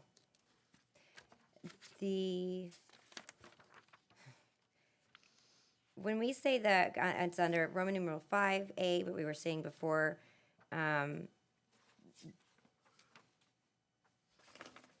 sorry, I'm trying, the sign up, if attendee chooses to do so, they can indicate their support, opposition, or neutrality. And I just want to confirm that if they don't, that doesn't mean No. they can be removed, correct? Only if they choose to do so. The legislature said do it this way. Give them Okay. cards where they can write. But I want to be clear for anyone, when we're But we're not running a throwing meeting, we're people not out, throwing anyone no. out if they don't, okay. No. I don't really wanna we see just anyone need to extra. afford them the opportunity to do so. And then on the bottom, it says attendees shall be afforded one opportunity to speak on any given item. Did we pull that? Is that changed now? Okay, well, I'm gonna move to 6B, wait, page 8. Oh, sorry, page 4 of 8. And I'm probably looking at I need to look at the new one. There's so many. Page 4. 6D, request the assistance of law enforcement. No, 6B. 6B. The speaker is called during the agenda public comment time, but their comment is not in regard to an agenda item. The chair may interrupt their comment and move them to the non-agenda. Okay, I see there's may, because I would just say I just feel like that's gonna get so incredibly messy. Okay, but so if they were speaking on an agenda item, then we'll Just just add. to have it in case needed. I would hope that would not be something we would have to do, but it's good to have it in there in case we do need it. Okay.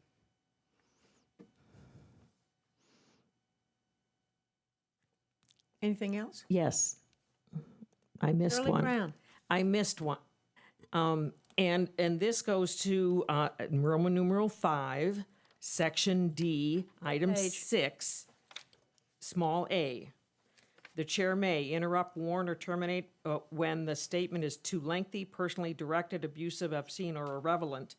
And when we look back to our old language, which was C, it's written on page 5. It says speakers addressing the board shall not make remarks which are irrelevant to the board or abusive, threatening, defamatory, obscene, profane. Why are we taking out threatening and defamatory?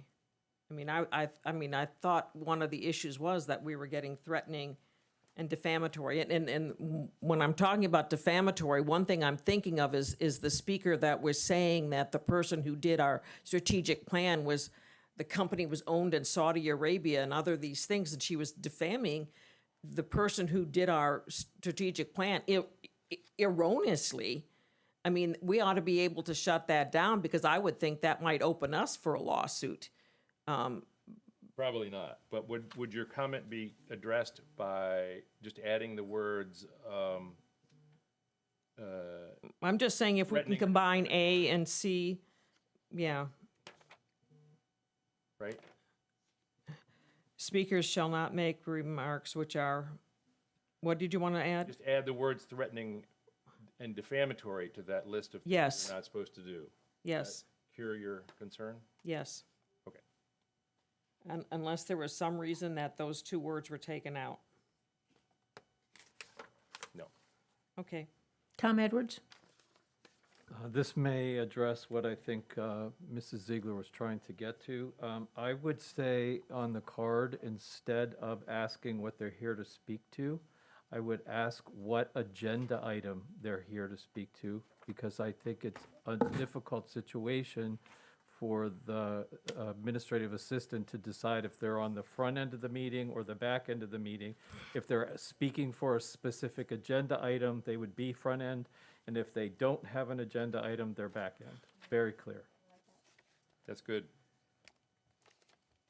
I lost an argument with my assistant Well- on that, so now it's the way I want it. The new card does say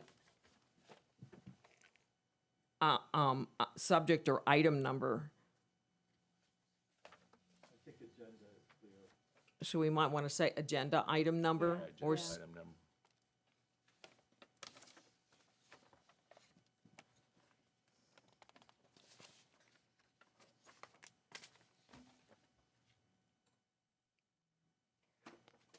oh, because that might be the, well, you know, I think if we're looking at the card, we might say the agenda item, and then that's where you would want your position for or against. Or if I'm here to speak on the following, and that would be a general comments. We might want to separate those two a little bit, make it that a little more clear. Because if it's an agenda item, we want to know if they're for or against. Or, and then put below that, I'm here to speak on the following, and that's a general item. Well, we've got at the top agenda item and the date and their information about them. And then I thought, I am here to speak on the agenda item and their position. That might all be grouped together as one. My position on this is for, against, or neutral. Would that not be? Right.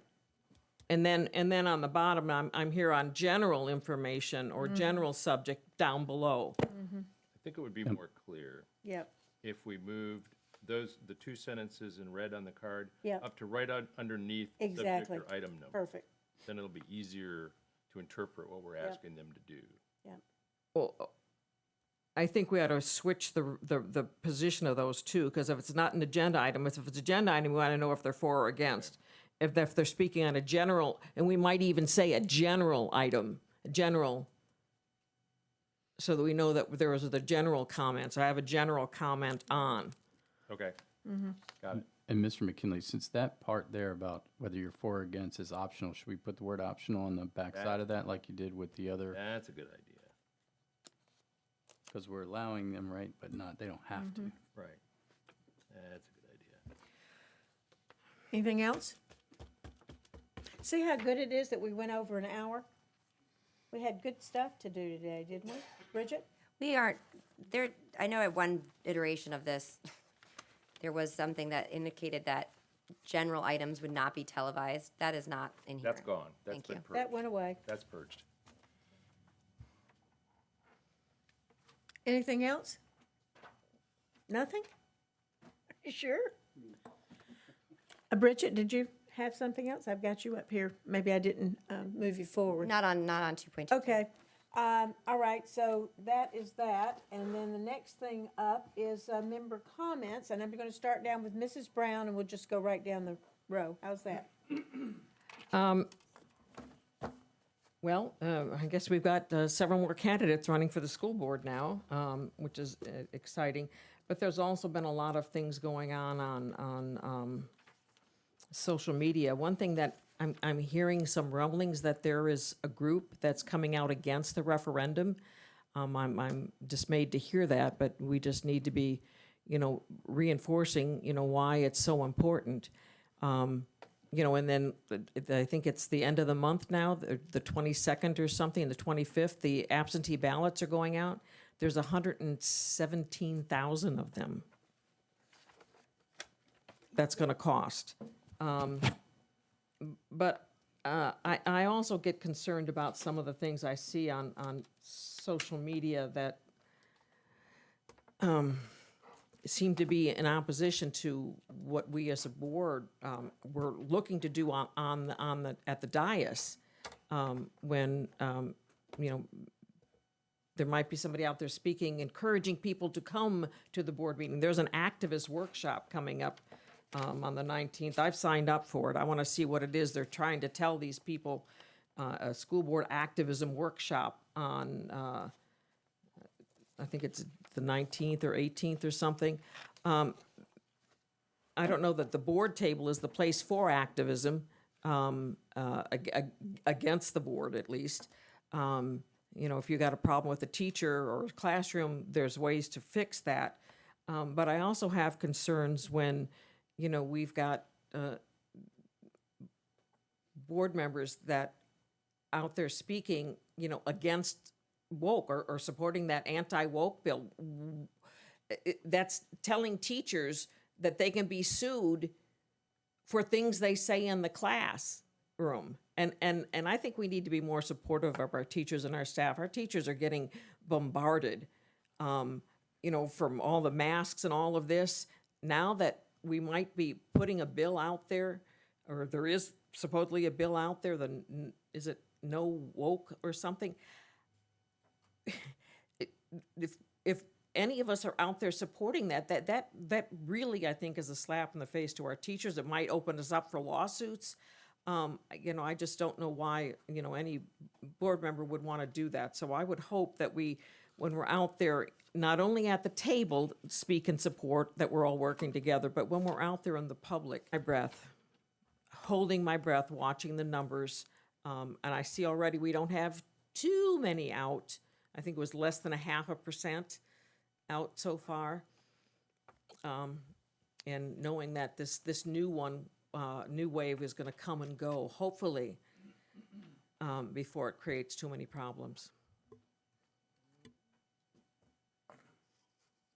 For my non-political comments and operational discussion, I wanted to highlight or ask a question. First, thank you to all the staff who have come back. I hope everyone had a great break. I do support our teachers and know how hard they work.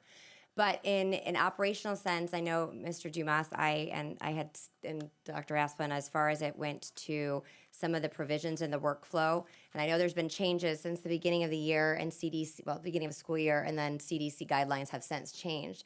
And I know it's an MOU with the union. I know we're in the completion of finalizing the current agreement. But I did want to raise, because there are some inconsistencies with new information the CDC now backs in that as to whether, as far as transmission, based on whether or not, based on the ability, transmission, if you are vaccinated, it's very clearly stated that you can transmit the illness. It lowers and decreases the severity. And I understand there was an intent to support or try to motivate people to get vaccinated. However, my biggest concern is the 10 COVID days would not apply to somebody who is not fully vaccinated if they wanted to care for their dependent. And I just think that doesn't seem right. So I don't know what mechanism, if it would be a board discussion, and again, that's just bringing this up, so I think this would have to be a follow-up, but, and hopefully we don't have too much of a much longer peak, but again, everything consistently would say that it's not high severity, so we're in a very different situation than we were with Delta.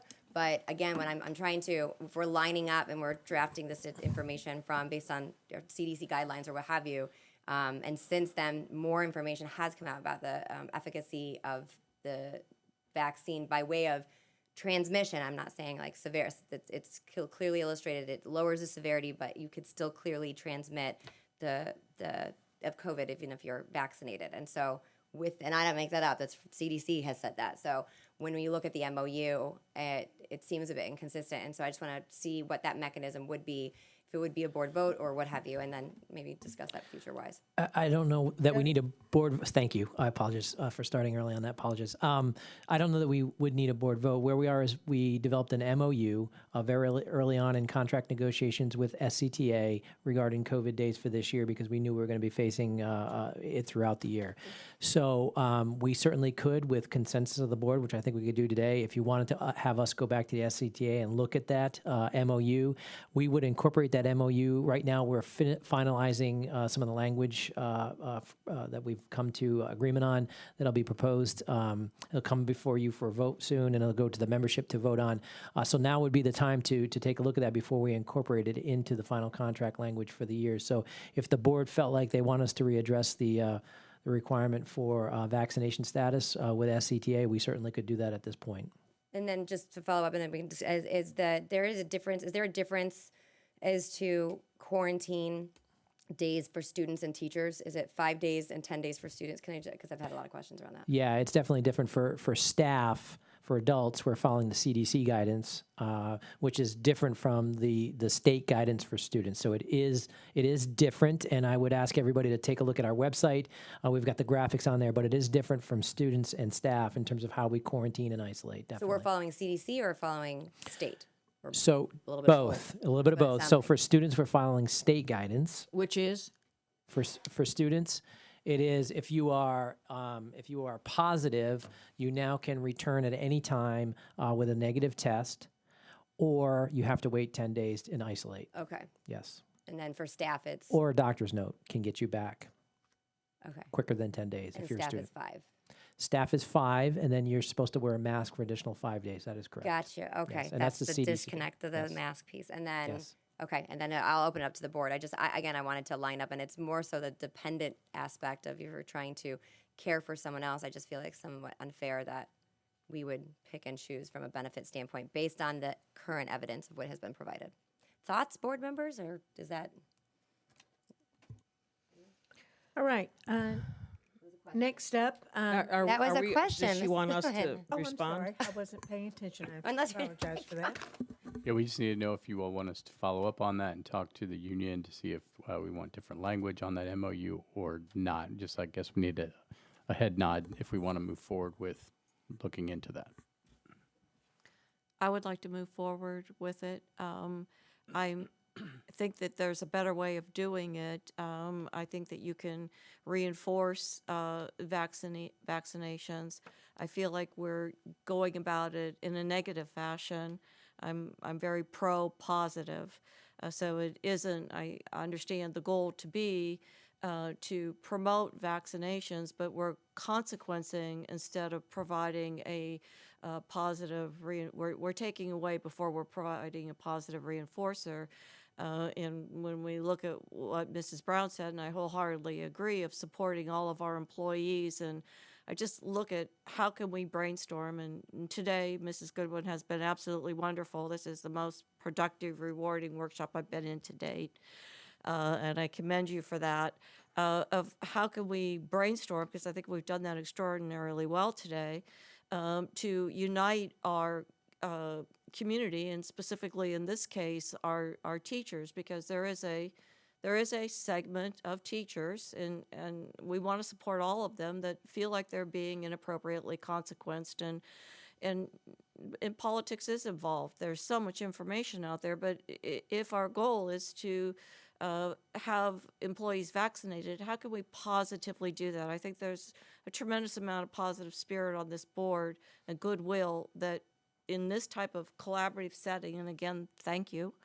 that we could come up with something positive. So that's my input. My input is that we did come up with something positive. We gave something positive by giving those who are vaccinated, and if they contract it, or they have to stay home with a child, that will give them those days off. If you are not vaccinated, and you have to stay home, you can work from home if you can. I think there's, I don't know how many we're talking about here, but when a teacher chooses to not get vaccinated and be in an environment with children, a closed environment, I mean, they are putting themselves at risk. And I don't know why we should reward that risk. I think by being positive, because we don't have to give anyone any time, because we didn't get the money from the federal government. And we're having to pay a lot more out than we would have thought, because a lot more are getting those breakthroughs. But those who are getting the breakthroughs did everything right, and I think it was a positive thing by saying, okay, we support you. So I think supporting those teachers who did the right thing, for their students and for the district, support them.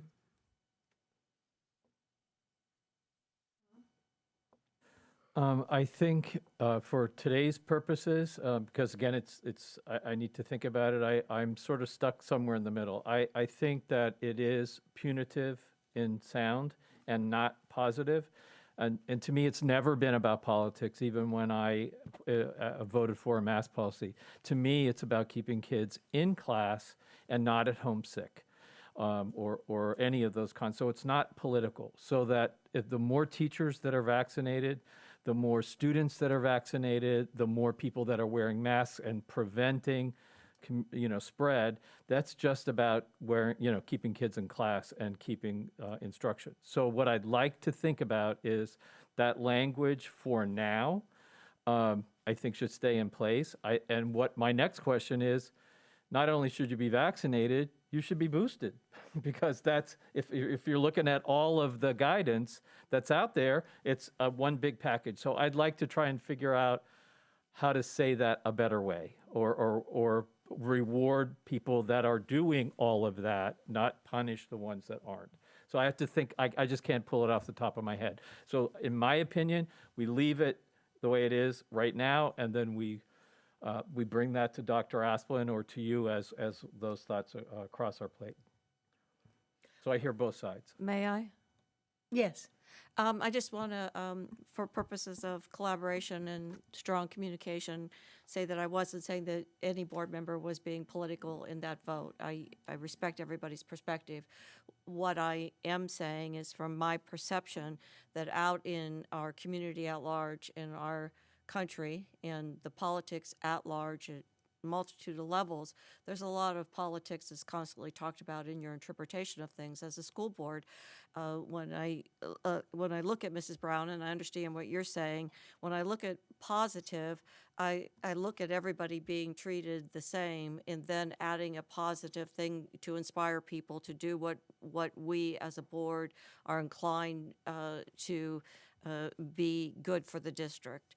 There's a lot of thought that has to go into that, because it would take a lot of conversation. I agree wholeheartedly with you. How do you do that and not turn it into another negative in some other fashion?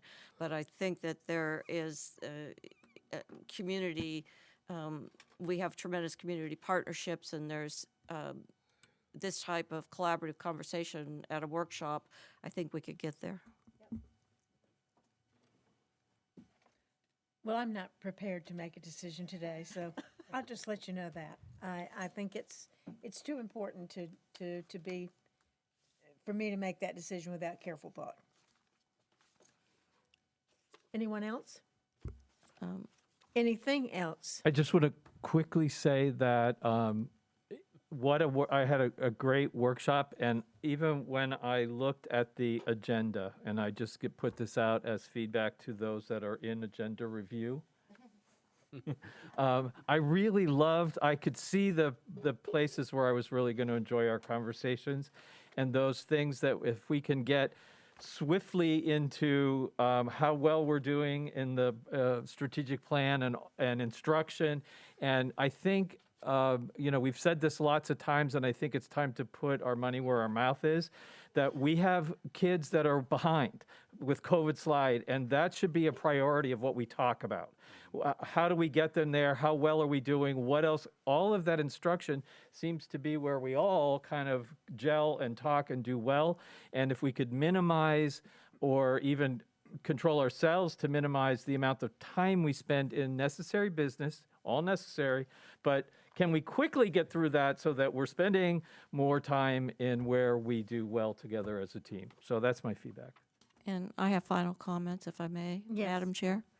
I want to just reinforce with Dr. Asplin and the board to consider where we consistently are in monitoring the availability of substitutes. I think we're at a prime place instructionally, from having your expertise to what I had mentioned with the ESE reading, special education reading pilot, that our curriculum district folks, our literacy coaches, the support staff at schools, that I would just like to be cognizant and perhaps have you share with us in our one-on-ones that we're in an okay place, that so as a board, do we need to revisit the probability of bringing in more substitutes and how we would go about that besides the increased pay? Because I think we're at a pivoting point, as Mr. Edwards has has reinforced that we're in a prime place to grow performance and instruction. I don't want COVID and the substitute and pulling the quality that we have in support systems going into classrooms. So that's a real important piece to me as an individual board member that I ask us all to consider. And then to revisit where we are right now when we look at graduates, and as you're, giving roles to the people you're bringing in to quantify and qualify the strategic plan results, that we're looking at graduates from all these perspectives that we've talked about and you're putting in place, which are grand, of are they going into what kind of, as Mr. Edwards and I have continually reinforced, it's just not the percent graduating. Where are they going and how prepared are they to be independent adults? And that we start to look in that direction. Obviously, there's a lot going on, but I think that's a piece to keep our lens on. And then as I'm hoping, and this is my final piece, that as we look at the progress monitoring piece with the strategic plan, I'm most excited about that. And that we get, I want consideration for the data to break down, whether it's iReady we're going over, what progress do we have from a data standpoint. I love the teachers coming in, the family engagement piece, those are all monumental. But what is our data piece? I would like to see us get to a point where data is a fun thing. Data is something that we have the same collaboration with, and that we can see ourselves moving, particularly with special education, our English, our ELL students, English speakers of other languages, our Black students, our students that we want to see progress, as well as our highest achievers, with a focus in on these. And if our data isn't moving, that's okay. It is okay. What are we learning and what are we changing that's part of that strategic plan? Because I think it will help tremendously the folks. I think we do a fabulous job with the overwhelming percentage of special education students and other students. We're hearing and televising those that don't feel like their child has a successful pathway, which is the small percentage. I think we can change the perception and get a lot more comfortable with it overall if we can share our data. It doesn't have to progress as long as we're learning from it, because then we're encompassing what we're hearing from community members that are small percentage. So I hope that we can get more data-oriented in categories of students and not be afraid of what that data tells us and use it. I talked about productive failure. Success comes from making mistakes, and this collaboration and that team out there, which is phenomenal, moving forward with it. So thank you for the time. Would you like to say something? Yes, I would. Please go ahead. Thank you very much. I just want to say I thought today's workshop was very, very good. I'm just elated about that. And again, I want to thank our folks. I know they worked very hard, especially before the break and even during break. A lot of folks were coming in and working, and I really appreciate all of their hard work and the teachers who came in today. I was real happy to see that as well. And also, Mrs. Rose, just so you know, during the next workshop, we are going to start the progress monitoring process. It'll start with goal 1 with Mr. Runoff and his team, and part of that will be iReady. We did have our second diagnostic right before the break, and we are starting to get that information that is rolling in now, and we'll have that ready for our next workshop. So we're all looking forward to that as well. So again, thank you all very much. I thought today was very, very good. And as I say, our next board meeting is 6 o'clock on Tuesday night, next Tuesday night, February. Yes, January the, what's the date? 18th, right? January the 18th at 6 p.m. And we have our ceremony for the police officers at 5:15. So see you all then. We're adjourned.